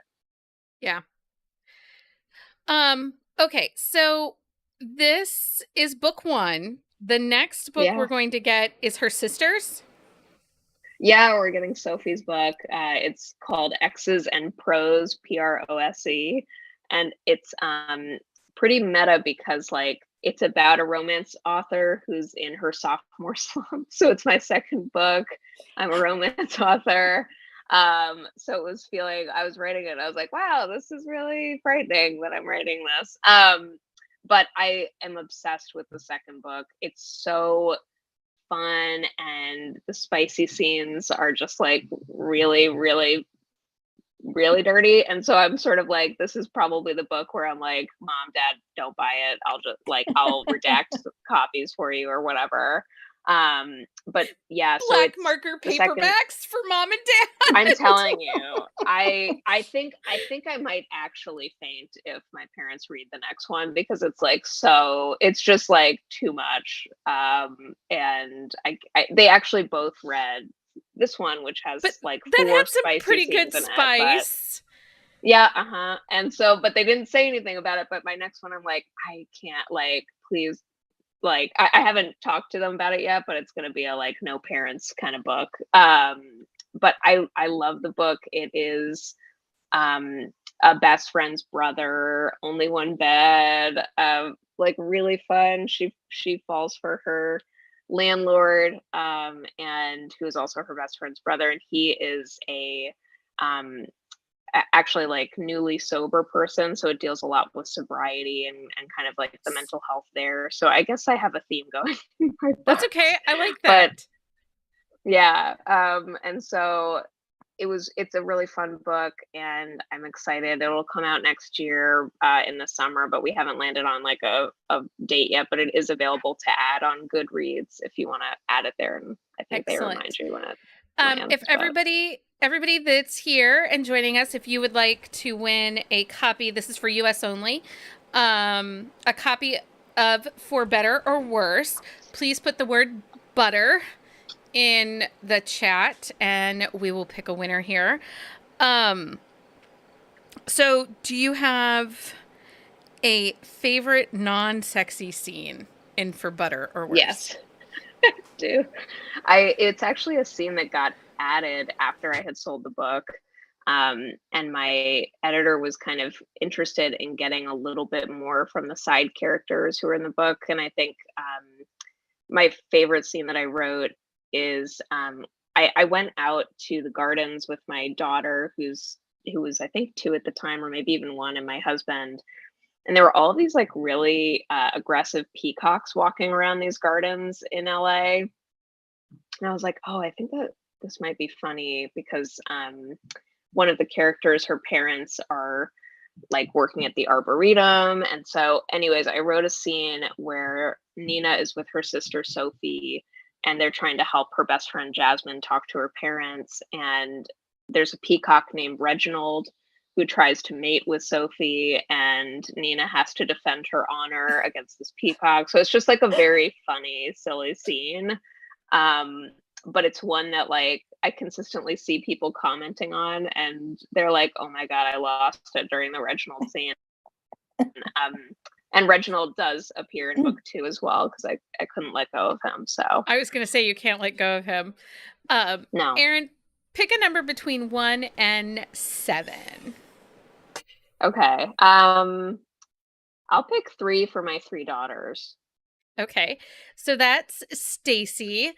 Hey, Stacy.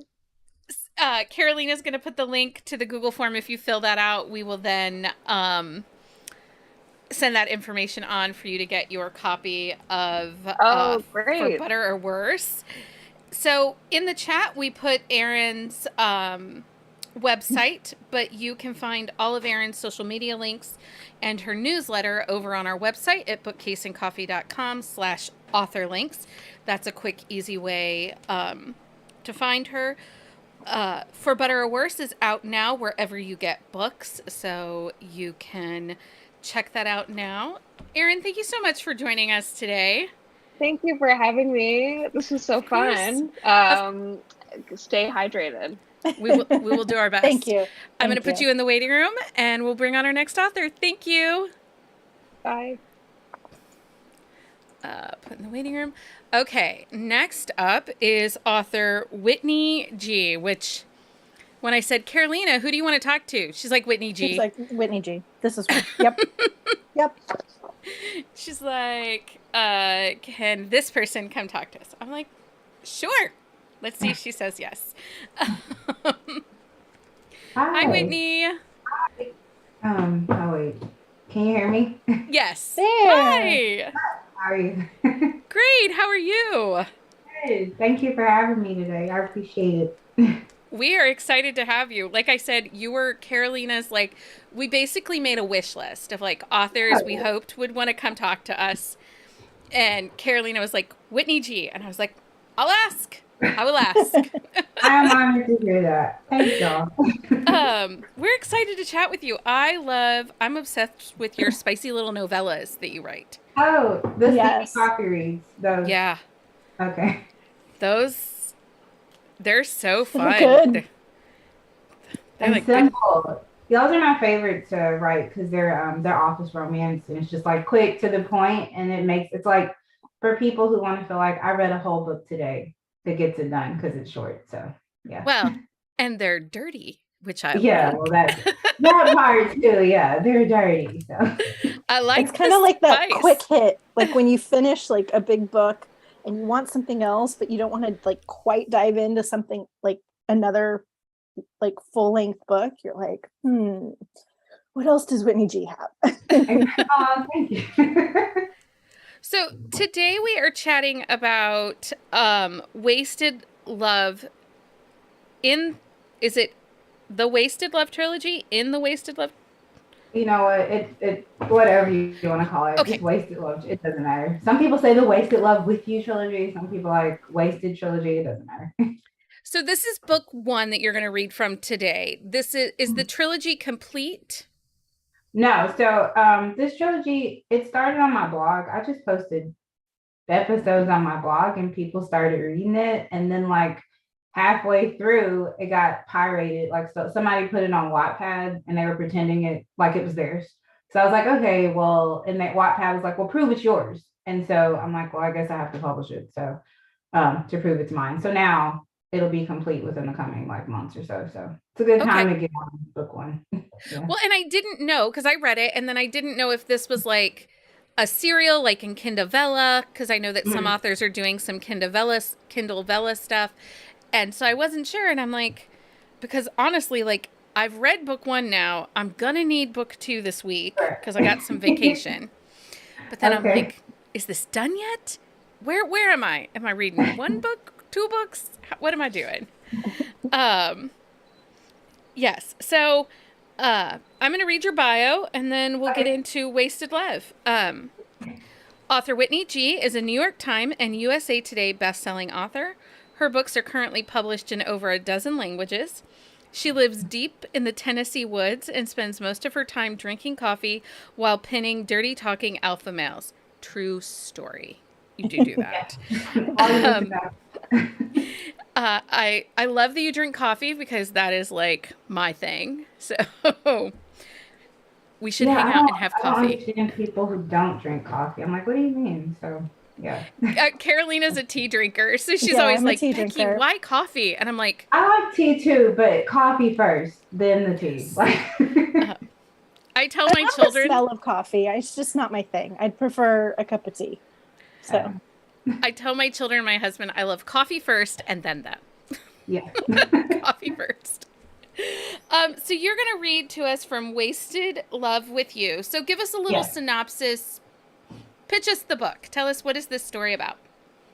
This is a romantic suspense-ish story. It's like you said, it's a serial, so it's got twists and turns at the end of every chapter. So it's kind of different, but trope-wise, I guess it's just mystery. You kind of spend the book figuring out like, okay, what's the deal with this hero? What's he really doing? Like, I mean, he's sexy, but what is it? Because it's, what's going on here. But it starts with this heroine. Her name's Autumn, and she's in a terrible marriage, and she should have never been in this marriage from the beginning. And that's the part I'll read to you. I'll do like a short bit. You kind of realize like, oh, this marriage is absolutely terrible. And then she finds out, it's not a spoiler alert, she finds out, her husband isn't a good guy at all. And then she ends up stumbling literally into this other hot guy. And that's where the story takes off, and it goes in a bunch of crazy directions where you're like, okay, whoa. And now, like you say, like at the end of the book, people are like, okay, so where's the rest of this? Like, I can't, what's going on? Like, so yeah, that's pretty, without saying too much, I guess that's the book in a nutshell. Okay, well, we have it as an age gap light erotic romance, so obviously some romantic suspense. And can you read your excerpt for us? Sure. Okay, so I have the book here, and if I have to, it's over the mic, but hopefully you can still, if you can't hear me, just let me know. I'll wave or something, but I think you'll be fine. Yeah, like just wave at me. Okay, so let me put this here. Okay, I lost you a little bit. What's going on? Okay. So it's from chapter 1. It's called End of an Era, and this is the heroine Autumn. So I don't love my husband anymore, especially not on these days. Our flame burned out a long time ago, leaving 2 severely scorched hearts in its wake. No matter how many times I try to convince myself that a stray ember will soon catch fire, that the old sparks will return someday, the coldness remains. I married him when I was 18 years old, when I was young, dumb, and thought I knew everything. I was captivated by defiance, too obsessed with the whole, but Mom, I love him, and he's the only person who understands my deep, dark past, that I couldn't see the web I was weaving.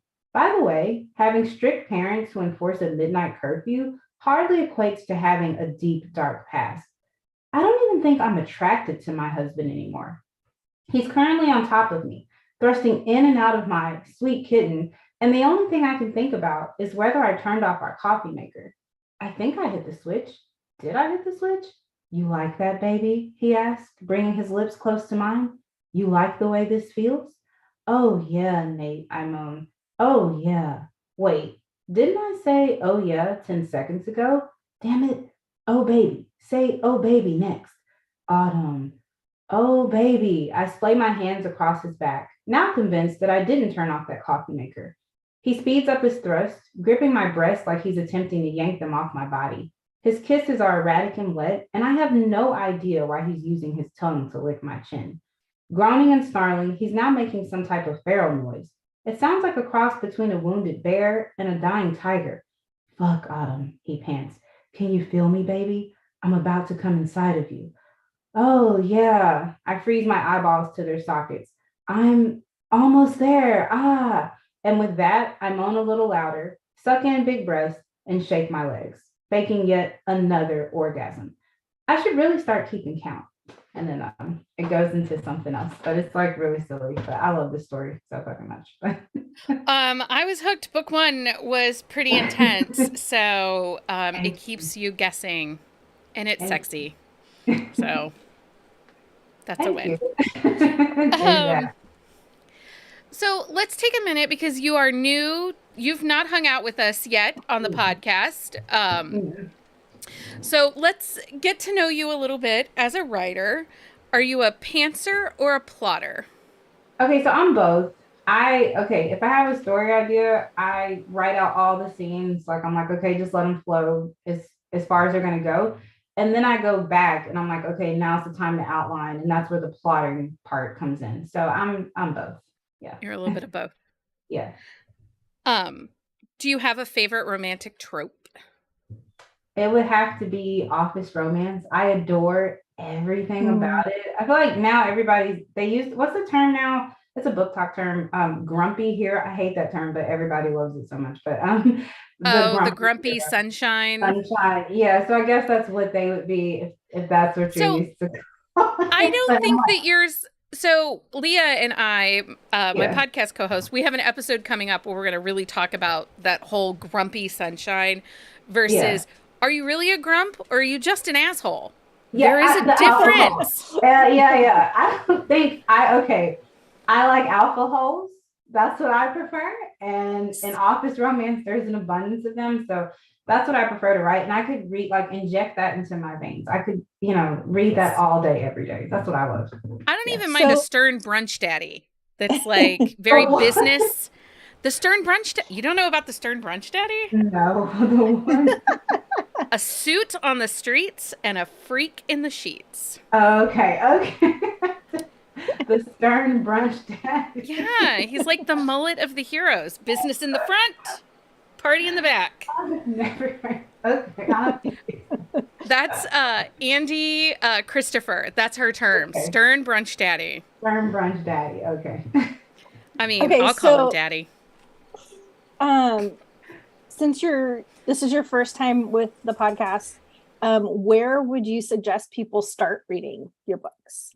Okay, so that's easy. I would say Reasonable Doubt full series. That's probably my favorite of all of them because it's got I don't know, everything Whitney G. It's got the hot banner, it's got the alpha hole who has these amazing one-liners for days, and then it's got like the spicy times are probably the best. So, but if you're looking for a freebie book, just Naughty Boss is a good one. I mean, that's easy too. That's a fun. You read that like over coffee, literally. Or tea in your case. And those two probably, but probably Reasonable Doubt would be first and then Naughty Boss. Yeah. Nikki says 2 Week Notice is one of her all-time favorite books. Yep. I love that book. Oh yeah, I would say that one too. Sorry. Okay, so let me go back. Well, and then I think the counterpart to the over coffee is the 30-day 30-day boyfriend.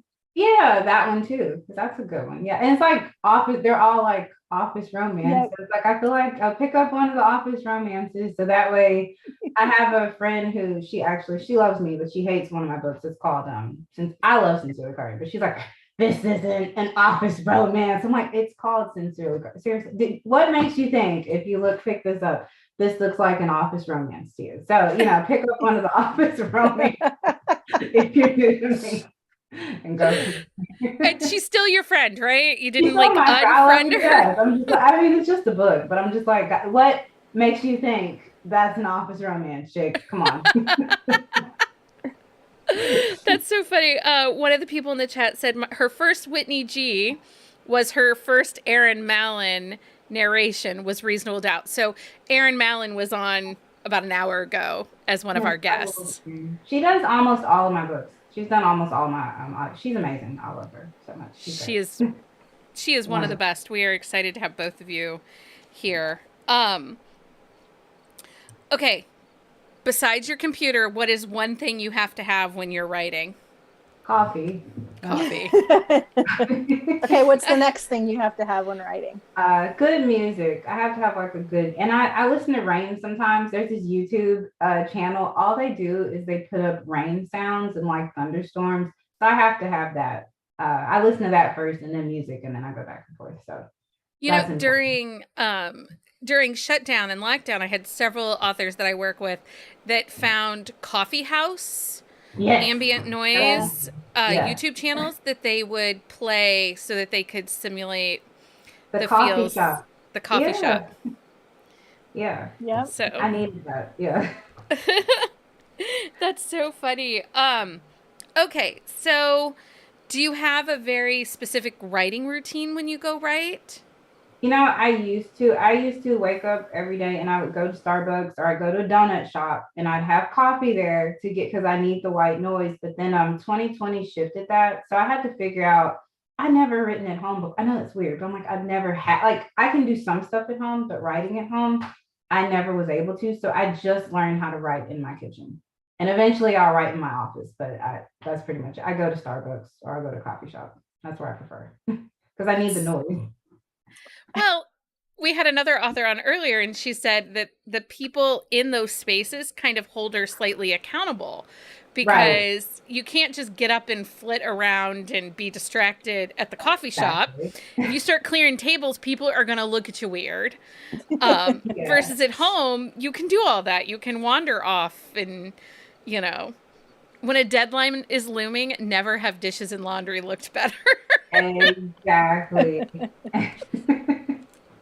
I'm the same. Yeah, they hold you. That's true. They do really. You can't, because I like to pace sometimes. You can't pace in a car. They'll ask, what's wrong with you? Could you please sit down? You're making everybody nervous. Like, please have a seat, you know. So that's good to be able to sit there. They force you to sit. You will not be pacing in the Starbucks. That, or just wear a sign that says, do not approach author thinking. Exactly. Okay, so we have linked in the chat where you can find Whitney, and the Wasted Love trilogy is now in Kindle Unlimited. Yes. So I wanted to make sure everybody knew that. Where would you rather only be allowed to read new releases or only be allowed to reread the classics? Yeah, I was forced to read the classics in high school and college. Yeah, just give me the new releases. I've had enough. Yeah. I'll read the new stuff. Now, are you a rereader? Will you go back and read your favorite books?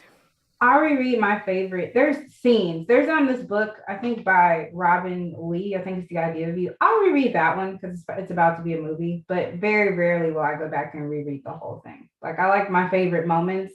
I know where my favorite, I'll do that, but not the whole thing. I don't know. That's just weird. It's like, because you can't get your first experience back. So it's like, I'll reread my favorite scenes. Well, there are so many books. Like, my TBR will cry if I go back to reread something. No, I mean, yeah, but just the scenes. Like, I mean, there's like 2 books I think I do reread every year, and I feel really stupid now because the titles are eluding me, but they're like thrillers. I read those every year, but I can't imagine like rereading every book I love again and again. I'm like, there's so many. So no. Nope, that is fair. Would you rather have one of your books become a TV show or a movie? I would prefer a TV show because I really like short serial content, and that's what I prefer. And I like writing. That's where I started. I used to write screenplays and stuff, so it probably for TV, not for TV, just like helping out writers' room, stuff like that. And TV is just better. You get more attached. You can develop the characters more in a TV show. So yeah. And if it's successful, you can have season after season. Exactly. Whereas in a movie, I don't know. Like, I feel like I'm one of those rare people. I'm like, oh, I wish the Hunger Games had just been a trilogy, or, the Lord of the Rings trilogy. I'm like, gosh, you didn't need to do The Hobbit after that. But it's okay. Whatever. Right. There's always opinions. Yeah, always. So it's okay. Would you rather reread your least favorite book monthly, or never be able to reread your favorite book again. Okay, so I have to. Your I least can never you read have my to favorite book. reread your favorite book monthly, or never be able to read your favorite book again. I'm gonna have to say never reread my favorite book again, just because life's so short. So I'm like, am I gonna put myself in the torture? Yeah. So that's okay. I'll just have a friend like, well, can you remind me of how good that book was and stuff? But yeah, no, I'll do that one. Sorry about that. Okay, so if you guys are still hanging around, go ahead and put the word love in the chat.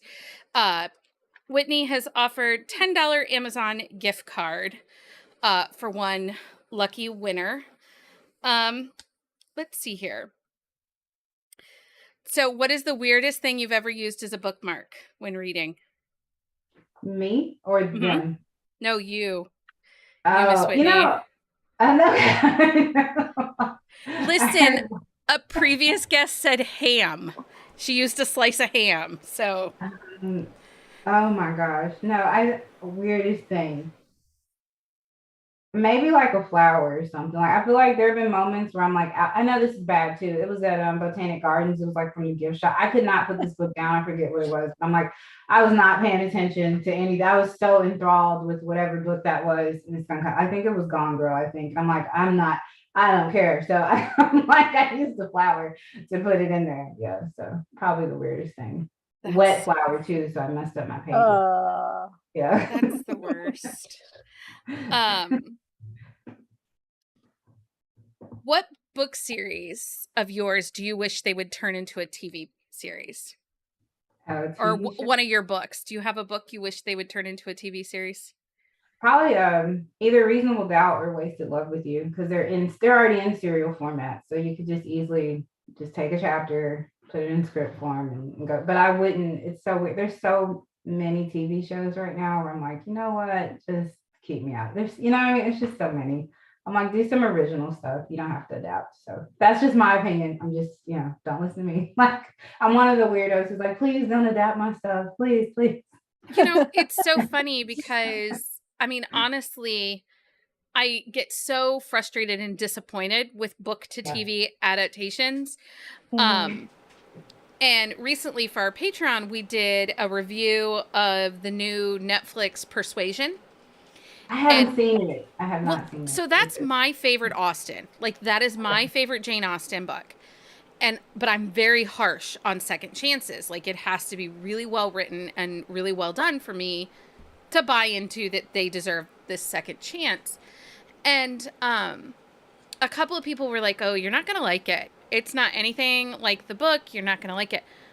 I loved it. Now, it's no Pride and Prejudice, and it's no Hand, Matthew McFadden sexiness. But it was really good. I highly recommend it. I would suggest you check it out.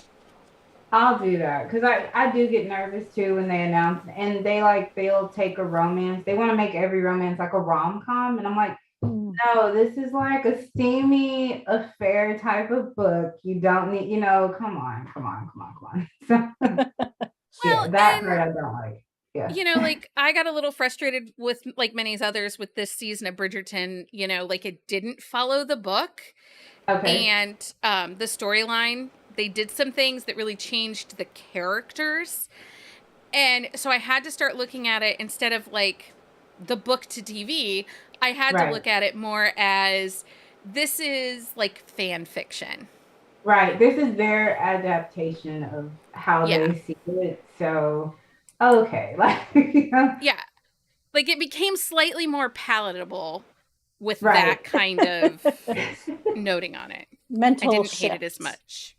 You didn't hate it as I still need to I love season 1. I think season 2, because it was so, they made changes in season 1 too, but I was like, okay, I'm willing to, I think because the action, there was like, I'm like, okay, I'm willing to suspend disbelief here. But I think with season 2, they just, I don't know, they have to expand on the Featherington so much that they kind of, it's like, okay, I guess they're going to play a big part in season 3. But I kind of felt the same. I'm like, you know what, let me just take off my critical lens and just be like a person who never read this stuff, and I'll enjoy it a lot more. And I did. And it's like I paused. I'm like, okay, I'm being really critical. Let me just take off my fangirl glasses and just watch the show. You know, someone who's read the book multiple times and whatever, I had to kind of move away from that and look at it as like, oh, look at the love of Regency England reimagined, and I can be okay.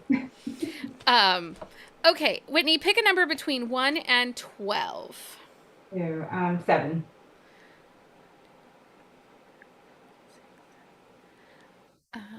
She's counting. I am counting. So I have it as Gretchen. Gretchen, you can fill out the Google form, and then we will send the information on to Whitney to send you your prize. Yes. Wasted Love Trilogy is out. Well, book 1 and 2 is out now in Kindle Unlimited. And we have linked Whitney's website in the chat, but you can find all her social media links and her newsletter linked on our website at bookcaseandcoffee.com/authorlinks. And that'll be up there so that you can easily find her. One last question before you go. Okay. Do you think a Happily for Now, an HFN, still makes a romance? Or does it need to be an HEA for you? This to me. Okay. We ask the tough questions here. Oh gosh. I guess so. I mean, that's better than yeah, I guess. I mean, if happily, I guess we'll just use it's happily. So I guess that, because sometimes I do, like, I get in trouble because I don't do somebody has to tell me, my friend who, you know, is very honest, whether she loves or hates stuff, she's just like, I mean, I get they're happy, but it's not the ever after. Can you write the epilogue? Can you get something down the line? So I know. So I guess. I don't know. Well, for today, it's a happily, yeah. So it's very interesting because epilogues are really a newer thing. For those of us that grew up reading historical romance and romance in the 90s and early 2000s, epilogues were not a thing. Epilogues didn't really start to become a thing that, you know, most books had them until the mid 2000s, so 2010, 2012. And so I have no feelings for an epilogue. If at the end of the final chapter of the book, I feel like that couple is secure and solid, I don't need an engagement or a wedding or a baby. I don't need a look 5 years down the road. I need you to have sold me the love affair and that, you know, relationship through the 400 pages. So I don't need an epilogue. If I love the characters and the book ends, it gives me just that little bit more. Like, I'm not quite ready to let go of them. So I could get just one more thing. I know your answer then. Okay. Yeah. I don't need the epilogue. Just, I don't know. I always get in trouble, so now I try to do them as much as I can, because that is something that you can get in trouble for. Like with them, like, oh, they're happy now, but wait a minute, what about the future? So I don't know. I say happily for now is good enough, but I say that as someone who has to go back and write epilogues and put them on my blog. So Whitney, thank you so much for joining us today. We truly are appreciative of your time and joining us. Thanks, We're y'all. so good to have you.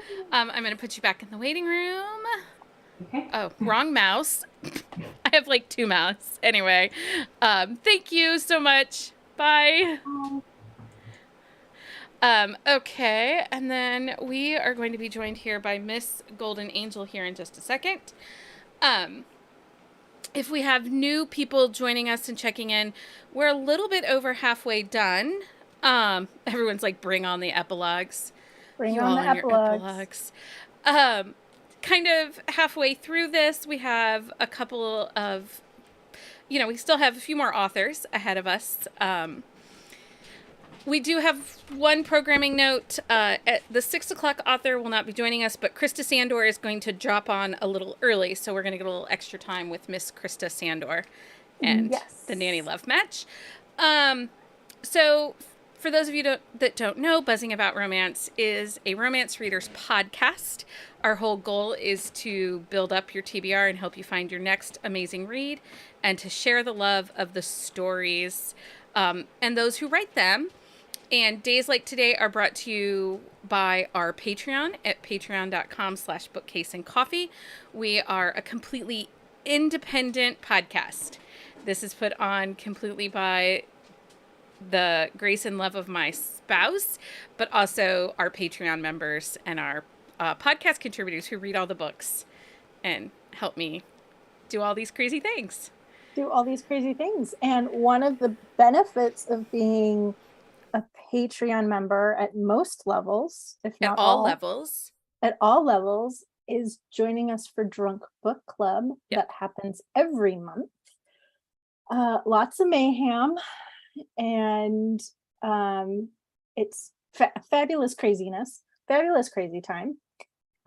This next month we have Sawyer Bennett joining us, reading Codename Hacker, which I haven't read that series yet, so I'm excited to read the book, although I like to read my series in order, so this series stands completely on its own. I promise. So I am going to, I just time thing, I'm going to have to read this as a standalone. So, yeah, but I'm excited to.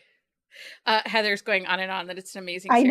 I know. But see, the problem is that I want to read it. Like I want to binge read it. And I haven't had the time to know that I'm going to be able to binge read the whole series. So anyway, if you would like more information for Drunk Book Club or our Patreon, you can visit our website at bookcaseandcoffee.com, and we have it all laid out. Joining us for this half hour is author Golden Angel. She is our only historical romance author. She writes both contemporary and historical, but today we are featuring her historical series, which it has to do with ball gowns, spies, and spanking. That's what I'm telling you. Well, there's a trio. Right? We'll see her. Hello, friend. There she is. Oh, there I am. Sorry. It took me a minute to figure it out. Oh, and look, she brought just the Tip with her. Mr. Tip. Oh my gosh. She does a whole series over on TikTok of author tips. It's just the tip, author's tip for authors. And she points to her peen.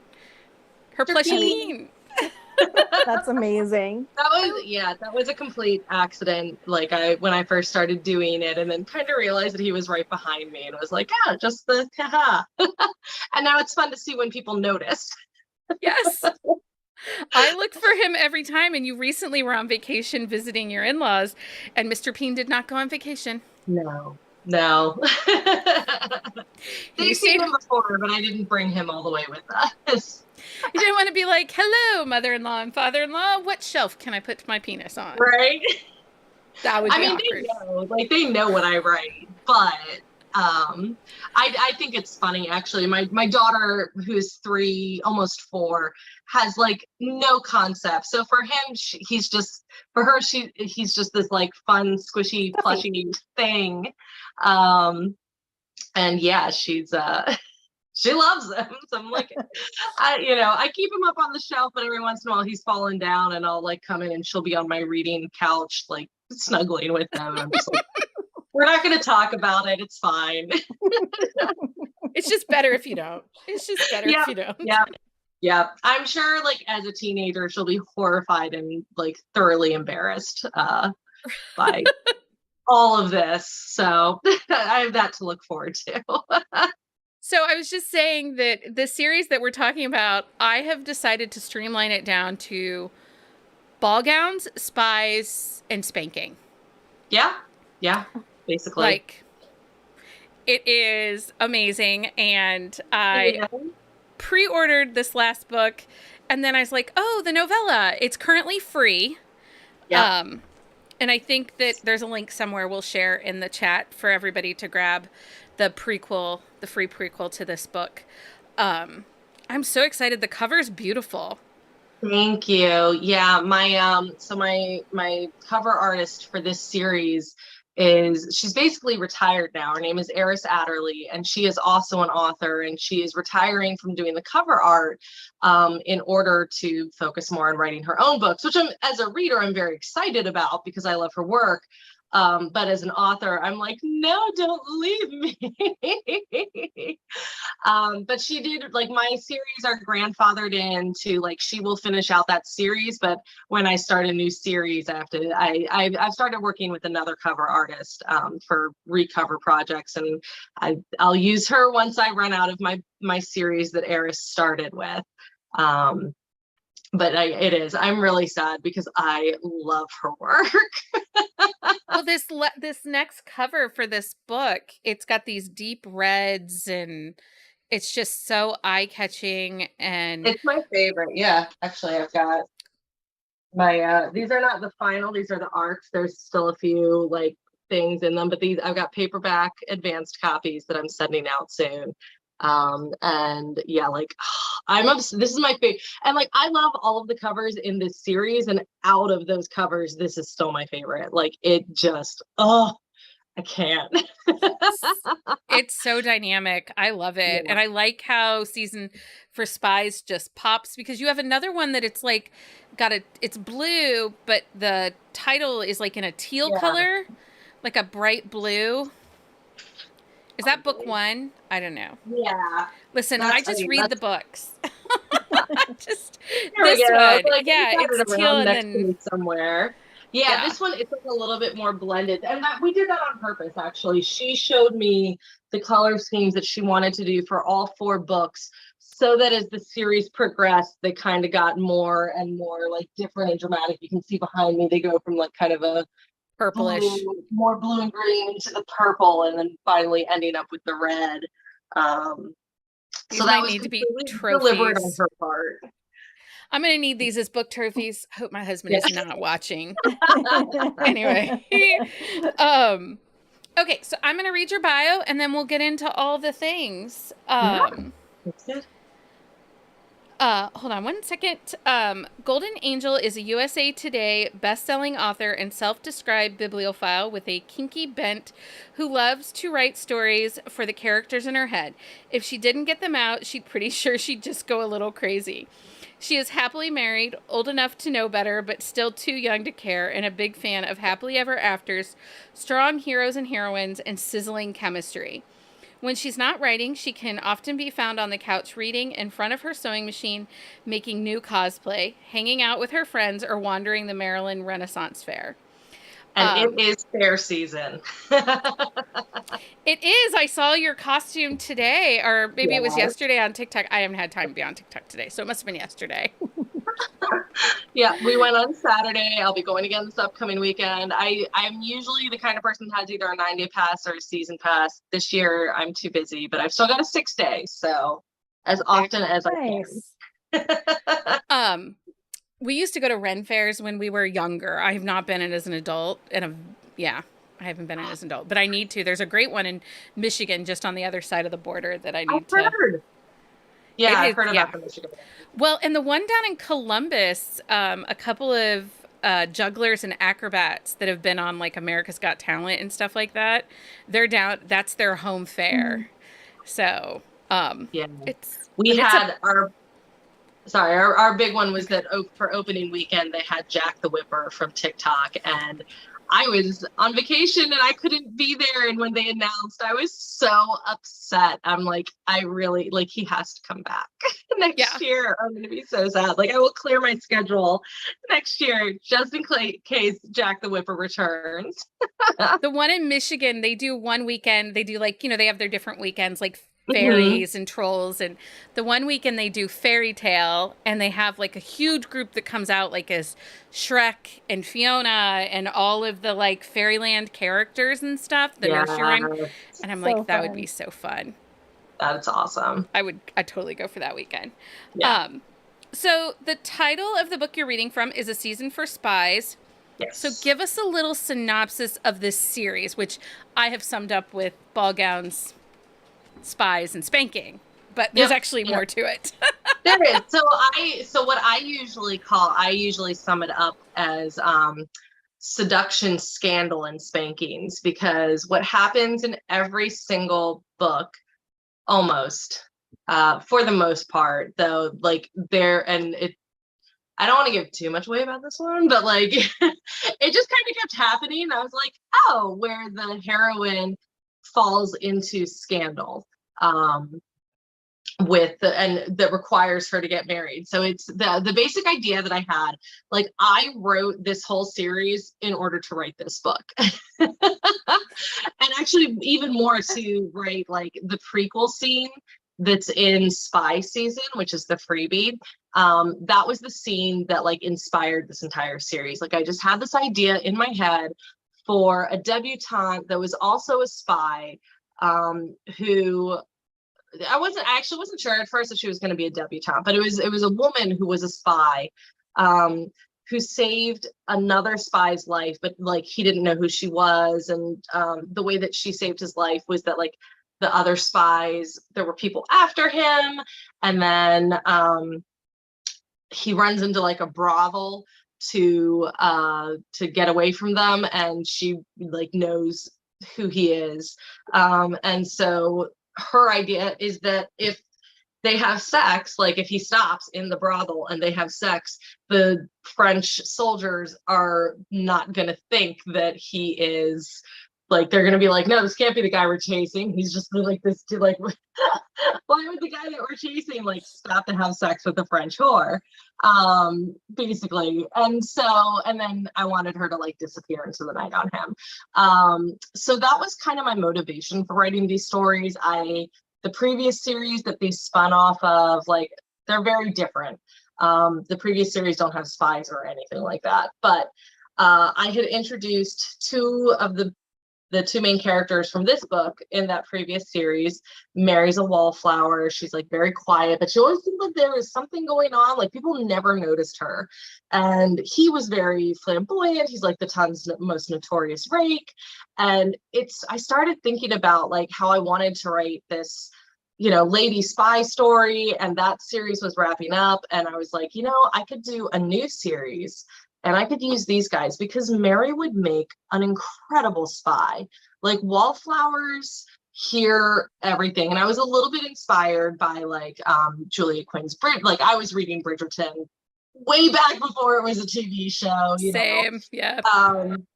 So like inspired by the whole idea of like Penelope getting to hear everything that other people were. And then also kind of like The Wallflowers by Lisa Kleypas. They overhear all sorts of gossip and stuff because people don't notice them and they don't think about them. And that was Mary to me. She was my character that was always fading into the background. And so I was like, she would make such a good spy. So then I got this idea in my head for 4 debutantes, one of which would be my lady spy that was like, actually knew what she was about. And I decided she would be like, the niece to the spy master of the crown, and like her whole backstory just started like coming at me, and I'm like, oh god, I have to write all these ideas down, but it just started flowing, and I was like, it's got these 4 debutantes, so she can recruit her 3 friends. So Evie is like the little general, and then I've got Mary the wallflower, who's like the information gatherer because she hears everything. I have Josie, who's the honeypot. She's the beautiful, everyone looks at her immediately, distraction so that the others can do their work. And then I have Lily, the intellectual, who's kind of another information gatherer, but it's because she has all these correspondence, and she's like the strategist. And so Evie pulls them all together and is like, look, my uncle needs help. Nobody values like what the women can bring to the table, and so we are going to help him. We're going to do the things that the men can't do or don't think to do. And so they do. And so they all help in their own way, using like the actual, like, of course you got to have them occasionally sneak off, like dress up as a man and sneak off or whatever. They're spanking books at the bottom of this. Like, it's too good of an opportunity. But, I really did want them like they learn things from like the other wives, the other ladies in the ton, the gossip that's going around. They learn things, and the bad guys are constantly underestimating them, and because of that, they come out on top. And I've just had so much fun with this series, but it really was like all leading up. It was all leading up to Evie, and being able to write that prequel story where she and her hero Captain Brown actually meet. Like in the first 3 books, like she's constantly, whenever you see her, she's always avoiding him. And like, I don't know how many people, like when they first read the books, like really pick up on some of the hints that I'm laying down.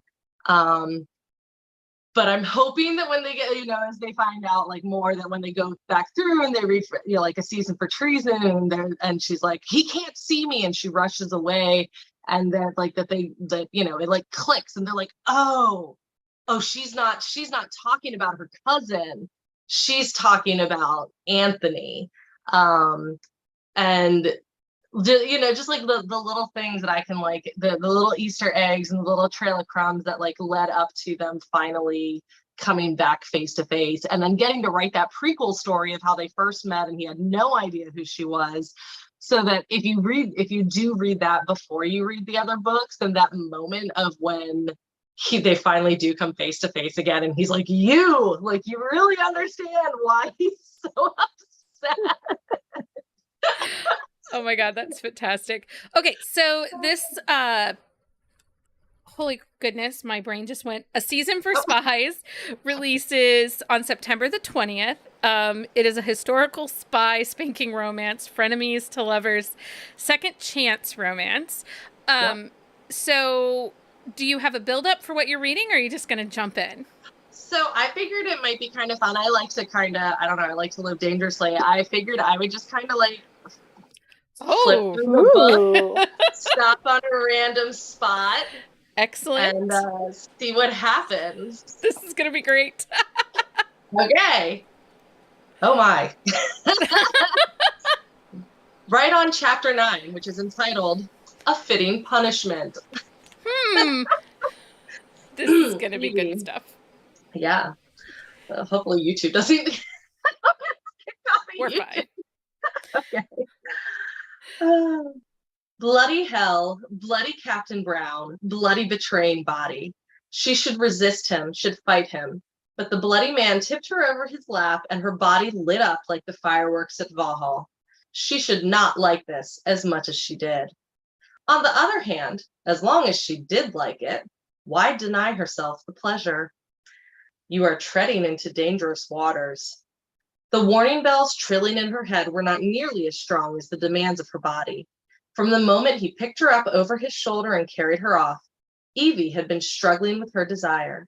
She could have forced him to let her go, but she used the excuse of not wanting to draw too much attention to them as a reason not to fight.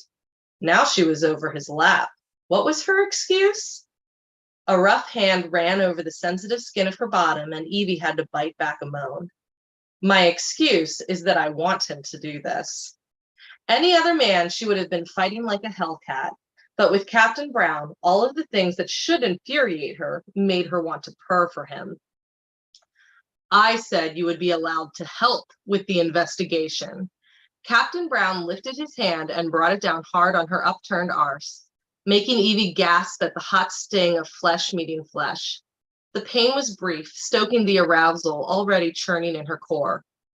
Only one person can be in charge, and that is me. His hand came down again, making Evie squirm.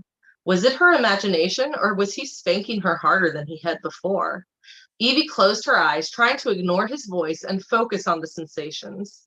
The way her skin tingled where he had spanked her, the growing heat in her belly, the slick wetness between her thighs, and the pleasure that rushed through her when she pushed her hips forward, rubbing her front against his hard thigh. She could feel his rooster pressing into her side, so she knew he was not unaffected by this either. I'm trying to be good, YouTube, I swear. 2 more swats on her bare bottom, 1 on each cheek, and Evie gasped as his hand landed on the spots that were already smarting. If you wanted to come to the tramp's den, you should have told me so. 2 more swats. Would you shut up? She turned to look at him over her shoulder. You are ruining it. Captain Brown stared at her with bemusement, his hand frozen in the air where it had been about to descend again. Ruin what? My spanking. Stop talking. The utter disbelief that filled his eyes was almost comical, and if she was not so aroused and frustrated by his incessant chatter, she would have laughed. There is no point in punishing you if we do not go over why you are being punished. You put yourself over my knee easily enough. You know you have earned this, but Evie shook her head, cutting him off. That was enough of that. I am not letting you spank me because I think I deserve it. The big oaf would think that. I am letting you spank me because I like it. Something dark and dangerous flashed in his eyes. Something she should probably be wary of, maybe even scared of. But excitement fizzled through Evie. She knew the captain would never actually harm her, and seeing how far she could push him was as arousing as being over his lap. Oh, do you? He growled. So if I was going to choose an excerpt, that probably would have been the one anyway, because that's like my favorite line in the entire That's book. really great. Like, she's mad that he stops. Stop lecturing me. I can't enjoy this while you're talking at me like that. Like, that's my favorite line in the whole book. So that's pretty that was, phenomenal. Evie's pretty sassy. Oh, she's so sassy. I'm not even sure. Like, she's not like a brat, but she's not like she's into the power struggle though, you know, like, and she's not going to do anything that she doesn't actually want to do. Really isn't. She's pretty fabulous. Yeah, it's my favorite. And I say that, like, you have to, when I say that Evie is my favorite, like, you have to understand, a decade ago, I wrote Punishing His Ward. And since the time I wrote that, Cynthia, the main character of that book, has been my favorite for about 10 years now. And then Evie came along and finally knocked her off her throne. So that was like a big deal to me when I was like, guys, and my readers know, because like, readers are always like, who's your favorite character? You know, what's your favorite book that you've written? And I was like, usually it's like whatever I'm working on right now, but really like Punishing His Ward and Cynthia was always my answer. And I'd be like, yeah, Cynthia's my favorite. Like, let's just be honest. She keeps popping up into books where she's not supposed to be. She does show up in A Season for Spies. But in a way, like the way I had her showing up was almost to like pass the torch on to Evie as like my favorite character. And I can't get enough of Evie. That's so awesome. One of the things, so I've read book 1, I have book 2, I've pre-ordered book 3. And actually, like, when the books were teased, I happen to be friends with one of your publicists, Heather, and she's like, are you reading these? And I'm like, no, I see them. I've read other Golden Angel stuff, and I really like her books. And like your Daddy Dom series, or Dungeon Daddies with the like 12-sided or the 20-sided. My Dungeons and Doms. Yes. So I read that series and I loved it. Like, anyway, I said like, oh, I had, and she's like, okay, well, I'm telling you right now, you have to read them. And so I did. And because pretty much Heather tells me I have to read it, I read it. I love it. But one of the things that I really liked in this book was, while it is a historical romance and it has that Joanna Lindsay, Jude Deveraux, Julie Garwood feel that I love, because that's what I compliment. Thank you. Well, but that's what I was raised on. And a lot of newer historical romances don't give those same feels. Like, there's definitely a feeling the heroes.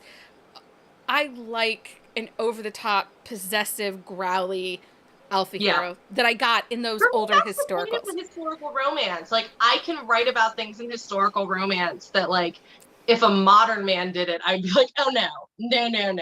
Right. I don't want that in my contemporary, but I want it in my historicals. Yes. If a historical hero does it, or an alien hero, or like a shapeshifter, then I am all in. I struggle a little bit more when it's just like a normal contemporary. I'm like, no. Like, my heroes from my contemporary books would not get away with the stuff that my historical heroes do. But you do have one of the things that you do bring in, that something we didn't see in older historicals, is the consent. And Yeah. there very much is consent in these In historical. this series. Don't go back to the older Don't go back to okay. So in this series, there is consent. Yes, in this series. It's interesting. When I first started writing the historical romances, my first series was the Domestic Discipline Quartet. And I tend to say like they get lighter as I go. So I wrote the Domestic Discipline Quartet, then I wrote Bridal Discipline, and then I wrote the Deception and Discipline series. And the Domestic Discipline Quartet is very much like, yeah, I'm throwing you over my knee. Like no discussion, no like, wait, like none of that. Just nope, you're over my knee now. And then Bridal Discipline is very much like, okay, he says, I'm going to put you over my knee now. Here are the rules. You broke them, and now I'm putting you over my knee. And then Deception and Discipline is, come here and put yourself over my knee. And for me, that's like the distinction between the three series. Yeah. Well, book one is phenomenal, and this series, I'm so excited. And actually, like, small little piece, I hope that we can help catalyst you, because you have a goal for making the USA Today bestselling list with this book. I do. And when I saw all that coming down, I'm like, yay, she's on Read-a-thon. Maybe we can help. So you guys can help. Go pre-order the book. Help us get golden on the USA And Today. it is at a special price for my pre-orders. Like and it will be still at the special price because I'm trying to hit the list. I'm going to leave it at the special pre-order price through the first week of release. And then it will go up to full price. But I feel like for pre-orders, like if people are buying the book sight unseen, I like to like reward them for that. And especially because a lot of it's like my longtime readers who, when I put out a book, they buy it immediately, which means that they don't get to take advantage of like, I do sales, like eventually a few years after a book has been released, I'll run a sale. And if they bought the book immediately, then they don't get to take advantage of that. So I try to give them the advantage on the pre-order of being able to get it for a little bit cheaper. Yeah. But yeah, you guys should totally be picking this one up. Thank you. Now, I talked about Season for Spies, and you have a giveaway. You are going to do a giveaway. Yes. So in the chat, put the word spy in the chat, and then we're going to ask you some questions. All right. Let's do it. Would you rather secretly love a book that everyone else hates, or secretly hate a book everyone else loves? I'm not very secretive about it. I'm like never very secretive about it. Me either. Although I tell people when they start hating on Twilight, I'm like, I love Twilight. I know it's problematic. I don't care. I love it. It's like popcorn for my brain. I reread it like I actually haven't reread it in a while, but for a while I was rereading it like once a year, and then I go and watch the movies. Like, I love Twilight. I have no shame. I feel that way about some of the older historicals. People like Joanna Lindsay, the word consent was in nothing she wrote. In nothing. Those and the bodice. I loved the bodice rippers, which is probably why I write the way I do, because I loved the bodice rippers. And it's not that I don't love the current like historical romances. Like, I love Sarah McLean's books. I read Lisa Kleypas, Stephanie Lawrence, although some of their older work is also a little bit more, especially Stephanie Lawrence. She's kind of got Stephanie Lawrence, that Bastille, the Bastion Society. Bastion Club. Yeah, the Bastion Club. Yes. Those books are spicy. So good. And my favorite though is Devil's Bride, the first book in Sinister. The Sinister series. That book. And they meet in the woodcutter's shed.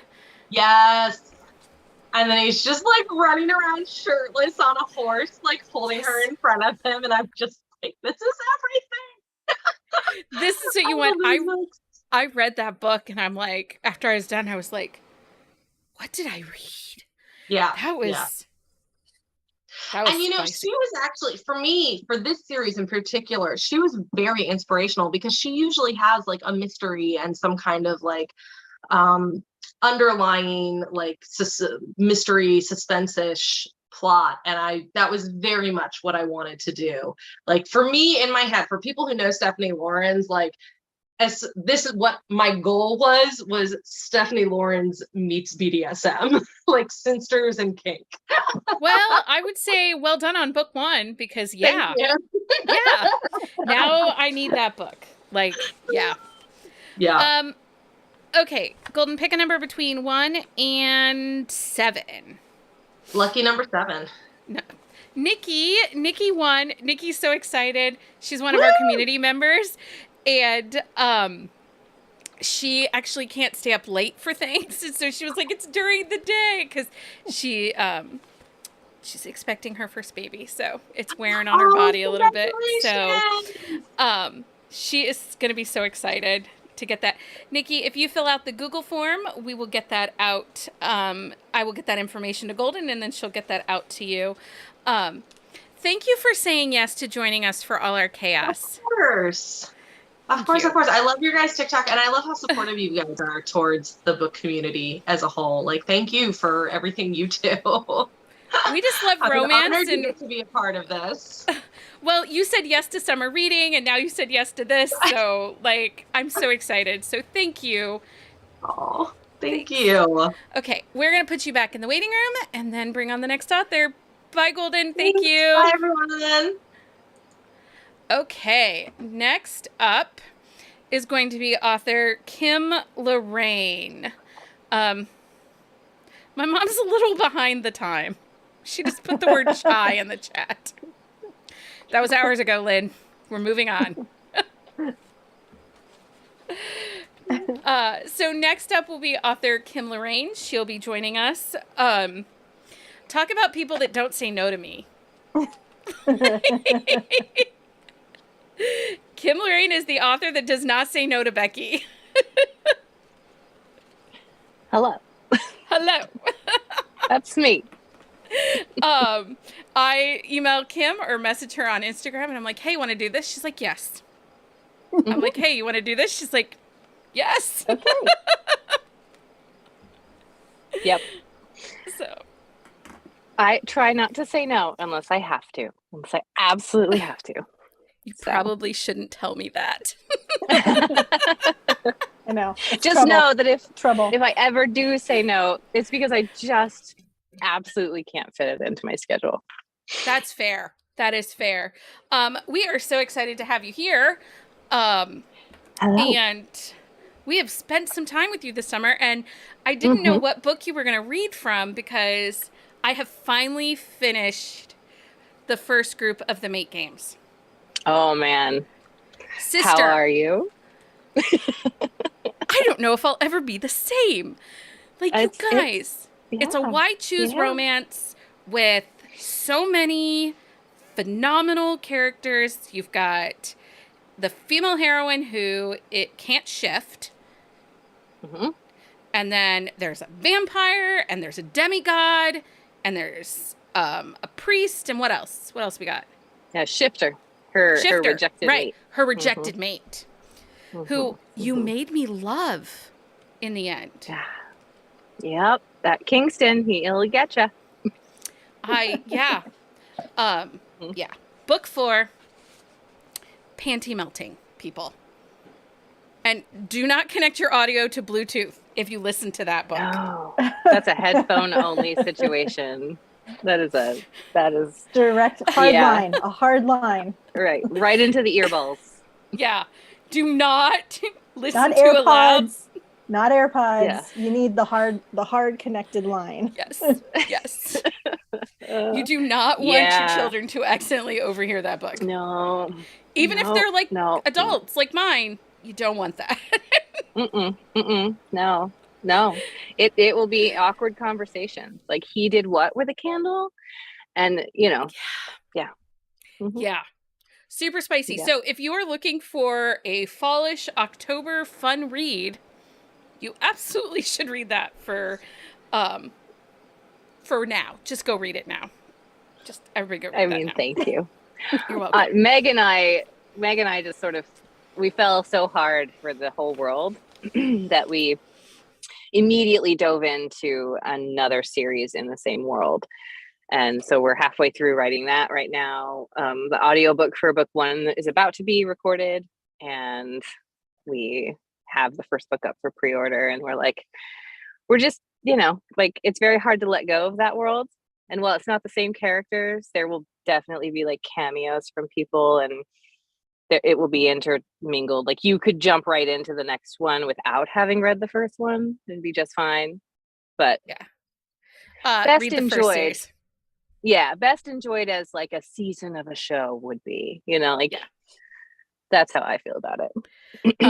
Yeah, so much love for Make Games. I'm glad I'm not alone. Yay. It was actually one of our podcast community members, Christina. She was like, Becky, why aren't you reading this? And I was like, I don't know. And then you reached out like the next day and we're like, hey, can I send you a copy? I'm like, okay, it's on my radar. And then I was like, what did you send me? What am I reading? This is so good. Anyway, but that is not what we're actually talking about today. We are talking about that, but I'm still a little obsessed because I just finished it last week. And I did the audiobook for book 4, and I'm just like, I'm not the same anymore. Yep. Okay, so I do have to ask you a question. It's a spoiler-free question. I know we're not talking about this book, but we are right now. Okay. Did my show, you? Right. You call the shot. Did it make you cry? Because I'm not a big crier, but book 4 did make me cry. It absolutely did. There was a lot of unexpected emotion and kind of full circle feels that it wasn't that I wasn't expecting it, because I've read like the Riker's Ranch. I've read those books. So I know that you can deal with, that you deal with some bigger topics and bigger moves and stuff like that. But in this series, I wasn't sure what to expect because of what the first the 3 were. But when I got to book 4, a little bit more emotion and unexpected emotion. Yeah. And Leah will tell you I'm a bit of a rock. I'm not an overly emotional, like, I mock my husband who cries at like sad stories on the TV. And this one, I did have a little bit of a, and I don't know if it was because of listening to it, if I would have had the same experience reading it. But it brought some big feels there, sister friend. There were a lot of emotions, and like, Jason and I recorded that like together on Zoom. So a lot of the emotions were happening that like we were at the same time together. And so, there were parts where he made me cry. Yeah. And I cry when I'm in the booth more often than I don't, because I'm like more connected to the character at that point. But Meg and I cried when writing it, we cried when reading through it, we cried when editing, we cried when proofing the audio. And I was just like, we're gonna get hate mail. No hate. Everyone's sending love to Jason and to you because they're like, it ripped my heart out and totally cried. That's from Kate A. And everyone's just blaming Jason Clark. Dang it, Jason Clark. It's definitely Jason's fault. Right. Not yours or Meg's for writing the words. No. Jason for performing the words. He brought Caleb to life in such a beautiful way. Like, so funny. Yeah. Okay, so what we are talking about though is focus. This is your work in progress. Yes, it is actually it is finished. The audiobook is recorded, and I haven't revealed the cover yet. So the cover reveal is going to be on the 14th, but it is from The Marriage Arrangement, which is a contemporary romance. It is part of my Anything for Love series, and it is a marriage of convenience between a hot Scottish hockey player and a baker who happens to be the sister-in-law of the team owner. And you guys talked about the baby proposition. We did. We did a quick shot on the baby proposition. And then when we had you on the podcast, you shared the story kind of behind big deck energy. Because I'm going to say it wrong. Yeah, it's okay. And That's okay. now we get the marriage arrangement, which I am super excited for. I really can't wait. It was a lot of fun. It was hard for me to write because I was still really in the make games mode and trying to do contemporary and do paranormal is pretty tricky. But working with Meg on make games helps me a lot because, you know, we're a team. So it changes things for me. So yeah, it took me a lot longer to write the marriage arrangement than I initially wanted. So luckily I was able to move it around and get it done. And if it's okay, I'll announce who the narrators are on this one. We would love that, but please. first I do need to tell you that Heather is sending lots of love to the Rikers and the Wilds. They hold her whole heart. They hold my heart too. They hold yeah. I am actually currently, the book I'm now writing is Reined In, which is another Riker Ranch book. So we will see Rikers and Wilds. Are the freebies still going for the Riker books that you have, or one? Yeah. Those are permanently free. Wild Ride is no longer free. It's not a permanently free book, but Saddle Up is free everywhere, and it will always be free everywhere. Okay. And so that's book one of Riker Ranch, and all of my contemporary books are all connected to each other. Even if it's like the Anything for Love series is totally connected to Wild Horse Ranch, it's totally connected to Saddle Up and Riker Ranch. Maverick Wild from Wild Horse Ranch, he is the hero in The Baby Proposition, which is book one of this new series, and he inherits a hockey team. So he's the cowboy, and we get his story, but then we get introduced to the hockey world a little bit, and so they all connect together. But it's hard to put stuff together as a whole unit and then have like, here's 27 books in this world, don't get overwhelmed, you know. So right. So Elizabeth says, Christina is screaming that she can't wait for sweater weather so she can use her Big Deck Energy sweatshirt. Yeah. My patrons get a Big Deck Energy sweatshirt. So okay, must join Kim's Patreon now. Listen, it's worth it just for the NSFW artwork alone. Okay, I'm in. I want Elizabeth says, I want this book. I want it now. You had me at Hot Scott. I love BDE. Okay, so who are the narrators for the marriage arrangement? Okay, so the marriage arrangement, we're gonna have Stella Hunter, because why would I not? And then we're going to have Shane East come back. So he will be playing Taylor Savage. And then we have a special guest joining us. JF Harding will be reprising his role as Maverick Wild. So yep. So that's the narration team. Shane and I recorded all last week together. We were doing 3 different books together. So we did marriage arrangement midweek, and we had so much fun. Like his Scottish is wonderful, and he really enjoyed Taylor Savage in Big Deck Energy. So I think he was glad to like get to come be the cocky Scottish guy for the whole book. I mean, he kind of probably, fits that a little typecasting there, Fred. Yeah, just a little cocky. The cockiness, like, I don't know. It might, He's confident. He's very confident. So funny. Okay, I'm going to read your bio, and then we'll get into the marriage arrangement. So, Kim Loraine was raised as a Navy brat, but spent most of her life growing up in the beautiful Pacific Northwest. A proper Washingtonian, she's addicted to coffee, doesn't let a little rain ruin her day, and thinks the sun is a gift from God. When not chasing her 3 little minions around, Kim spends her time writing, reading, and binge-watching Doctor Who. And you are going to be reading from The Marriage Arrangement, and this is planned release for November 14th of 2022. Yep. And it's forced proximity, enemies to lovers, but it sounds like it's fake relationship. Yeah, kind of fake. I would say it's more arranged or marriage of convenience. Okay. So, because they're really married. Like, they really do get married. They really So there's do get nothing me. really fake about it. Yeah, but you know, they have rules about They things have rules. that they I might break. love do the like rules because they rules. break them. That's the best Yeah, part when they break them. That's that's the best part. So I thought that I would read from so in the end of Big Deck Energy, there is a like tease for the marriage arrangement, and it is the first chapter of the book.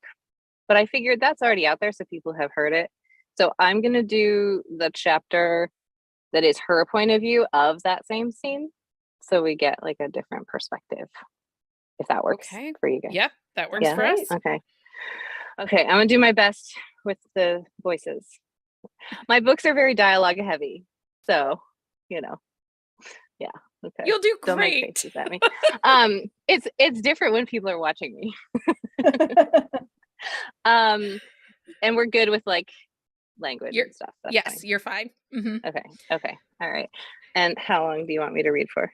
5 to 7 minutes. I mean, we just had Golden Angel on, and she said lots of words. So Okay. All right.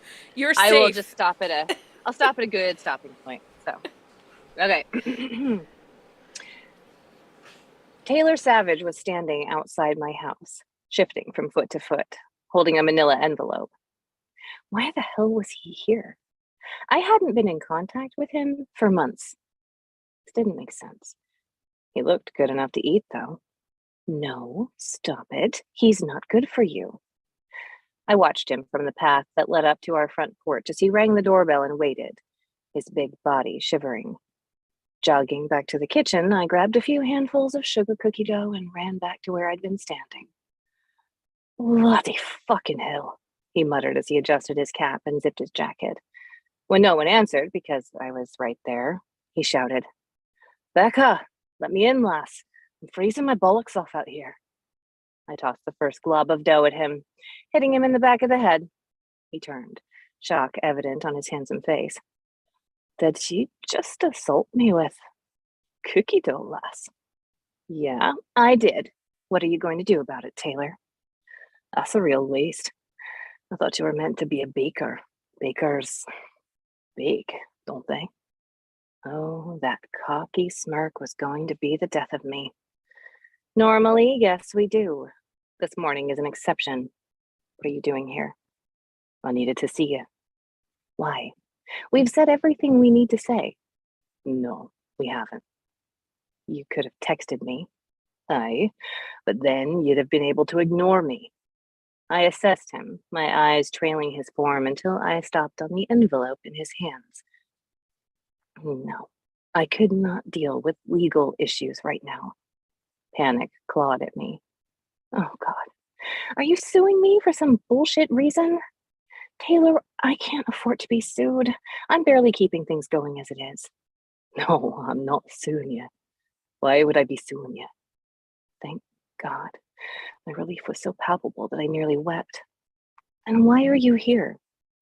Can we go inside? I'm fucking frozen. You're a hockey player. It's 35 degrees out here. Don't you have, like, superhuman powers of cold deflection? His chest got all puffed up as my comment landed. While I love that you think I'm a superhero, villain, I'm not dressed like a hockey player. I still get cold. Besides, if memory serves, you like a bad boy. He was so hard to resist. That was why not seeing him anymore had been my choice. I'd make stupid decisions if I spent time with Taylor. Let me in, lass. I need to ask you something. Oh, fine. I was about to take a coffee break anyway. Follow me. Taking him around the house, we walked past the former garage-turned-bakery, and he inhaled deep. How do you stand it? Stand what? Working in these conditions. I'd eat it all and never sell a single thing. I shrugged. I like money. Fear. Scarlett was hard at work decorating a cake, unaware of the two of us as we walked by. This is where you bake everything, and you sell out of that little truck. For now, yeah. We're leasing a space downtown, but our entire kitchen needs to be gutted and redone. Sounds expensive. God, he didn't know the half of it. It is. I leaned in through the doorway and called, "Scar, I'm taking a coffee break." Scarlett gave me a curious glance before offering a thumbs up. "Come on, coffee's in the house." As soon as we were in the kitchen, he heaved a sigh. "Oh, thank fuck. Heat. You're a wuss. You're clearly a Yeti. You're not even wearing a coat." Grabbing 2 mugs, I decided to let the Yeti comment go. Cream, sugar, just a bit of cream. I motioned to the kitchen table, taking a seat as he followed suit across from me. "So what in the world brings the bad boy of Seattle hockey to my doorstep at 7 in the morning?" Then he dropped a bomb on me. "I need you to marry me." "I'm sorry." Say that again? "You heard me. I need you to marry me. Today." "Why would I do that? I don't even like you." I narrowed my gaze. "Aw, come on, lass. You like me at least a little. You've let me put my tongue," as if in remembrance of his touch, my lady parts quivered. They quivered. "Stop right there. That was a mistake I made. I might like your tongue, but the man attached to it leaves a lot to be desired." "What if I offered to pay for your new kitchen in exchange for your hand in marriage?" What is this, the Middle Ages? No. Just in name. We don't have to, you know. No, Taylor, I don't know. What in God's name could be so bad that you'd need a wife to get out of it? Look, this app thing is getting out of control. They want me to be on some reality show next and to sign a 5-year endorsement deal. Isn't that just money in your pocket? No, I mean, it is, but it's also me being forced to use this bonkers app, date women that I don't really like, and post about it and, sell my soul for profit. I had no sympathy for the man's plight. Oh, you poor baby. You're famous and being used by the big bad corporations for their financial gain. Must be hard. I'm serious, Becca. I'll pay for the state-of-the-art kitchen. I'll take care of you. The absolute audacity of this man to come in here thinking I needed him to take care of me. So I told him exactly that. I don't need you to take care of me. I know that. I need help. And this is the only way I can get out of this bloody contract. How long? What? How long do we have to be married? A year, just to be safe? He had to be kidding. An entire year? Are you crazy? And we have to live together. What? You said in name only. I can't move off the island. I need to be close to the bakery, to Scarlett. I'll buy a house nearby. We can live there. Why do we have to live together? I couldn't live with him. I'd fall for him if I had to see him every day, despite my better judgment. The contract with Meet Cupid stipulates the agreement is void if I'm married and in a committed cohabitant relationship. Biting my lower lip, I let his offer sink in. Really sink in. I needed something to save us from this stupid decision we'd made, and I refused to ask my sister for her husband's money. Would being Taylor Savage's wife really be the worst thing in the world? I'd get to look at him every day, smell that delicious cologne he wore, hear that Scottish brogue, and this would be good for the bakery. It would offer us financial security during our brick and mortar startup years. You'll redo the kitchen exactly how we want it? No questions asked? Aye. I get my own room? Aye. 1 year living with you? Do I have to pretend to love you? Only when we attend public functions, and we'll need to post on social media every now and then. But other than that, I can go about my life. With the exception of dating. I can't have my wife dating other men. And you won't see other women. Aye, you'll be my moon and stars, lass. I don't see how we're going to do this today. We need a license, an officiant. Taken care of. Are you serious? You knew I'd say yes? I hope so. You're a smart woman, business-minded, and even though you say you hate me, you don't really. I do. Look, you already know your lines. I rolled my eyes. Not helping your case, Taylor.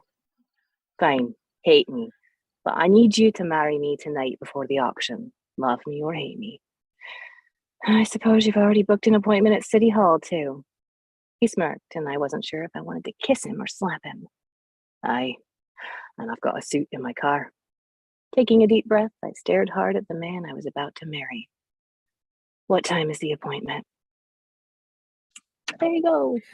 Holy goodness. Like, he is so cocky. I cannot wait. Everybody's in the chat saying, like, pre-ordered audio. Like, everybody's in. Yay. Good choice. Yeah. And Heather's campaigning for you just to be here all day and read. So. Finish reading. Just read the whole book. Just read for us. I do that on TikTok. You can watch Stella on TikTok. Yeah. Holy goodness, sister, that book. So swoony and cocky, and I cannot wait for that. He's fun. He's got a lot of swagger. He's very like piratey, you know, like he's got that Captain Hook vibe. Is he a scoundrel? Is he a bit of a scoundrel? A little bit of a scoundrel. He's a scoundrel with a heart of gold. Like, he's real swoony. So I love a scoundrel. So I mean, I made our historical romance podcast, Coursing Crown. I made the two of them do a whole episode on scoundrels with me because nice. Yep, I love a scoundrel. I love a rake. Yeah. What's the title? It is The Marriage Arrangement by Kim Loraine. People asking in the chat. I'm so excited. Oh yeah, thanks. Seriously, is it November yet? I know. And I mean, like, I'm sitting on it going, it's already done. I could go ahead and just release it early. But then the problem is, strategy, right? And marketing. So I have to hold on to it. But hold on to it. As soon as I have the audio files back, I'll put it up for pre-order on Audible. So then that'll be ready to go. I'm really excited to reveal the cover because it is gorgeous, and the photograph that I found is so perfect for him. So okay. Well, and the two covers, the Baby Proposition and Big Deck Energy, those are both really phenomenal covers too, so I'm excited to see this next one. Yes, and make sure you send me that cover release information, and we'll make sure we share it out. Oh, thank you. On the social medias and on the website. I appreciate it. We love that. Okay. So if someone is just now finding you as an author, where would you have them start? I think we asked you this on our episode too. Yeah, probably. I think it's a very common question. It's a good one. If you like contemporary, I think you should start with the Saddle Up and kind of just dive right into the Riker Ranch, because they are sort of the personification of my heroes. Like, my heroes are never assholes. They could be assholes for a little while, maybe, but really they're just really good guys. Like, they're the kind of guy that he's a cocky, confident dude, but he's also the one you marry. Like, that to me is, I've tried to write assholes, cannot do it. I just can't do it. But you don't need to, because they're kind of the scoundrel. It's the big-hearted, has his moments, a little bit of audacity, sprinkled in with some cockiness. That's what we need. Yeah. Well, and you kind of want your cowboys to be that. Like, that's kind of what you have. I don't know. That's what I imagine the cowboys to be, whether they are or not. Yeah. Aaron Shedlock, who narrated all the Riker Ranch books, he told me, oh my God, they're just like the gentleman cowboy. Like, they're just a nice guy. And I like to say they're like the cowboy who will also fight for your bodily autonomy.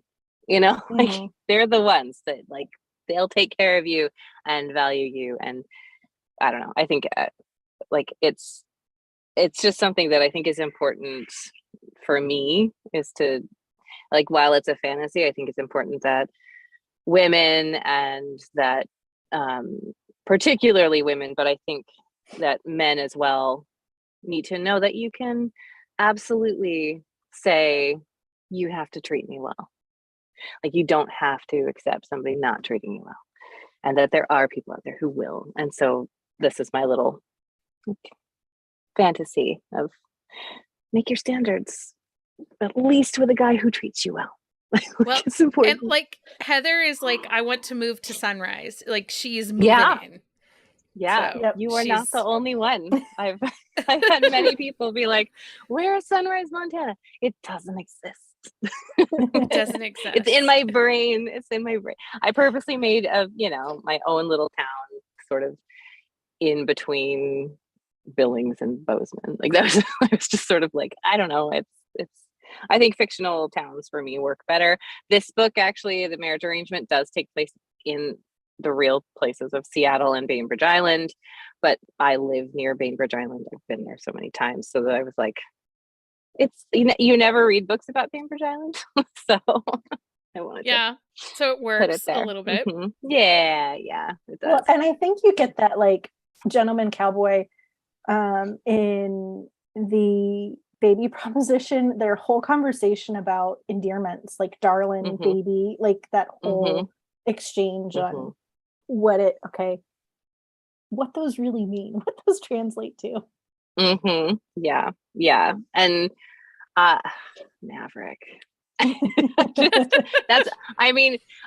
wasn't gonna bring Maverick back with like a speaking role basically in this book, because I was like, oh, like I'm not gonna have that same voice. And I think for me it's really important to try and have the same voice throughout when you're doing audio. And then I just sort of was writing it and Maverick started popping in, and I was like, so then I reached out to JF Harding and was just like, hey, would you come be Maverick again? And he immediately was like, yes, I will, whatever you need. I will be Maverick again. I love him so much. And I feel like that's a testament to those characters being really likable people when, your actors who are going to be playing them are like, absolutely, I don't care if it's 10 minutes. Like I will be there to be this person because I liked them. So yeah. Oh, I like those guys. Yeah, and Elizabeth just commented, naked breakfast. No, naked breakfast. That's right. And nobody says baby the way JF Harding says baby. I like when he started dropping those. Whew.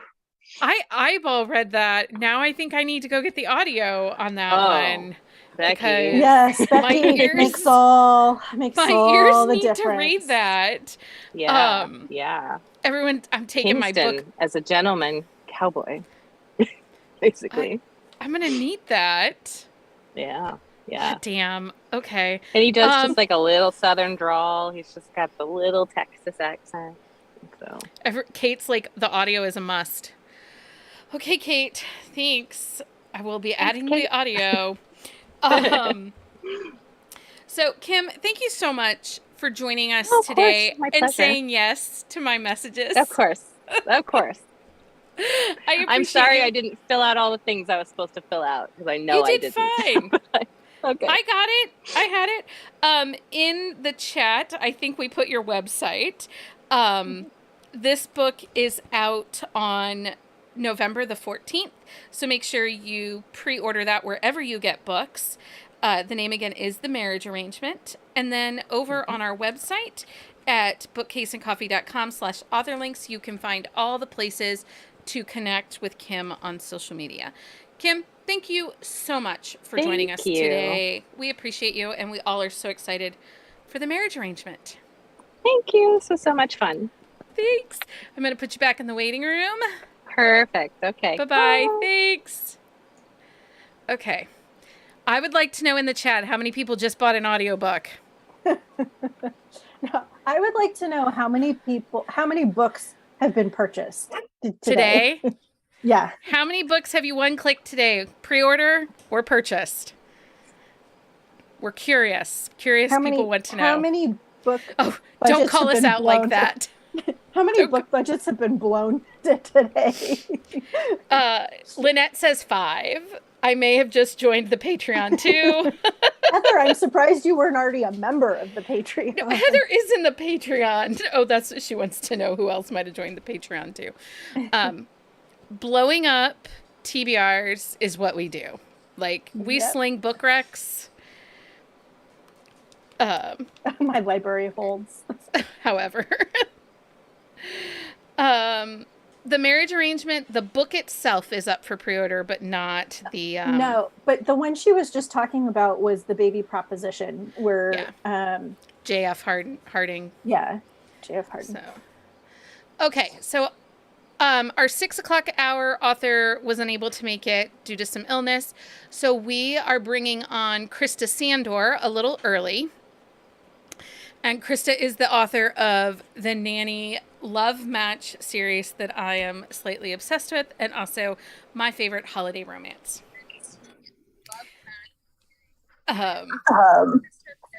So, hi, Krista. Can you see me? Not yet. You got to turn your camera on. Are you on your phone? Yes. Do I need to be on my computer? No, you can do it from your phone. There she is with her baller glasses. I love that. She was so excited when I texted her and said, "Hey, can you hop on a little early?" She's like, "Yes, 1 o'clock starts a half an hour early." Is that you're okay with that? I'm gonna take these off because they're stupid. You're okay with that? Yeah. Yes. Also, do we have? Oh, are we on for real? Yes. Yeah. We're on YouTube. I thought we were just. Hold on. Hold on. Let me turn. Oh my God! I see myself. You guys, this is like Krista Sandor whenever you talk to her. Like, this is legit for real, Krista. There's always a few glasses in, so. It's always highly entertaining, always lots of laughs. You should not read our Facebook messages back and forth to each other as, like, I make her tell me all about the books that she's writing. You know what I want to do today, special, since we have so much time? Yeah. I want to show you my trip. No, I'm kidding. I'm not showing you pictures. Can I share? So all the Nanny Love Match books are out. They're all, I don't even know if you can see them. So all 4 of those. So now what's coming is Love Match Legacy books.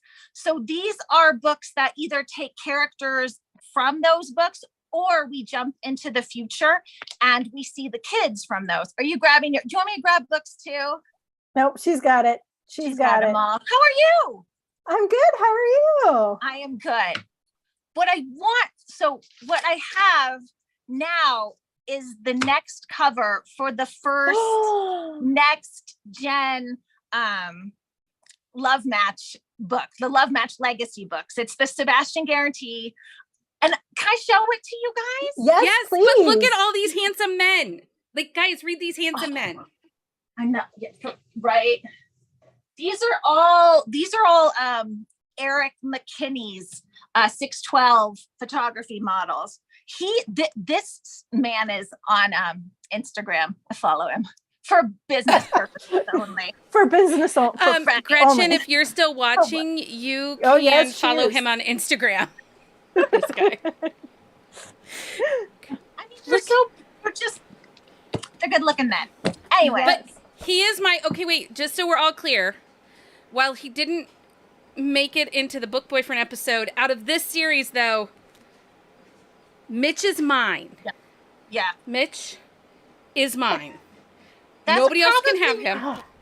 I think that might be between Manfast, which is another series, and that book. That's my favorite twist at the end of Hothead.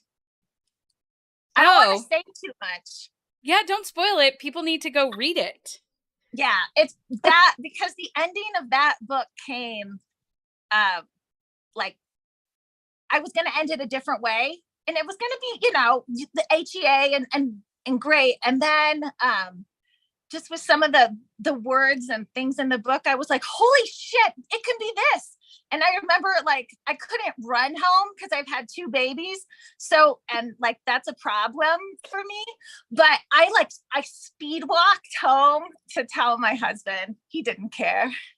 So anyways, but I did. And he did. He cared quite a bit. Okay, wait, what's the cover model's name for Heartthrob? Yeah, everybody wants the handle. They want his Instagram handle. For research purposes only. Santiago. Oh, now I forget it. Hold on. let's see if I can get on my computer. Shalvo? Santiago Shalvo.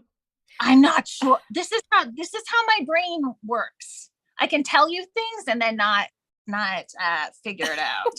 Everybody's like, we're really going to need his handle for research purposes only. Right. Yes. It's a lot. You know what, Heather, why don't you go stalk Krista's Instagram and see if you can figure out who he is based upon the people she follows. And then put his handle there for us. That's some research. Hold on. I am, like, have you not figured this out yet, Krista? Because I totally cyberstalk you. I am like a grade A cyber stalker. Like, oh, I'm grade A when it comes to anyone from my past. Let me tell you that. Like, I don't fuck around. I don't even mess around. Like, honestly, like, I have a teacher who was terrible to me in elementary school. I don't want to say who. I went to like 3 elementary schools, so it could be anyone. But she was just crummy.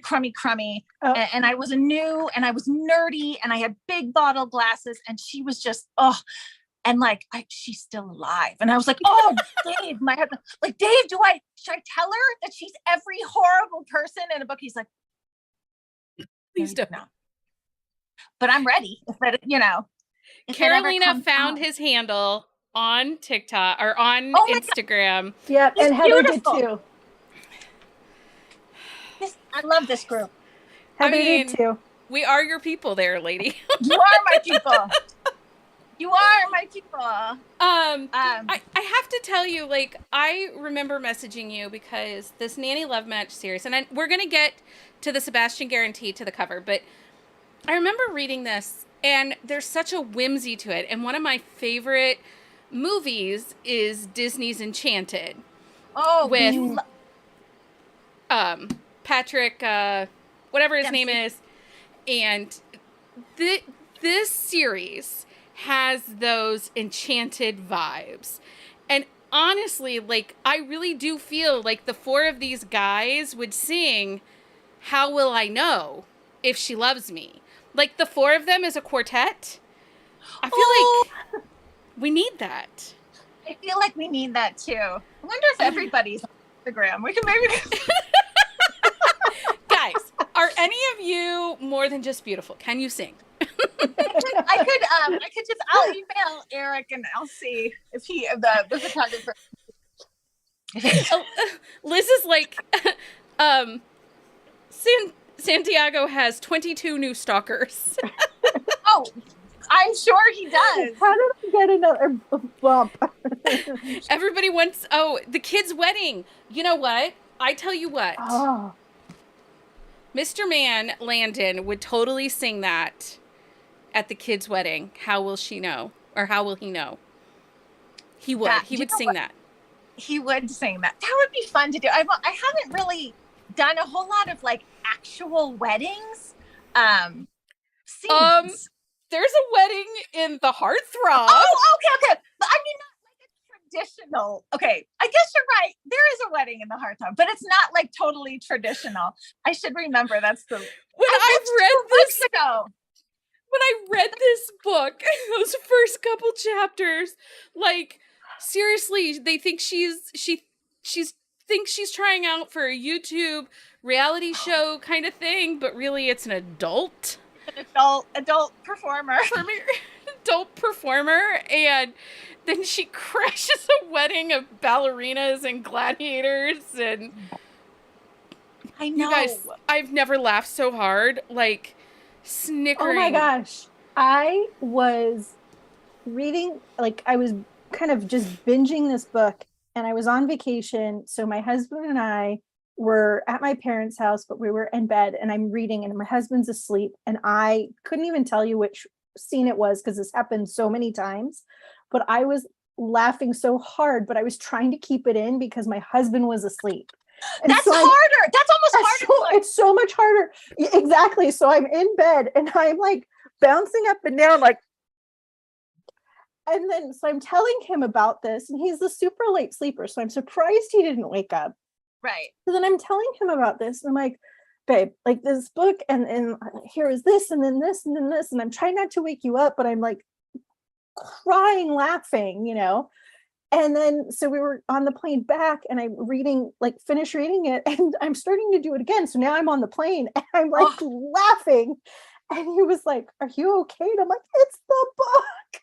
Oh, that makes me so happy. That's like my joy in life is knowing that someone else is feeling awkward in public. So thank you. Yes. It was in public, and my husband was like, "Okay, babe, you're like, Please stop." Well, when I read You're Not So Average Vixen, I came across the Funnel King scene, and I talk about this all the time. Yeah. I came across it while the husband was sleeping. Like, it was like 2:30 in the morning, and I'm stuck in this book, and I can't get out because, oh my God, it's so good. And I'm dying laughing because, seriously, I would hug a funnel cake too. Like, yeah, I mean, I've hugged many a funnel cake in my day. oh my gosh, but that scene, and she's just so over the top. And I just I love that because he's just so like he is just stuck with her. Like at that point, like if anything terrible happened to her, everyone would think it was his fault, right? So Yeah. he's stuck with her, but he's sort of enchanted by her. You know how it goes with those. You're right, boyfriends. Leah. He is such a book boyfriend. And the hero from Not Your So Average, or Not Your Average Vixen, made it on to our I Licked Him First book boyfriend tour, and he is on the t-shirt officially. I just bought 2 t-shirts, and I'm gonna give. I want to give one away in my reader group too. Oh, I fun. think that would be fun, don't you think?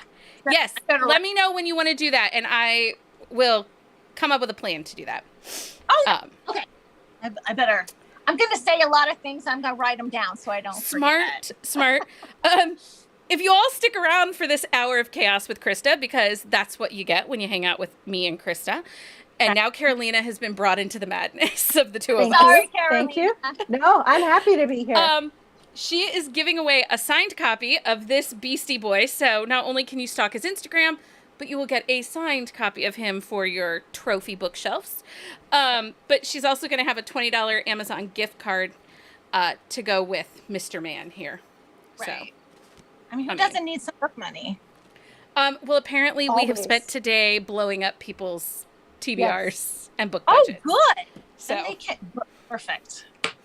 And the Nanny Love Match series is all in Kindle Unlimited. So guys, go down, download him, read all the boys. Start with Rowan. It's coming to audio. It's coming to audio. Coming to audio? So far, I work with Monica King, and she did all my Bergen books. And so Nerd is like done. Hothead is done. Beefcake is done. And Beefcake has a little bit. So she's going to start recording Heartthrob in September. So we should have like a late fall, early winter, all of them come. And then the fun thing about Beefcake is Monica and I usually just work together. She can do both voices really well. But in Beefcake, our hero is British. And she just wasn't like, she's like, oh, I'm not feeling like the vibe of going back and forth. And so you're gonna like, your panties are gonna be like double up on panties. Okay. Okay. Because I don't know, Thomas Costin is who read for Raz, and he does a lot of more, he's not done a lot of romance, but literally when I heard his voice, so Gina's like, we need to get a guy. And Monica was like, we need to get a guy to read for Raz. I'm like, okay, let's find some guys. So she's sending me, and then I hear Thomas's, and I was just like, I just couldn't. And I was just like, and no, actually it wasn't like that. I was just like, you know, that smile where you're like, that is what he did to me. And so then I text Monica and I'm like, this is him. And he's lovely. He's like a lovely human being as a person, because he would like ask me questions. And then he's actually helping me with the Sebastian guarantee, because in the Sebastian guarantee, so in Beefcake, that's where you meet Sebastian as a child. Do you have Becky's gonna hold it up for me.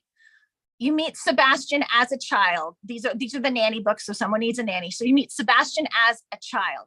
Now, in the Sebastian guarantee, which I'm going to show you right now. Okay. Oh. Hello. Hello, my Hello. friend. Right? I mean, I printed this out because Nala just sent it to me. But hello.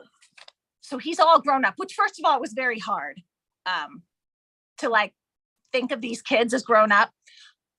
But now he's grown up in my head. And so I wanted to talk. So anyways, the narrator for Beefcake, Thomas, he and I were emailing about what would Sebastian's accent be.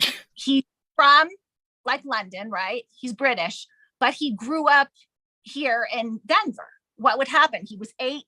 And it turns out that Thomas is also like a dialect coach. So like there's just so much going into this book with this guy, just the little things like where he pops sort of like a Britishy word, or he rasps, or he says something just naughty, like a British accent, which I'm sorry. Well, that's Jenny, my, like, Jenny was like, well, he grew up. right? I know. Hot so damn, sister. I know. So the photograph is Wander, and Camber Designs, who does all the covers. And then I love it because this is the back, so Phoebe's on it. I love that. Oh, and that is so Phoebe because she is so quirky and funny. The hot dog princess, cookie eater queen. And that comes and like that, and so you really just want to read the nanny books before this. You're going to get so much out of it. I mean, their parents are, Penny and Rowan are there because it's Phoebe. Is Penny still getting the book? Is Rowan still getting the book off the shelf for on Penny? The high shelf, the book off the so I honest to God, what am I on? Not long ago, did I write a chapter where they're on a video call and stuff like that comes up with her aunt and uncle, and it's mortifying for her. Phoebe is so much fun to write. It's so over the top. I mean, you think you almost peed your pants on a plane. I mean, this is Phoebe. So anyway, Sebastian Guarantee. I mean, we're totally not talking about the right book, but the whole Sebastian Guarantee is kind of about like Sebastian, sort of like this, kind of like this life coach. Like he's starting this business to like tell people how to be successful, and she's like a hot mess. And she decides, she's like, guys have kind of tried to use her because her uncle is like big in tech, and they just want to meet him. And so she's like, forget it, make me into a man eater. So anyways, that's the premise. And so he's sort of like that like seduction coach, dating coach. Love coach. Remember, we talked about this. We did talk about this. Okay. I have to consult Becky before I make any choice in my life. But yeah, so because this is new for me, I've never really done the friends to lovers. I kind of enemies to lovers has been my jam. So anyways, go to the source, go to the knowledge source of all things romance. She did. She's like, it's so funny because I'm going to talk about dating coaches in my next book. And we went back and forth. That's what I'm saying, you guys, like this little snippet of this hour, this is our Facebook messages between Krista and I. Like, it's like just back and forth nonstop, 3 different topics. Like, I'm talking Landon, she's talking the Sebastian Guarantee. We're talking like this stuff and up with us. That's the point, right? It is. And we're a lot of fun. We're a lot of fun. We are so much fun. Are you gonna go to Readers? What is it called? Readers Invade Denver? I forget the name of it. Is it the one that's happening in Denver? Okay. So I saw it. It's not till next spring, right? Readers Take Denver. Yes. Yes. Because you're going to be there, and I think Julie Salmon is going to be there too. I think Julie's on that list. Gonna be there. And Mariah's on that list.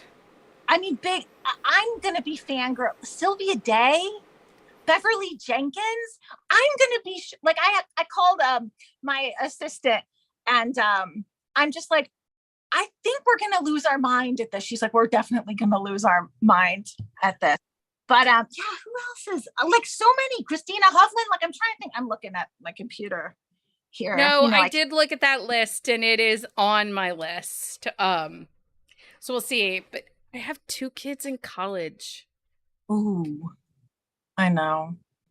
That's crazy, actually, if you think about it. It's expensive. Oh, I can only. And my husband works at the university, so tuition is not a problem. It's all the other stuff. So for real, like when I was in college, I started out a teacher. God help those kids, right? And I had like 95% tuition remission, but it's everything. It's like you said, it's everything else. Yeah. But and you know, the podcast. So join my Patreon so I can go to Denver. Throw some money their way. I mean, what are you gonna do? Like? Just don't go to Starbucks tomorrow. Although I'm currently obsessed. So I had one of the new fall drinks. I had the apple crisp oatmeal milk macchiato. Was that good? It was really good. It tastes like an oatmeal apple muffin with like the bitterness of coffee, which I really liked. My husband thought it was gross, but I liked it. So yeah, that just means more for you. Right? Right. I also like their pound cake, which I'm sure is store-bought. Like, they have a lemon pound cake right now that's delicious. My son, it's delicious. I love pound cake. I like anything that someone hands me through a window. I'll eat anything. For real. I just love it.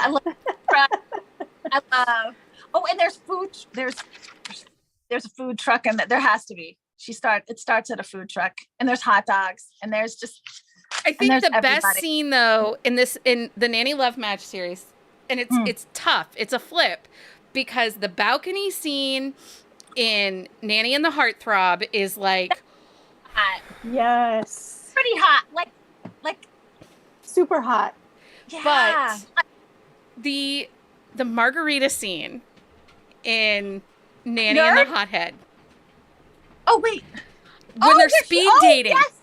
Yeah. Oh, the speed. Oh my God. And she's the drunk mermaid on the park bench. And I'm like, this is why I can't wear a mermaid costume, because that would happen to me.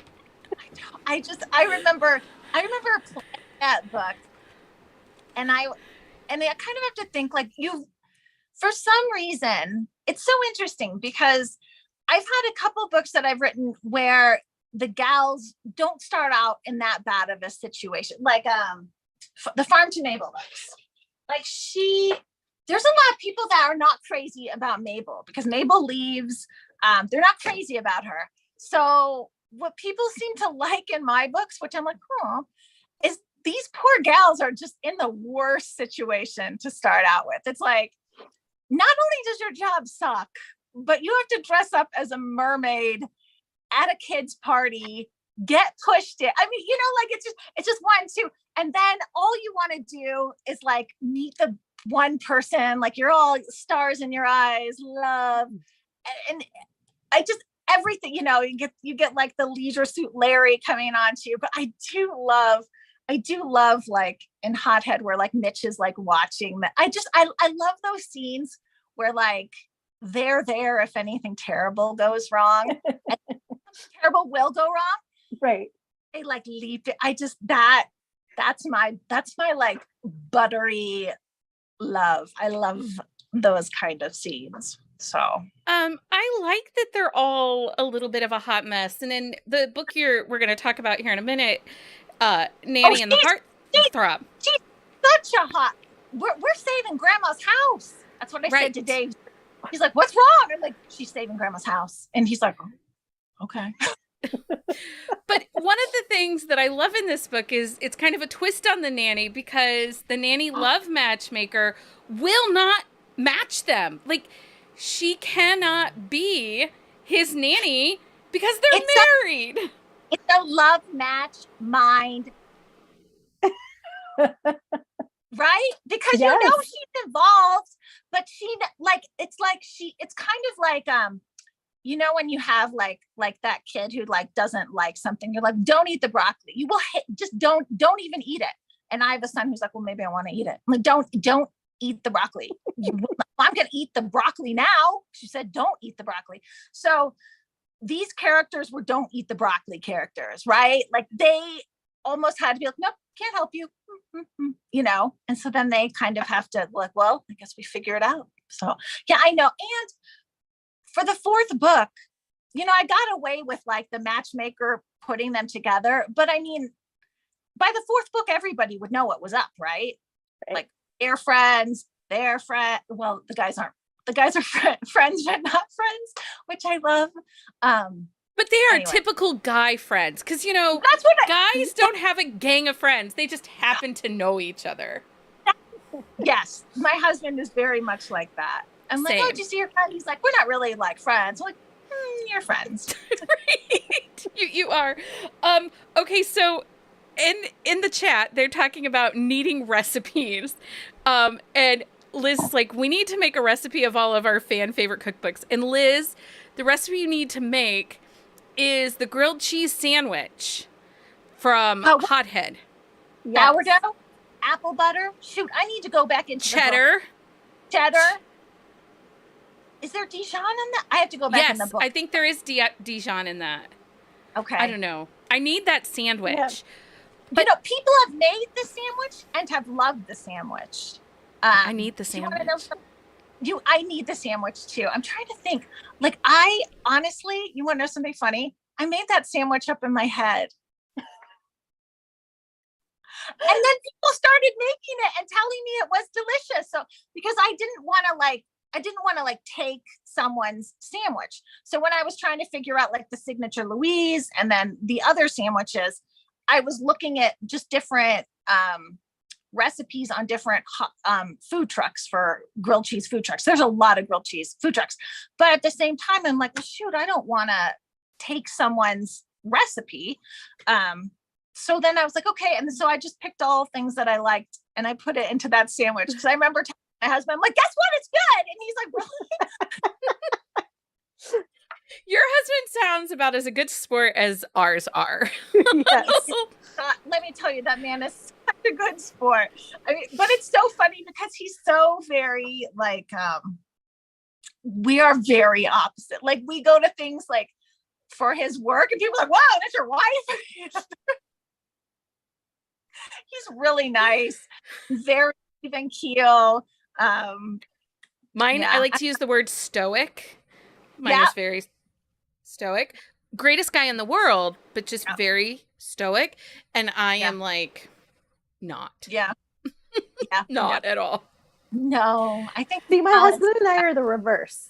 My husband's the social guy.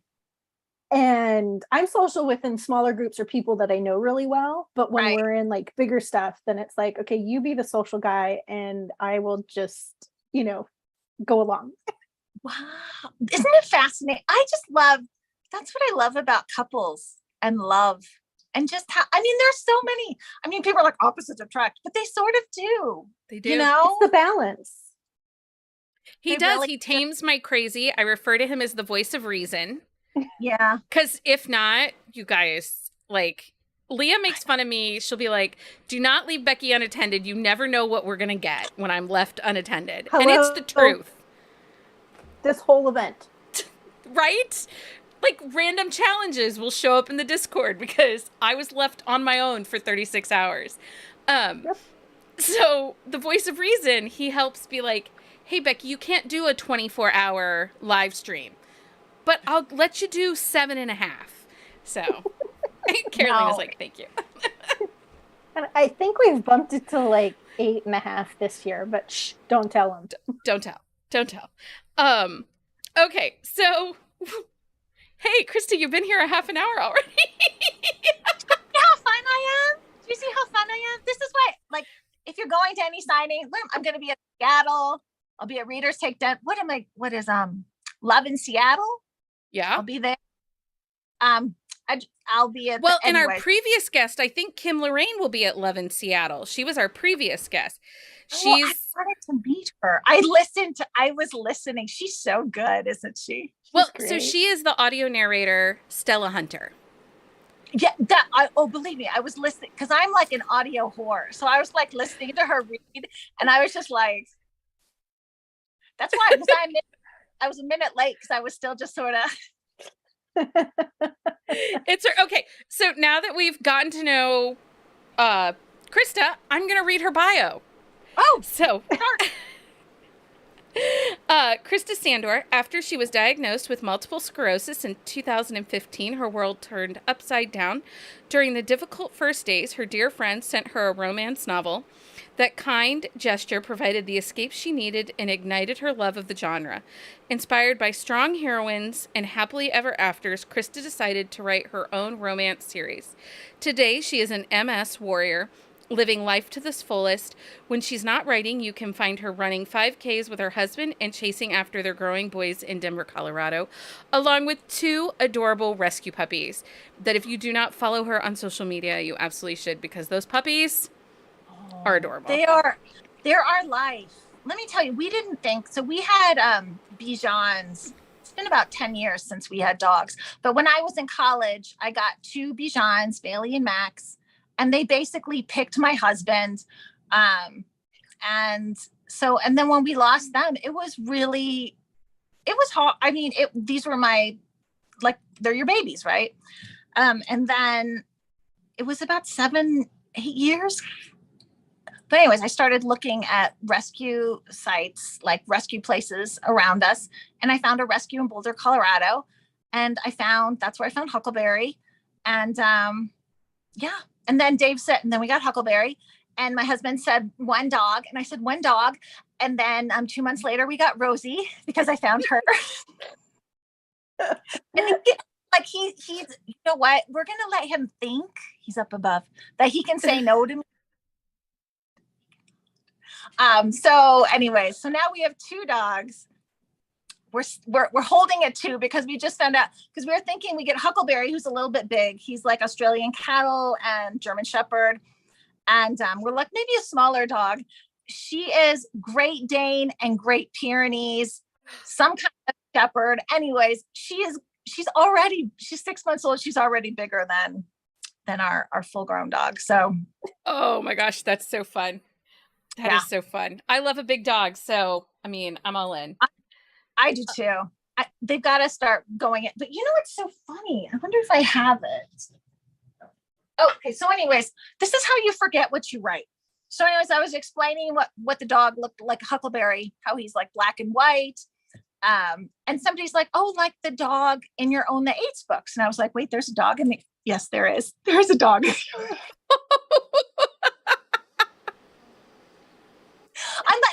I'm like, oh, that's right. It's so strange because when you're writing these books, you are so like right now, I am so Phoebe and Sabette, you're so like engaged in their life. And then that book ends and you edit and then it goes off and then you start the next one. It's so weird. It's not like it's not important to you, but it's almost like it's like you get to live different lives, I guess, is the way I look at it. And you kind of forget like what you did in former lives. That's fair. I just noticed, because you pointed out the dogs, you have a little something on the back of each of your covers, and I didn't notice that. So Nala was the one who suggested that from Camber. Like, I love this, like with the cookies over their eyes. That's one of my favorite things about paperbacks. Like this one has like when they went to Hawaii. So Beefcake, when they went to Hawaii, and then that stack of rocks, you're on the right path. And then Heartthrob. I just had to have Aria. Yeah. This book was let me tell you, this book. So I was, before I became a full-time romance author, I was a teacher, and I spent a good amount of that time doing special needs kids. That's where I started out, because I have my master's in early childhood special ed. So this book, I just knew that Landon and Harper were the characters that would be dealing with something like that. And I don't even want to call it a disability, because I have a son on the spectrum. So we're all kind of on the spectrum. I'll be totally honest with you. Like everyone You do a really great job, especially in this book, and I'm excited for everyone to get to listen to you share a little synopsis of it. But it is, you talk about neurodivergent learners and not always following what is typical or what is expected, but embracing that.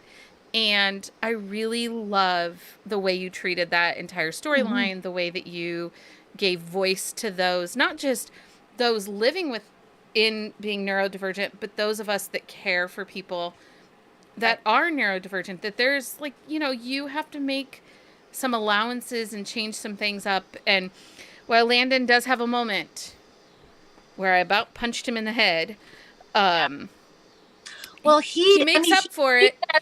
He does, but I mean, it's not uncommon for people to think there's something wrong with them. No. Like it's not, and it's unfortunate.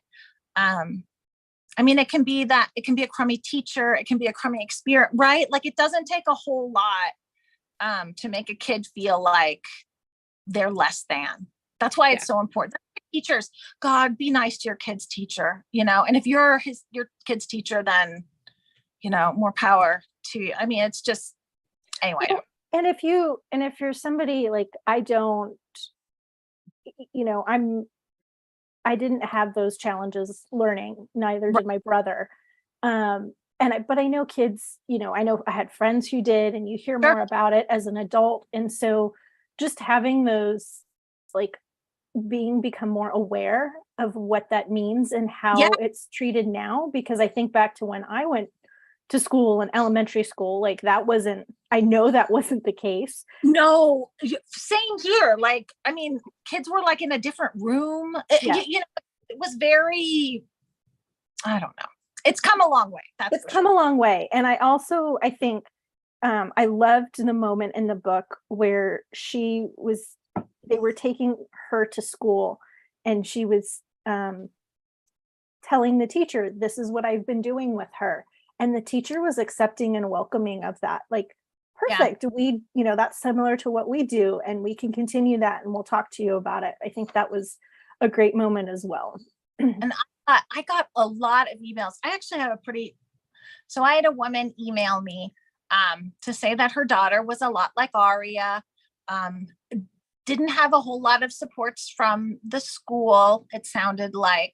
And then we just got talking back and forth. And like, then I like took off like romance and put on the teacher hat. And I ended up sending this little girl,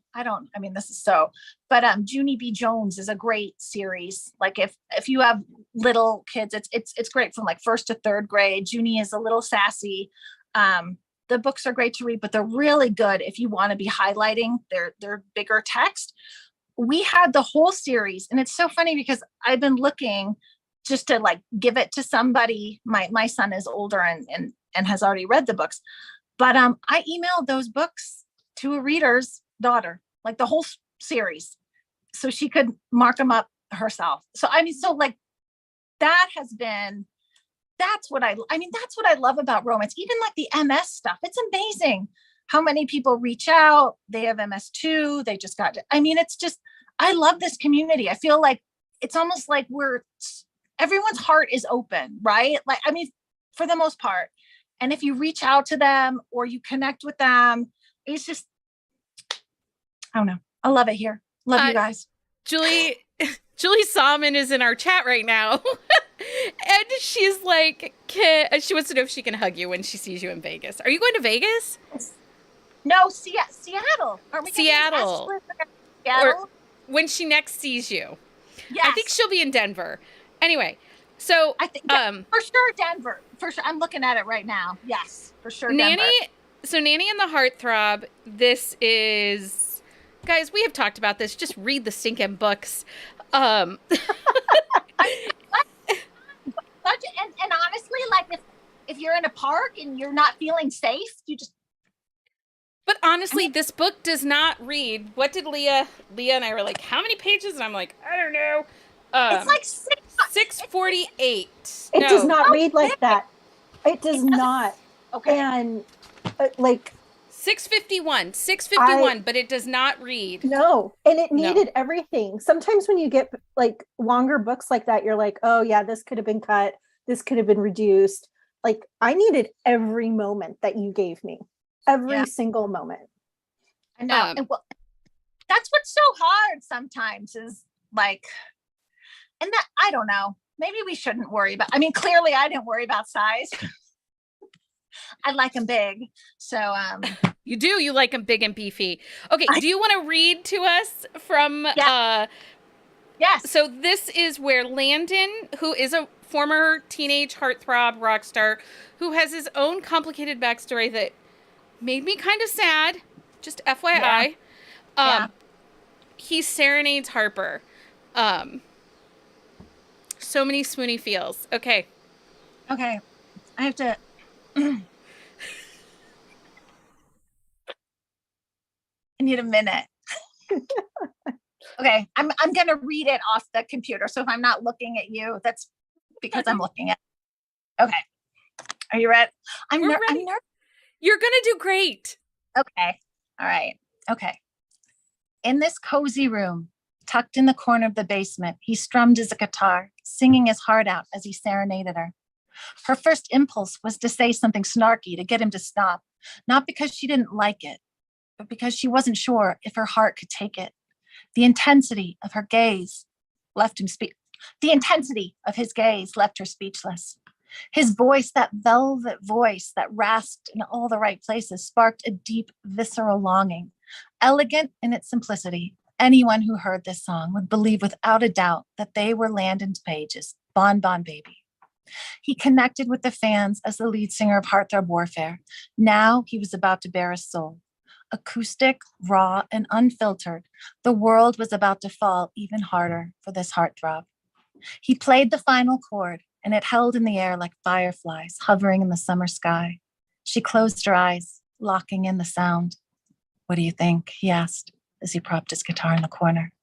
Her eyes fluttered open, but she didn't say a word. Who could think, after being the first person on the planet to hear Landon Page's new sound? Not to mention, how could she string a cohesive thought together after this man strapped on his guitar and sang his heart out for her? "Say something," he pressed. Now he wanted her to speak. There was only one language appropriate to convey her feelings. She stood and walked in front of him. "What are you doing?" he asked, confusion marring its expression. She couldn't explain it. She could only act on what he'd ignited inside of her. As if they were caught in a dream, she slipped off her top and removed her bra. The chilly basement air hit her skin, but it couldn't cool her desire. She skimmed her skirt down her thighs, allowing it to pool at her ankles, and stood before the man, naked and exposed. "Harper," he breathed. She pressed her fingertips to his lips. "This is what the song did to me. It stripped me of all my pretenses. I watched you take off your mask and lay your heart on the line. I saw every part of you. My heart beat with the strum of your guitar. Your voice swelled through my body, touching every part. It amplified my senses. It made me want to what?" he pressed. "To believe in you." And there she was, taking off her mask and allowing her heart to override her head. Yeah, her admission might sound cheesy as hell, but that's what a powerful song could do. And Landon Page had nailed it. In the space of a breath, Landon's gaze darkened. He gripped the hem of his t-shirt, pulled it over his head, and dropped it to the ground. He stood before her, muscles rippling and abs flexed. Of course, she'd seen him like this. She'd spent every night in bed with the pop god since he and Ari had moved in. The sex had been mind-blowing. It made her purr and gasp and cry out loud to permeate the soundproof box, but the yearning ablaze in his eyes had her wet and aching for him. He drew her into his embrace, and she sighed, reveling in the contact, lowered his head, tasted her mouth licking a slow trail across the seam of her lips, a move that had her weak in the knees. "This means everything to me," he said, his words bathing her in a shimmery cascade of sound. "You make me better. You make me believe I could do it. You're magic, Harper. Crazy, beautiful, chameleon-eyed magic." Scene. And Anyway. You did amazing. And Julie is like, "And I'm dead." You did great. And that was such a great scene to pick because that shows the vulnerability of both of them. And there's crazy stuff too in this book. So much crazy. But there's so many beautiful swooning moments like that are just, there's a scene with Arya and they're in the barn at the piano. Oh, when they start playing, when she Yeah. that little girl is angry. So And Yeah, rightly so. Rightly so. But there's so much beauty in this story, and I am so glad you chose that passage because that's a really great one. Okay. So we've linked Krista's website in the chat. The Nanny and the Heartthrob is available now on Kindle Unlimited, but you guys, it does read as a standalone. But I'm telling you, go read the whole series because it is amazing. So we're going to ask this question because Krista brought this question up. She's going to answer it, but you all are going to put your answer in the chat. So we call this the romance origin story. Say something else when I heard you say or. Okay, or the romance orgy story. So Krista, do you have a story for a romance orgy that we should know about? Unfortunately. Okay. Origin story. When and where or how old were you when you found and fell in love with the romance genre? So People be looking to see if they're putting their answers. they're going to put their answers in the chat, guys. But Krista, when did you and how did you fall in love with romance? So it's kind of twofold. VC Andrews, I think all of us, if you are of a certain age, you were bringing that VC Andrews book, that well-read library copy of, I like the Heavenly Castile books. I like those books, or even, anyway, so that crazy shit is where I started. But actually, I wonder if I have it. I do. Where it really started, remember these? Did your grandma have one of those? Yes. My grandma Andor, walls of bookshelves with the Harlequins, and I would just find the pictures and find the passage she loved. And it's so sad. My aunt and I talk about this all the time. She passed in 2002, 2003. So a while ago, before I started writing romance. But my aunt all the time tells me, how much grandma would love that. So anyways, Grandma Sandor, Harlequin, Naughty when I was a little girl.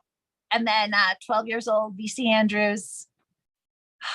I mean, how about you? What was yours? I tell this story often. Jude Devereaux's The Conquest. I remember the first time I stole it. Jude Devereaux is a lot of people's first. Yeah, when I stole it from beside my mom's bed. Someone in the chat, they read romance, etc. When she was about 10 or 12, her mom would tape the sex scenes together in a Christmas category romance, which explains why she loves both romance and Hallmark movies. Pro tip, she probably probably noticed when I gave it back and the tape was not intact. like half stuck. Yes. Sweet Valley, I will give you that, Dana. I read the Sweet Valley, and I can tell you, I can pinpoint you my very first romantic book boyfriend. Oh. Logan from the Babysitter's Club, because I was reading those books as they were coming out, and I probably read them way past age because I loved them so much. But Logan was my first book crush. Was that Kathy? I'm trying to think which. Marianne. He was with Marianne and Logan. Marianne. Yeah.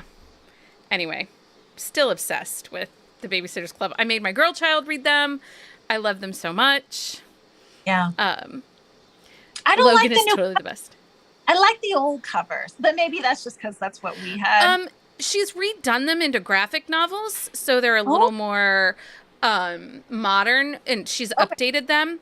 But yes, I'm with you. I like the old covers. And how many of us planned to open their own version of a Babysitter's Club when they were a child? Just want to sit around a room and wait for the phone to start ringing. Go on vacation as a caregiver for a child and get to go to like Virginia Beach is, right. It's like how many of us were doing that? All of us. Yep. Through books, we did everything. I mean, I had sort of a tumultuous childhood, and so books were where I found my happiness. So I think a lot of people who like romance find a lot of happiness. I think Well- books have been our for a long time. Books were, for me, yes. I was, not necessarily like a popular child. I went to a small school and lived in a small community, kind of bullied. And books were an escape. They were a safe place for me to spend my time, and they were my friends, as lame as that is. No, libraries were my safe place. Library, I mean, you could stay there all day, and they were happy to have you. You know, happy to have you. I mean, so that's what I mean. Librarians, teachers, libraries. I mean, that's home to a lot of us. So and finding the buzzing about romance, doing the podcast and finding this community, like, it's total love and acceptance. We love everyone where they're at, whatever you're reading, whatever your style is. We are very clear. We do not yuck anyone's yum. And we just love everybody, and we love everybody's books. And I'm just so lucky. Like, I get to talk about romance. I got to spend a whole day today talking romance. Like, well, I always remember. So I remember. So I was diagnosed in 2015. My friend Dawn sent me Katie Evans' Man Whore, which is exactly what you need in a terrible time. I'm not even dead serious. And then the next year we go to Beaver Creek for the 4th of July. It's like in the mountains out here. And I told my husband, I'm like, you know what? I'm going to do this. I'm going to call my dad. I'm going to tell him that English minor he paid for is going to start paying off. I'm teasing, but that's what I did. And then I wrote The Road Home on an iPad. So if you're ever thinking, I don't even know where to start, I don't even, I don't have all this fancy, you don't need anything fancy. I wrote a whole book on an iPad with a keyboard attached to it. I mean, there's like, if you're here and thinking about writing a book, send me an email. Let me tell you what not to do. Because I had my husband design the first cover. I mean, everything wrong. And then crazy lucky. And there was a romance site that connected us. And I don't know if you've read her books, but her name is Michelle Dare. She's a wonderful human being. She became my mentor. And she was like, yep, you're doing everything wrong. And that's the thing about romance. She changed my life. An author who cared enough to spend some time with someone new changed my life. So reach out. A lot of us are happy to tell you, awesome. Oh my God, don't let your husband design your do not let your husband do that. Okay, if you guys are still hanging out with us, go ahead and put Heartthrob in the chat so that we can gift somebody a signed copy of Mr. Landon and some other in the Amazon card. And just this book, you guys, go read this whole series, please. Harper. And also, was it planned that Harper's name was Harper Presley? Okay. And she married the rock star? So Allie is like, I love that you did Landon Page, and no, that was just like beautiful luck. Like Page being sort of a rock star name and Presley being a sort of star. And I remember because I send Allie my blurbs. I'm like, can you please fix this? And I remember she's like, oh, I like that you have, the rock star name. She said something like that. I swear to God, that was the first time I was like, oh, wow. I'm like, I better. In here, I just spilled the beans to you, but no. Happy accidents. Happy accident. Listen, we're blessed with happy accidents every day. I'll take all of them. So yes. Okay, so pick a number between 1 and I think I have 9. Hold on. 1, 2, 3, 4, 5, 6, 7, 8, 9. Yes. Pick a number between 10. 1 and 10. 1 and 10. Let's do 10. Let's go big. Oh, Christina with an R. We'll put the Google form in the chat, and then we'll send your information on to Miss Krista and get her all the details so she can send you Landon and Harper. Because yes. It'll be a heavy box, Christina. Just be ready. But it's so worth it. He's a heavy boy, but he is a good one. He's delightful. He is delightful. Krista, thank you for jumping on early and hanging out with us. and sharing your cover. I mean, he's ready. And when does that one come out? This one will be December 1st. I mean, you're seeing it here first. I haven't even showed this to anyone. It's here I didn't know first. he was that soon, but you also have a Christmas anthology coming out. Yeah. So Julie and I are in that with a couple other people, and that's going to be another one. That's going to be one of his sisters and one of the heroine's brothers, and they're going to get stuck in a cabin and screwing their brains out. It'll be lots of fun. There's a makeout scene in a closet, people. Let me just tell you. There is. So, anyways, that is Mistletoe. God help me. What is it? Mistletoe Love Match. I don't know. You didn't. Mistletoe. I don't know, Christy. You didn't tell me yet. So yeah, Mistletoe Love Match. That's it. And then yes, that's coming out, I believe, November. I think it goes November. It's around Thanksgiving, but that's an you're gonna want to snap that up. That's gonna be a free anthology because that thing is going to be for sale after. But I can't wait for this anthology. Honestly, I'm so excited about this anthology. We should talk about that later. Okay, let's talk about that later. Bring people up. We should all talk about it. It'll be fun. We can do this. Okay. Send me messages. We can do this. Because some of my favorite people are involved. So I know. We should do something.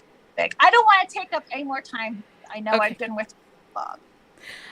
Thank you for coming. I adore you. I love you. I hope everybody will read the Nanny Love Match. I'm going to put you into the waiting room, and we will chat with you soon. Bye. Thank you. Bye-bye. Okay. Do you need a breath? I don't think breathe. It was so much fun. Yeah. My smile, I'm blowing my cheeks out. Because I just keep smiling. Drink some water. Wow, that was so fun. She's the best.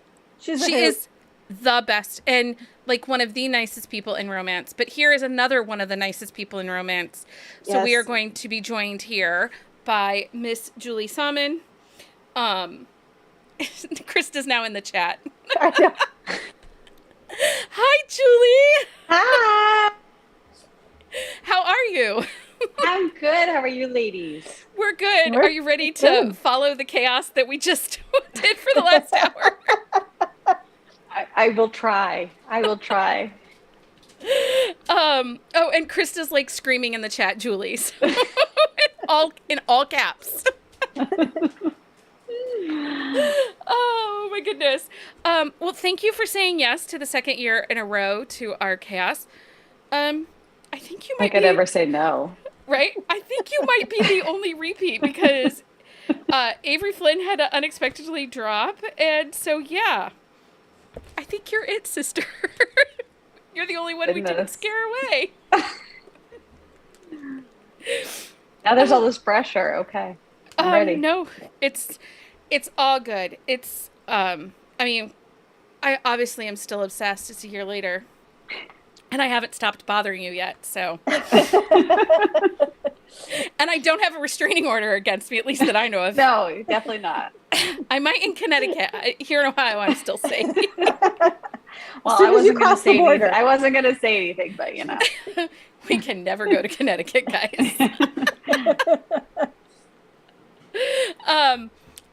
Like I said, I'm so excited you are here and joining us. And it was funny because you and I were talking about this the other day. You launched this Boston Bachelor Billionaire, I always get it wrong, series with us last summer at Read-a-thon. Yeah. Yes. Yeah. Because the first book released in October. So I read an excerpt of Oliver's book. Yeah. And sold us all as we all have not stopped. Been on a crazy journey. So were you prepared with how much everyone has loved this series? No, not even close. The series was like a dormant volcano in my head for 2 years. And I had known I wanted to write about 5 brothers. Medical romance, medical stuff is sort of my jam. So that was sort of an easy thing for me. And then I went a little all out and bought these really hot covers and models. And I was just like, I'm going in. And no, I really like, no, no. I remember reading Oliver's book and thinking, okay, this is great, because we all know last summer I spent my entire summer reading all the other books that you have written. And I read Oliver and I'm like, this is something spectacular. Like, there's this family dynamic, and even though it's big city, because they're all like doctors and nurses or hospital people, there's this small town feel to them. And they're in each other's business so much Yes. that it just was like next level. Like, this is going to be good. And it has. It's been phenomenal. Thank you. So I want to tell everybody, if you guys stick around, at the end of this half hour, Julie has graciously offered a signed copy of each book in the Boston Billionaire Bachelor series. And it will include Dr. Untouchable, who isn't even on my shelf yet. Look at him. Right there, Mr. Kaplan. He's pretty damn good. He's pretty damn good, yeah. He is a dirty talker. He's a little he is a stern brunch daddy. He is buttoned up in a suit and a freak in the sheets. Yeah, he is. He's a little unexpected that way, but I felt like, nobody sort of knew what to expect with him. He was this mysterioso, untouchable guy, right? And so I was like, might as well bring it. So I did. You did. You did.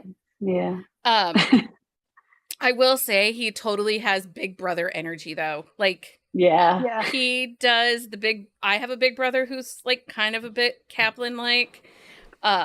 And Kaplan does bring the big brother, like, the weight of the world is on his shoulders and he knows everything. And yeah, and he's like, he always just sort of felt like he was the guy that needed to anchor his family, right? Like, I mean, his parents do that pretty well in their own right, but I think he, especially with his mom's illness, he just sort of felt like, I'm the guy who has to run the show for everybody.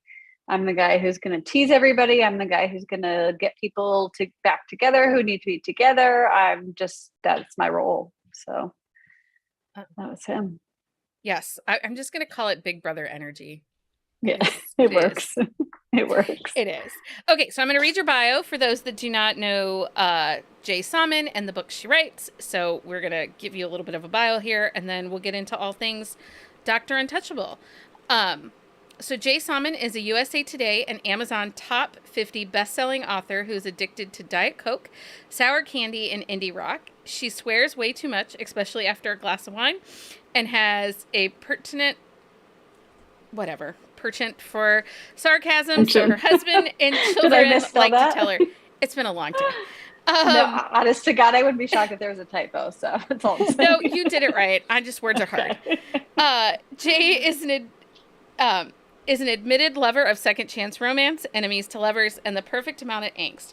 She is best known for writing funny and emotional contemporary romances filled with smart, strong women and sexy alphas who have a softer side, especially for their women. And you are going to be reading to us from Dr. Untouchable. And I will say, Bianca is one of the fiercest of your heroines. Like, I always thought it was Renna. She's my favorite. But she's my absolute favorite. She's no joke my favorite. Yeah. She's a boss, and I like her. Like, she is someone you do want to sit down and have drinks with and be best friends with and spend all the time with. She can handle her own. Yes. She like, I will admit, like, so Dr. Playboy was a really, really tough book to write. It was long. It was the one that lived in my head the longest. It was just this emotional, just freaking, dumpster fire. I mean, I liked it, but it was, a lot of emotion. So writing Kaplan and Bianca was just like this breath of fresh air that I totally needed, especially her. She was just like, like my life kind of is in this flux state, and it's kind of not where I want it to be, but I'm going to make it my bitch and take it on, and no one's going to stand in my way. So like, she was just great. She was just so much fun to write. I couldn't, like, really, I just kept going and going and going, and then I had to cut back. And she handles all the obstacles in her way with such a grace that, she is the perfect match for someone like Kaplan, who has all the responsibility and the world on his shoulders, and he feels like he needs to, hold the family and the siblings together. And she just has this way about her that is. Yeah. No, go. Sorry, I'm interrupting you. No, that's okay. Anyway, I really liked her. They were like, to me, like in my head, they were opposites in so many ways. Like, she was just this fly by the seat of her pants kind of gal, and that is just so not Kaplan, like, at all. So yeah, he's a planner. She's also trying to kind of find her own, like, way, and her own, like, really on her own, in her own right, without her family's direction or support. I mean, yes, she has, resources because of who her family is, but she really is trying to do something that she's cultivated herself, not because of that's what she's been told to do, or that's the expectation, or whatever that is. Yes. And that's what she had been before, right? Like, that's how it sort of starts, is like, she was doing everything she thought she was supposed to do, and then suddenly it's like, wow, freedom. This is kind of fun. So she kind of just takes off from there. So well, and they're meet cute, or I won't spoil that, but their first encounter in the book is perfect. It is. It's the best. Perfect. I loved it. So this book is going to release on September the 12th. It will be in Kindle Unlimited. This is a billionaire doctor office romance, grumpy sunshine, enemies to lover, curvy heroine, and woman from his past. Yes. Because I don't think you could call it a second chance. They didn't really. No, and some people have said it's a second chance, but I never intended it for it to be that, and I think that's not how it should be, I guess, if we're going kind of there. Is more friends to enemies to lovers. Yeah, we'll go with that. I don't feel like it's a second chance, because they never had a romantic involvement prior to this. Right. Okay, so you want to give us a little synopsis of what part you're going to read? Because I know you were wavering what to read. It was, oh my gosh, even as of today, I was like, oh, should I read like when they first see each other in the office? And I was like, I had this whole excerpt, and I was like, oh, that's fun. But then, like, I was like, well, Octavia's in this a lot. I don't know. So actually, I thought I would read the part where she takes off his shirt when they're about, like, when she's trying to teach him how to, like, wield metal, and she plays a little bit with it. His nipple ring. Yeah. On it. Okay. Getting a little steamy with it. Yeah. That's okay. Share away. Yes. Okay. We're doing that now. I'm ready to read. Yeah. Okay. I'm ready to read. Okay. Getting there. All right. I can't put you near the fire when you're wearing Armani. He glances down at his body and then back up to me. It's Ferragamo. Now a smirk. Are you trying to get me to take my shirt off? I start to squirm, unable to stop it as I say, yes, I'd rather not set you on fire if that's okay. The cuffs of your shirt stick out. Fair enough. With his eyes locked on mine, he slowly undoes one button at a time, starting at the top, and holy hell, what have I gotten myself into? My heart beats off rhythm as heated blood pumps a lust rush through my blood. He gets to the bottom, removing his shirt and tossing onto the stool, leaving him in his black tank top undershirt, showing off his arms, his arm muscles and tattoos, and I take an inadvertent step forward, my eyes glued to his chest, to his left nipple. Does it hurt? I whisper, staring at the outline of the barbell through the thin cotton that clings to every ridge and groove of him. Sometimes his voice is deep, rich timbre that gives me chills. I look up and meet his eyes. Does it feel good? My chest quakes. The green of his eyes nearly fully eclipsed with black pupils as he licks his lips and nods, sometimes, depending on on what someone does to it, I finish for him. Yes, go on. You can touch it. I know you're curious. It won't hurt me. And if it does, well, that's partially the point. Oh.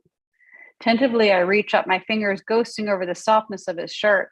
His strong masculine scent is everywhere, and I take a deep inhale, so turned on when he hasn't even touched me or hinted at it. My clit throbs and my empty core aches. The moment my fingers reach his nipple, they trickle along the hard peak of it to the barbell. I swallow down a moan. I want to lift up his shirt and explore his piercing with my tongue, lick my way around, discovering each of his tattoos. I want to drop to my knees and take him in my mouth, taste him on my tongue. I'm so keyed up, I can hardly think. My breaths coming out choppy, despite my attempt to even them out.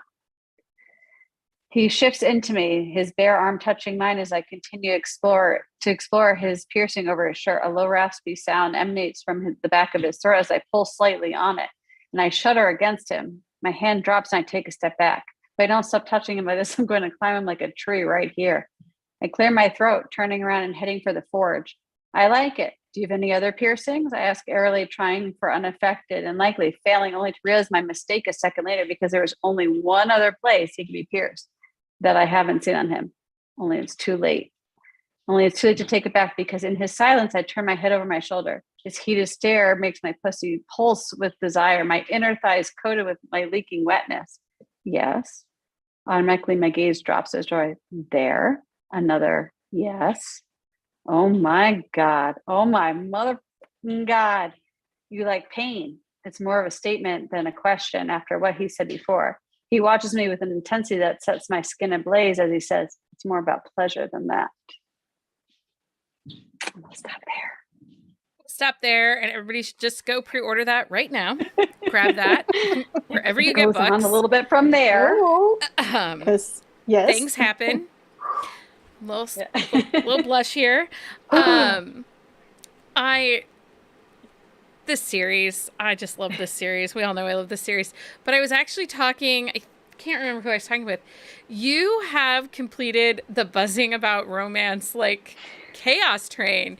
You've participated in everything. Yes. You've done an episode, you did a happy hour, we've done quick shots of your books, and you've done summer reading challenge and read-a-thon twice. Like, I'm starting to worry you might be a little bit of a masochist. You're joking, it's the best. No, she's done book club. No, she did do Drunk Book Club last October. We did Dr. Scandalous. That's right. No, time out. I thought that which was the one we did in January after I released That's Happy Hour. Mistake. Was that was Happy There's Hour. A difference? Okay, all right. Sorry. Yeah. Drunk Book There's Club was drinking. just like a lot of drinking with all of this. So. There was a lot of drinking. A lot of drinking with all of it, yes. Maybe that's how we get her to do so much. Doesn't take much with me. I'm just going to go there. Doesn't take much. Yeah, I think it was October after Oliver had released. He released, it was October he released. We did Oliver's book. So it might have been November, but I think it was October. Yeah. Because, yes, Drunk Book Club is a little less filtered. Yeah. Drunk Book Club is not filtered. It is not filtered, and it is so much fun. Oh my gosh. Thank you. It's something. Especially if Leah brings out Dirty Pictionary. Because and I was my mind was like trying not to go to the gutter, and it was just like you should just go in the gutter. We play great games like lipstick or porn, nail polish or porn. Yeah, we've done lipstick too. Oh, okay. We've done both now. I don't even remember because I was again drunk. So that's so are many of us most of the time. Okay, so do you have a favorite Fritz brother? So like they're all very different, I guess, in my head. So and like it's just sort of how my brain works. I tend to go with the last person I write, and then I'll think back and like, oh, well, I really like that about them. Oh, I like that. I really love Kaplan. I do. I'm not just saying that because this book comes out in a week. I really do love him. I think there was just something about his subdued, domineering quietness that really kind of speaks to me and more just sort of how my brain works. to be a little bit more quiet. I also really love Oliver, like not even gonna play, like he was sort of just this very fun guy to write, like just easy going. It was sort of like this like flip on a Grumpy Sunshine, right? She was this very serious character and he was just not. And so just writing that is fun, like from a writing standpoint. It's very fun to write a character who is light and easygoing and just go with the flow. So I have to say probably the two of them are my favorite. And then, but then like, and then I'll retract and be like, but then like, you know, Landon's story and Carter and like how protective he is. So then like my brain starts to go and it's like, it's impossible to really say. But if I had to like a hard push, I'd probably go with those two. So Landon is my favorite, and he made our t-shirt. Yes, I know. I love that. He was in our Book Boyfriend episode, and I adore him. Landon was my most just heartbreaking, I guess, character. Well, and I think that in his journey in his book, he shows the most growth. Yeah, he does. As a human. He definitely does. He goes, you know, from being still in his grief and, you know, not sure what his future and living just for the moment and in the moment. Living for Stella. It wasn't even for his moment. It was all for Stella. Yeah. To this guy that embraced the possibilities. Yeah. So much like, more. I think that's sort of like what I wanted this series to sort of be. And I think it's sort of like become my new like fun thing, my new niche, I guess, is that like I really love it when once these characters realize like, oh, shit, I really love this girl. Like that's it. And they're just in, right? Like, and it's like no turning back, 100% in. Like these girls are their girls, women, sorry. And like, that's that. Right. So that was it for Landon. You know, he sort of all of a sudden, Elle kind of gave him a new lease on life that he was never wanting nor expecting. Yeah. Well, and obviously there's something for everyone in the series because Carolina's boyfriend in the series is different than all of ours. My favorite is Carter. Yeah. A lot of people are big team Carters. Landon's a close second, a very close second, but there's just something about Carter that in the way he supports Grace and everything, like from the beginning. And then like, there's just so many moments. So many. He's a methodical dude. He's a methodical so protective, dude. Like without her, in every way he possibly can, like without also stepping over like too many lines, like throughout his story. I mean, like Carter was this very big. I mean, he's totally like this alpha male, but at the same time, like I feel like he was just this super protector, and like that was like we always knew from like day one, like he was in love with Grace, and it was just a matter of like convincing her to fall just as hard. So yeah, like that's what I'm saying. Like then I'll go back. I'm like, oh wait, I love him too. So I think what I loved about Carter is, you know, Grace, and you learn it very quickly. She has epilepsy, so she's got challenges, and her childhood was not the best. Like because she wasn't perfect, her family were not supportive, and Carter, while he's protective, he doesn't overtake. He allows her to kind of have her moments and do her things, but he's her safe place to fall. Yeah. Which I think is just beautiful. But different from Oliver in that, but yeah. Very different. Yeah. Because Oliver's a little more overprotective of her because of the best friend relationship. Yes. That Oliver is like, you know, ride or die BFF to the end, right? And so, which is why he goes to bat against his own brother over her. So Gretchen says she can't even pick a favorite. They're all so good in their own ways. And Elizabeth is like she goes back and forth between Carter and Luca. Luca has his following. I will give Luca that. He does. He's a passionate fellow. He's a passionate fellow. Luca is one of those characters that he provides challenges for you. Yes, like he does. He's not easy because he's not shiny and perfect.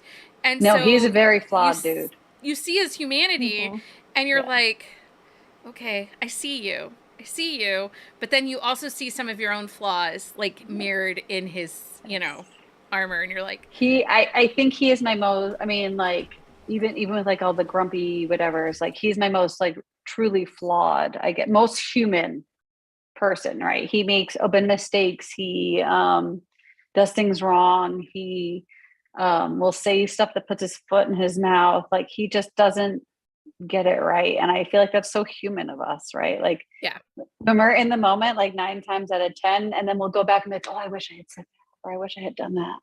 Right. So, but I feel like he is my most human of the characters that way. Christina's asking what book to start with. I will say all of these books read individually on their own, but just start with Dr. Scandalous. Yeah. Start with Oliver's book. Some people, so I've gotten that. And some people will say, oh no, you have to read The Edge of Chaos first. I don't necessarily agree because it's part of a different series. So okay, I think for this series, definitely The Edge of Chaos. Dr. Scandalous. Rena's the best. And so she is the baby sister of this family, and her book is the last book in a different series. But like, yes, they are all standalone. So if you're starting with this series, Dr. Scandalous is the first. But Rena, she again is that girlfriend you want to go have. Yes, except Aria. Julie is aware of my feelings towards her. She's probably tired of hearing it. She's like, I know, Becky. No, I get it. I do. I get it. I do. I get it. I do. I still read her book. I just didn't. You know what? Sometimes you're gonna want to wring a character's neck, but you still have to write them like that. And that was her. There was no truth. I tried to make her better. It's not happening. She didn't need to be better because that's who she needed to be. But that was who she was. But her brother is amazing. A very mature person. Yes, I love Brecken. Brecken was like legit. Brecken was in my head forever, and it took me a very long time to write his series or his book because I wrote the Wild Love series before I wrote his book. So it took me a very long time to get to him, but I'm very glad I did. Oh, Christina, you like Rock Stars, the Wild and Love series, those guys. Yeah, the Wild Love series. This is going to sound bad to say, but if the Reckless to Love You, which is technically the first book, is really more of a prequel and really not a rock star book. But Love to Hate Her is really where it starts with the main series. And I love that series. And we actually talked about it because you've got curvy heroines in that series too. Yes. They don't really, for some reason, people don't acknowledge them as that, but yeah, they definitely. They are because the one with the drummer. We talked about it. Maya and Naomi are both curvy. Yeah, but Maya, I loved her. Maya's especially like a. Yeah, she's amazing. Okay, so if you guys are still hanging out with us, put the word doctor in the chat, and then we'll pick a winner. We're gonna ask you some of our questions. How do you pick titles? I'm a mess with titles. So sometimes I will have titles before I start a series. With my new series, I did that. I picked the titles for my new upcoming series prior to the series, and sometimes it does help. Sometimes I'll finish a book and be like, I have no title. So sometimes I hear it in a song. Sometimes it's just a lot of lamenting and 2 a.m. wake up calls for myself. It really all varies. It just varies. What's harder, titles or blurbs? Titles for me. Blurbs I like to write at the beginning before or just shortly after I start writing a story. And usually I have like this really strong stuff going in my head. And so like I'll whip out a blurb sometimes, not always, but sometimes. So if you could just invite one character from your books over to your house for dinner, who would it be and why? You flipping kidding me? No, that's the question. Oh man, that's rough. Octavia Fritz. Yeah, that's the only right answer to that entire question. Octavia Fritz, because she is the all-knowing goddess. She's the all-knowing goddess, Octavia Fritz. Yeah. Oh, Leah just texted me. That was such a dick question. It totally is. Anyways, Octavia Fritz is the only right way to go. That is the only right answer to that Yes. question, though. So I'm not sure how that was a dick question because it's the only one The only, way to if I answer. had like been like, oh yeah. Yeah, it's Octavia. Fritz, Or definitely Layla. Octavia. Layla. You're gonna get more Layla. Cannot wait. Is she in this next series? She Julie. might be. Yeah, obviously. Hello. I'm blushing, aren't I? Yes, clearly, yes.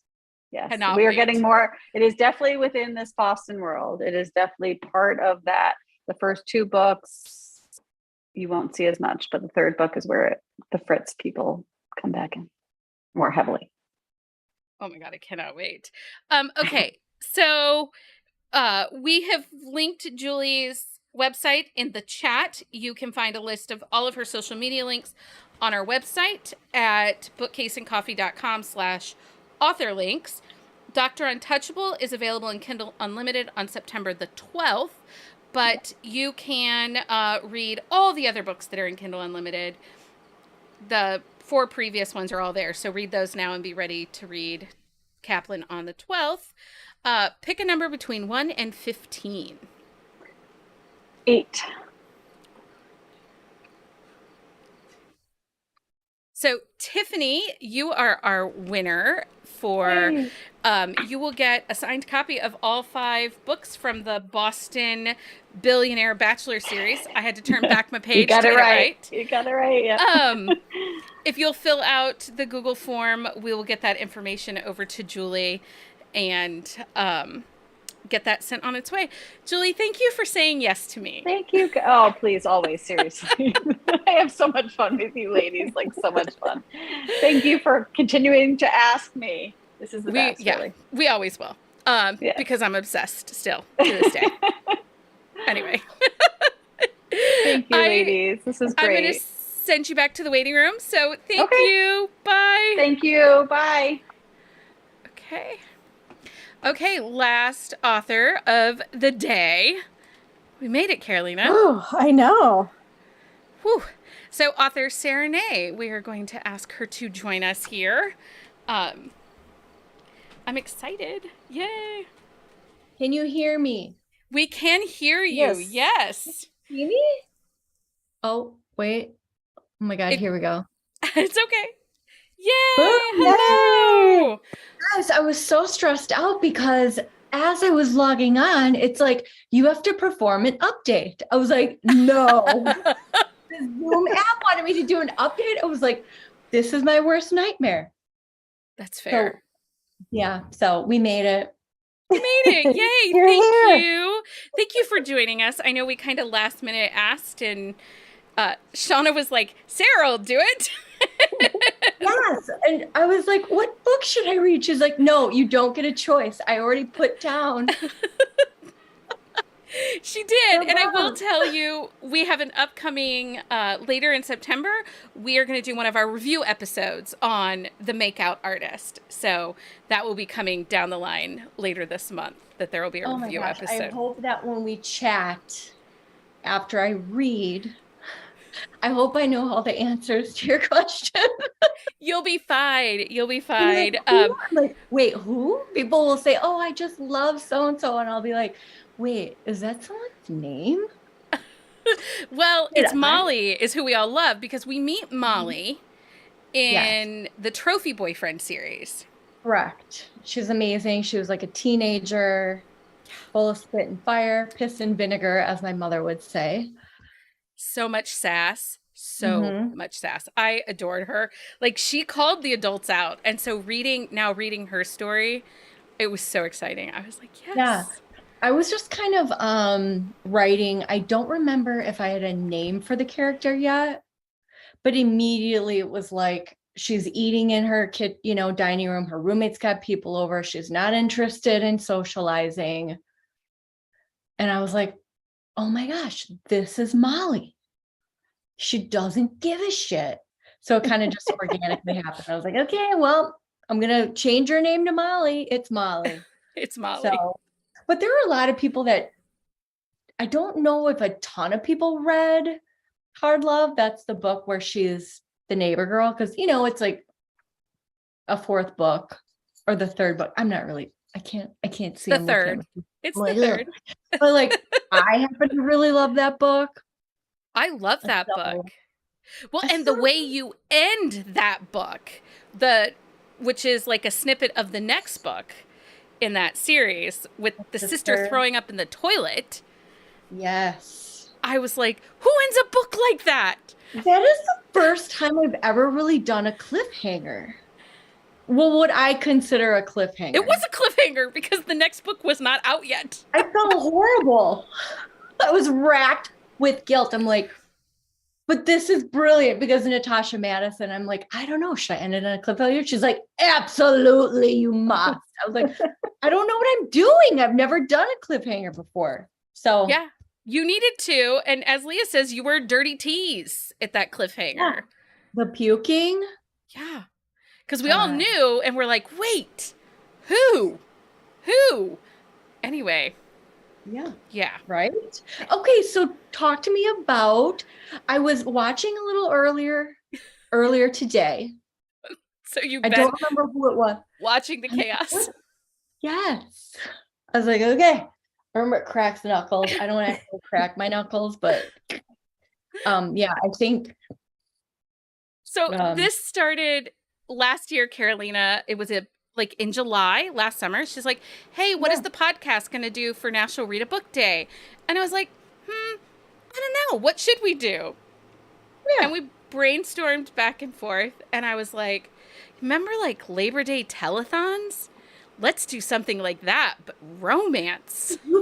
You've been doing this all day. Do you have breaks in between? No, we got up and went to the bathroom, like, you know, but whoever was left carried on the conversation with the author. We had a couple authors that had some illnesses last minute come up, so we filled in some time, improv a little earlier in the day, and then Krista Sandor came on a little early. I messaged her and I'm like, hey, you want to come early? And she's like, sure, I can drink my wine earlier. And we're like, okay. Perfect. Yeah. So yeah, 7.5 hours, 8.5 hours. What did we decide? we were? Gosh, 8 o'clock. 8.5. Yeah, Right? 8.5 hours. Something. Yeah, we started at 12:30. So this could be a brilliant idea for, well, maybe I won't say the brilliant idea. I'll message you the brilliant idea. Message us.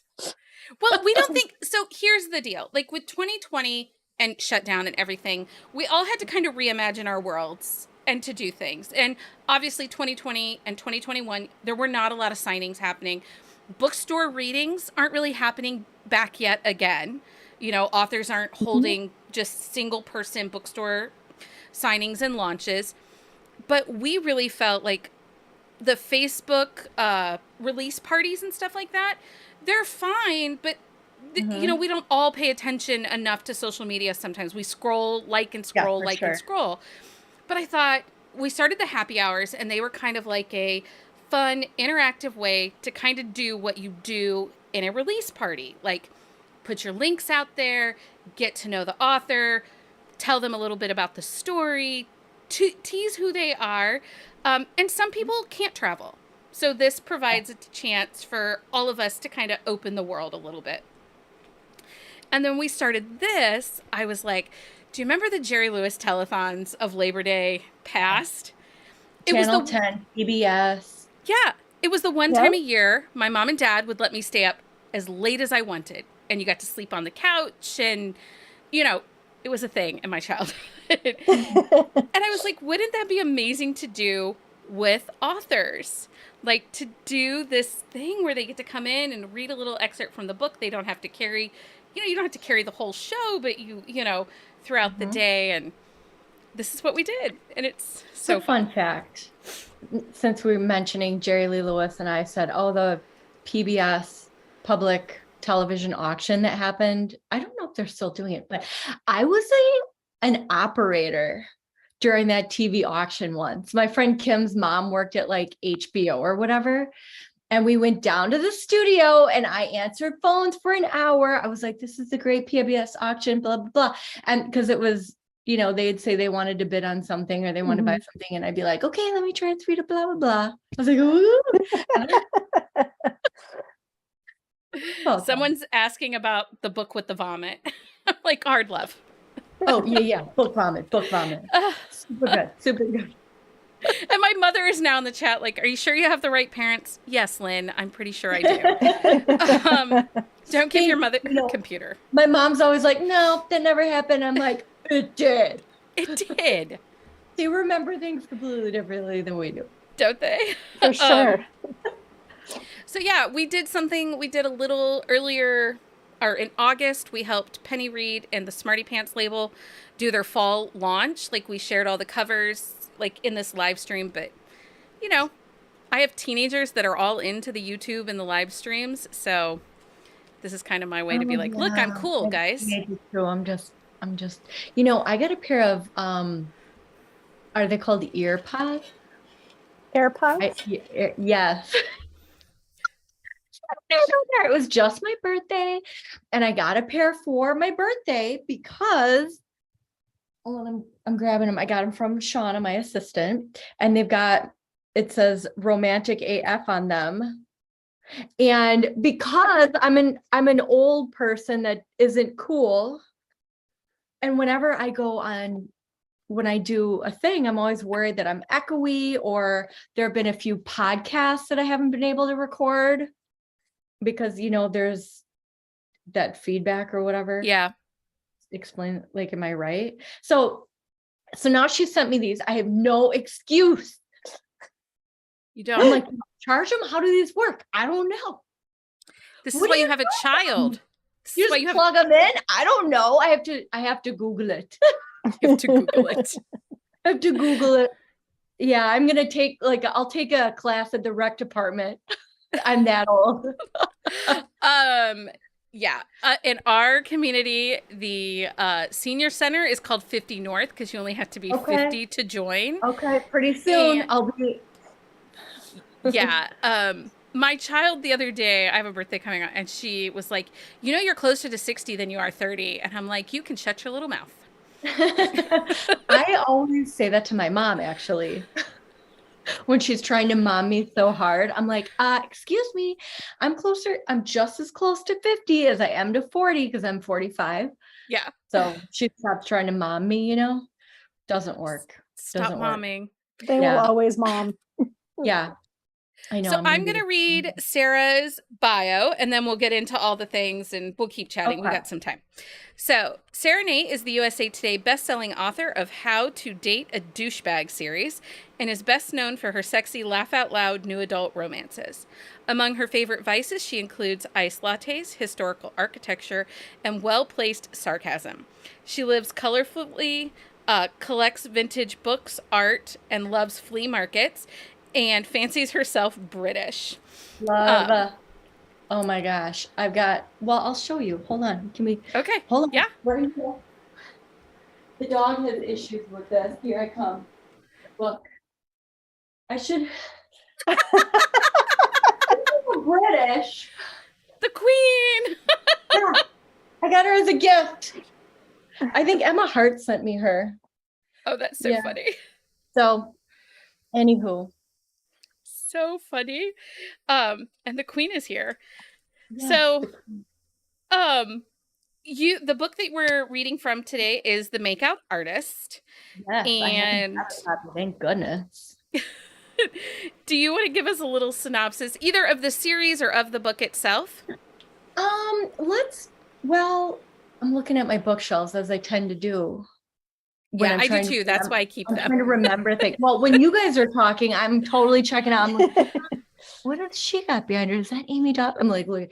The series is basically about each of the female characters is like a strong female lead, and Molly is no exception. I would say she's one of the most outspoken females that I've written. There are a few, most of them tend to be sassy and sarcastic though. I don't know, that's brand for you. Yeah, pretty much, because I'm just kind of an asshole, whatever. whatever comes out of my fingers, it's what ends up on the page.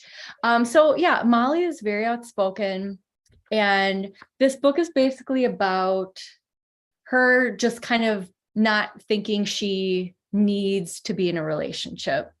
He also does not think he's in a relationship, but he's a little damaged because he got his little heart broken.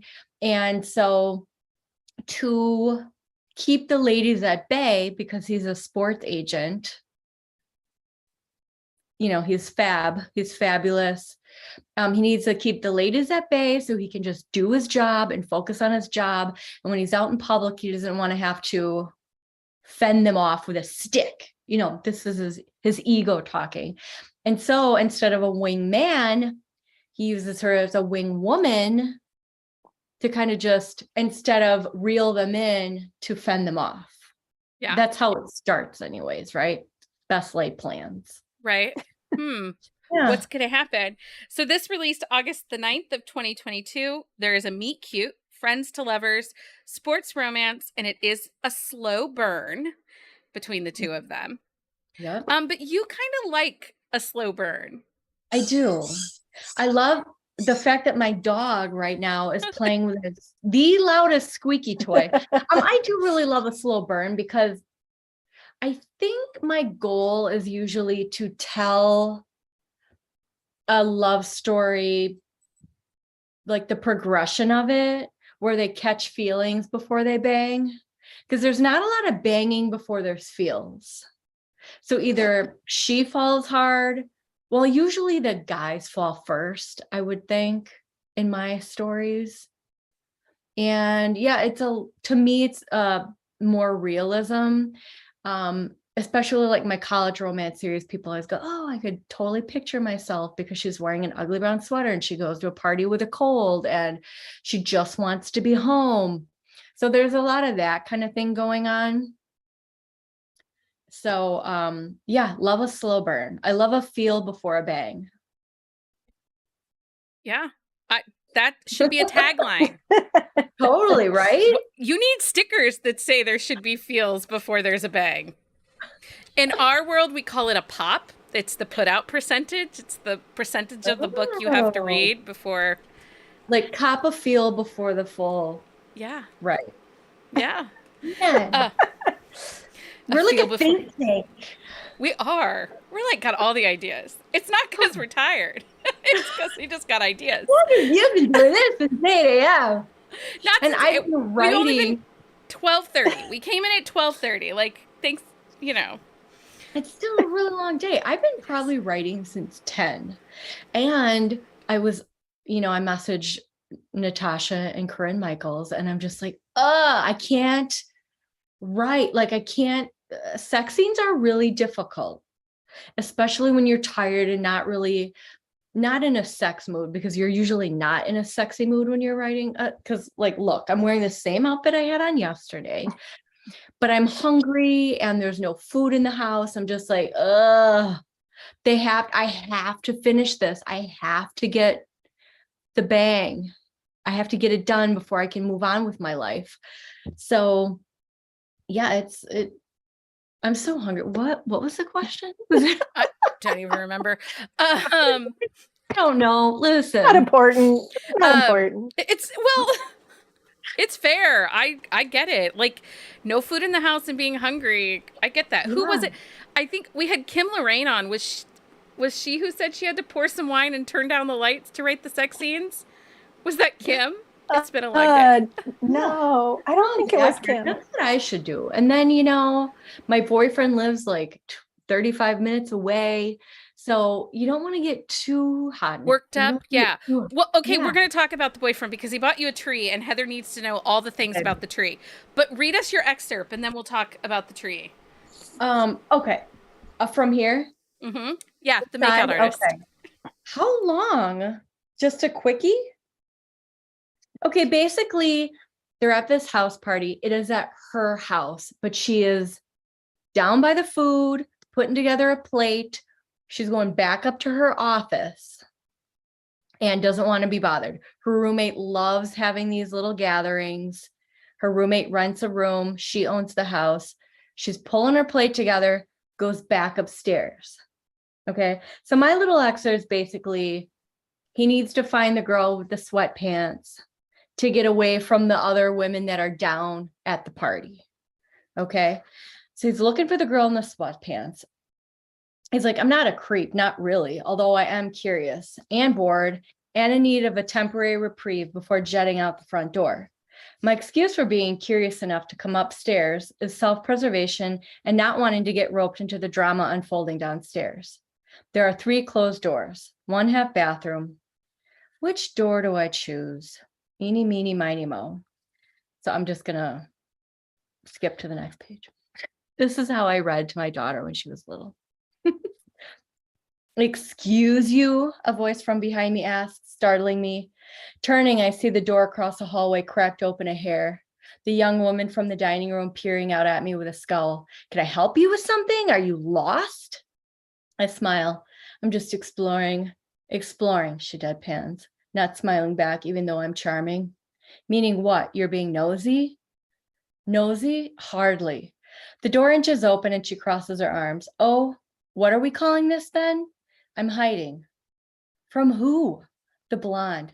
The blonde has a name that makes her laugh and her shoulders relax. Her name is Claire, and she's lovely. Lovely? Yeah, she's cute, but I wouldn't describe anyone as lovely. Flowers are lovely. Fields are lovely. Sunset and kittens are lovely. Claire, she was hot. Like, how long do you want me to keep reading? You're fine. However long you want to go. If you want to be done now, we can be done. Hold on. Let me. Do we want to be done now?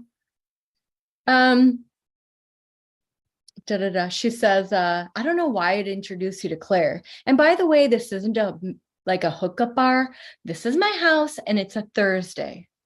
This is my house and it's a Thursday, I mimic, not purposely being asshole, though I'm coming off as one. Yeah, maybe we should stop. Like, I'm looking. You're so funny. Chit chat. Like, this is so distracting from our conversation. No, it's fine. We got things to talk about. But everybody, it is riveting stuff. This is riveting stuff. Everybody go download this book right now. It's available in Kindle Unlimited, like right now. Go get it and read it. Kindle Unlimited. One of the characters in the book loves putting up holiday trees. And that is based on my love of holiday trees. So, and I would say I love Christmas, but during COVID, I kind of, for the first time, I guess, in my life, I did feel like I had a lot of anxiety and I was having, I'd have panic attacks, maybe. I don't know. But previous to COVID, you wrote a lot. I was on a Zoom call that Wildfire did, and you talked about writing in a restaurant or going places to write. And then COVID happened and you could not do that. Right. Yes. Well, when restaurants started opening back up, Starbucks still was not open where I live. It was drive-through only, but then they went 2-3 months at a time without being open at all. So, and then Fleming Steakhouse was open. So I spent weeks going in it, and they sell gift cards for Fleming's at Costco. So I would buy the packet for a discount and I would sit in the bar area and they would let me write all night.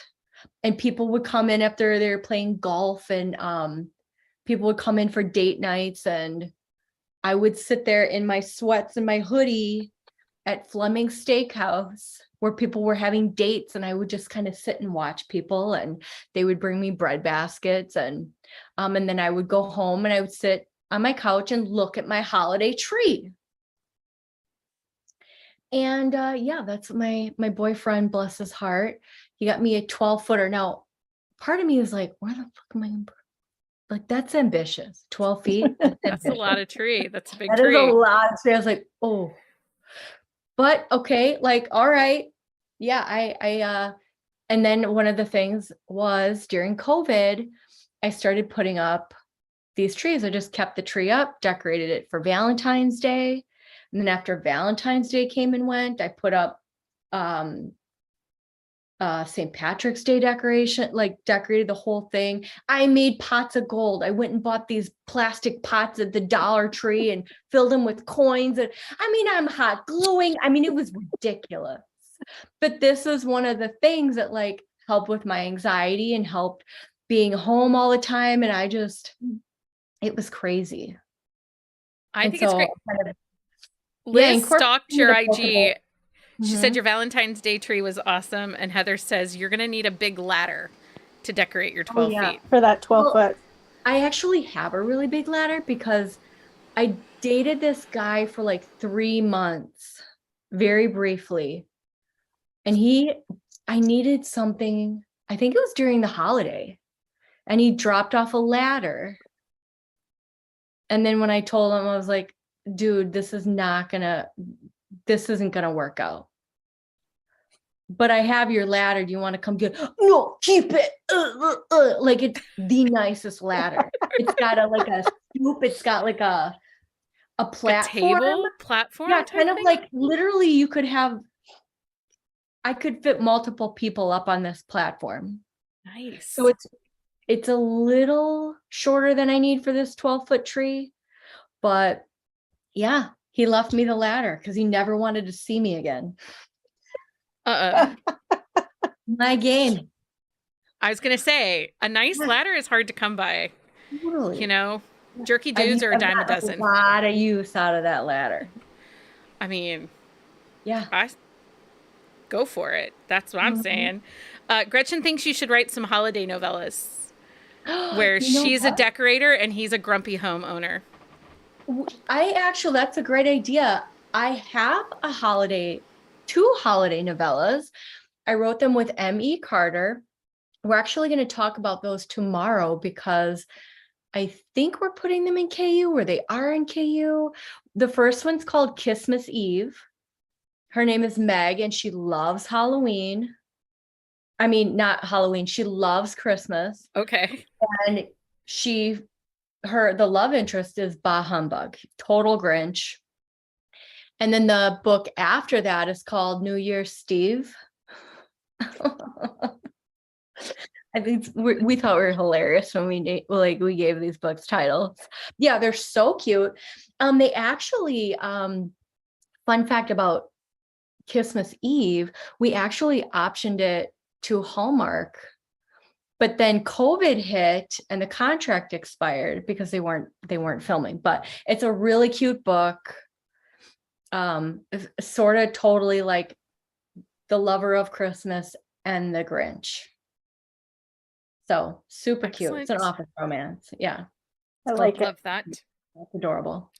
Okay, so what is harder to do? Pick a title or write a blurb?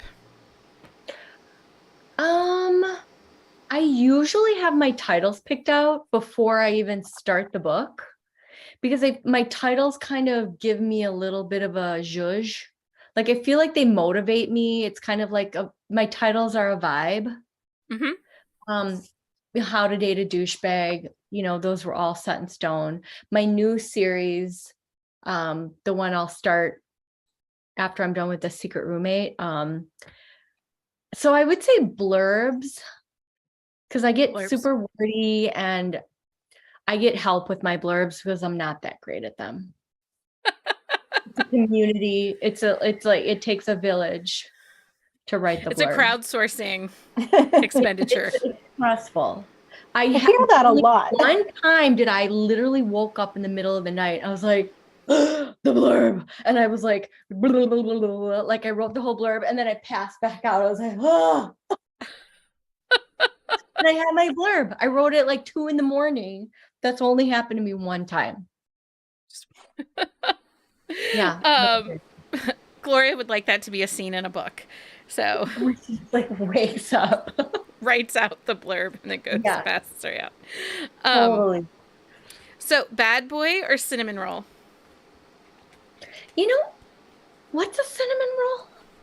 Like a squishy, nice guy. Oh, I'm all about squishy, nice guy. Doughy in the middle. I love a dad bod. I mean, my boyfriend works out, owns a gym, love him to death. You know, I guess I could do both, but I do love a cinnamon roll. I love it. Is that like just a nice, is that what that Yes. is? Yeah, just a nice guy, like a cinnamon roll, maybe a little crusty outside, but a squishy, soft center. Yeah, a totally normal dude. Yeah. I'm into normal dudes. Like, I don't, you know, when I was single and I was on the prowl, none of those dudes from like the city worked in banking, worked in like, I couldn't. Yeah. I couldn't with them. Like, give me a nice pale guy. dad bod any day of the week. So they're telling us Christmas Eve and New Year's Eve are both on KU. So excellent. So everybody can find those there. Yeah, I think we're gonna make them into paperbacks. That's what we're gonna discuss tomorrow, because so far they've only been ebooks. So super cute. I love the holidays. I cannot wait for it to get cold outside. I need it to be cold outside too. I look great in a sweater. I have a fan on me during the 80-degree day. I have the air on, and then I cover up with a blanket. I'm wearing sweats. I'm so ready for fall. Yeah, I feel that. Yeah. What's next for you, Sarah? The Secret Roommate is what I'm working on now. I should be done with it by, what day is it? Wednesday. It should be at edits. It comes out October 4th on Apple and Nook, and then it'll be in KU on the 6th. So that's what's next. I love this book. It's about a girl who is basically helping out Molly and Eli. He's got this client who is a very famous, high-profile football player, and he's switching teams. So they want to keep it hush-hush. So they decide they want to hide him, and hers is the house where they are gonna. This is like the best place. Well, he is a giant pain in her ass. So I won't give away any spoilers, but like, he decides he's going to put a hammock out on the back porch, but he's like ginormous. So everything crashes to the ground, including the deck rails. She's like, what the hell are you like? So yeah, it's, I really freaking love it. It's really cute. There are a lot of laugh out loud moments. There's some banging before the feels. So yeah, which is a departure for me. I'm like, I'm feeling like they need, like, he's into her. It's time. It's time. It's time. A little unexpected, maybe some angry banging. Yeah, I'm trying to think. Yeah, the banging, it just felt organic and flirty. So I was like, I think some clothes are gonna come off. Unexpected nakedness. Who doesn't love unexpected nakedness? Honestly. Yeah. So yeah, I mean, unless it's your grandma. Nobody likes that. And then in 2023, first part of January, we're gonna be serving up some college romance. Okay. So you're going back on campus. Now we get an intro. It's his brother, it's the brothers. So we meet them in the Secret Roommate. So he's got a trio of brothers, a set of twins. And that's who the college romance. I'm really flipping excited and chomping at the bit to get going. I've got the first book all plotted out. My boyfriend actually helped me plot out the book. I know. Nice. I know. He's like, what if? I'm like, no. And he goes, okay, but what if? And he kept trying to make fetch happen. I was like, no, it's not happening. No, Jeff. He's like, okay, but what if? Because he really gets into it. Really gets into it. Yeah. That's so awesome that you have that and that he wants to support you. I mean, that's cute. That's a bonus right there. No, because there are nights where I have to keep working, and if he's totally into it and wants to have a little bit of, he takes pride in it too. He loves, celebrating with me when I have a release, and he awesome. loves, That's he brings, awesome. so he's got, he owns a gym, but most of his clients are 70, 75, 80. Like the way that he and I connected was he had downloaded Zoosk onto one of his clients' phones. His client is 80. And he's like, please come over and do a photo shoot with me. I need updated pictures. So he goes over to Richard's house, and Richard is fake gardening. And then Richard is fake cooking in the kitchen. Do you have somebody at 7? No, you're our last. Okay. You are the grand finale, Sarah. The grand finale. He goes over by Richard and he sets up Richard's profile. But Richard's like, I want to see what it looks like on, like, what does it look like? What does this look like? So then Jeff got home and he's like, he'd been out of the game like 6 months. So he's like, after he got home, setting up Richard's dating profile. But by the way, Richard is a catfish because Richard only wanted to be 69, but Richard is 80. Come on. It's gotten him into some trouble. It has gotten Richard into some trouble. Ladies, like, he doesn't realize that they can Google. So these women, because he's after like the younger honeys, like 65. They don't want to find out you're 80. No, they don't. But I look good. I look good. Like, no, Richard, you look 80. So he's at the gym with Rick. So yeah, most of his clients are older. So he's got this George. George is 75, I think. George is dating a woman named Bobby who is 82. And they are reading this series. So first George reads it and they're like, where's the next book? He's like, whoa, buddy. Like, it hasn't come out yet. Relax. So he brings the books to work and his clients, and then so George is giving Jeff dating advice. He's like, you know what you should do? Every Thursday night, Bobby and I, we take showers together that's our romance time. So Jeff goes to work on a Friday and George is there working out with this other trainer. He switches back and forth, whatever.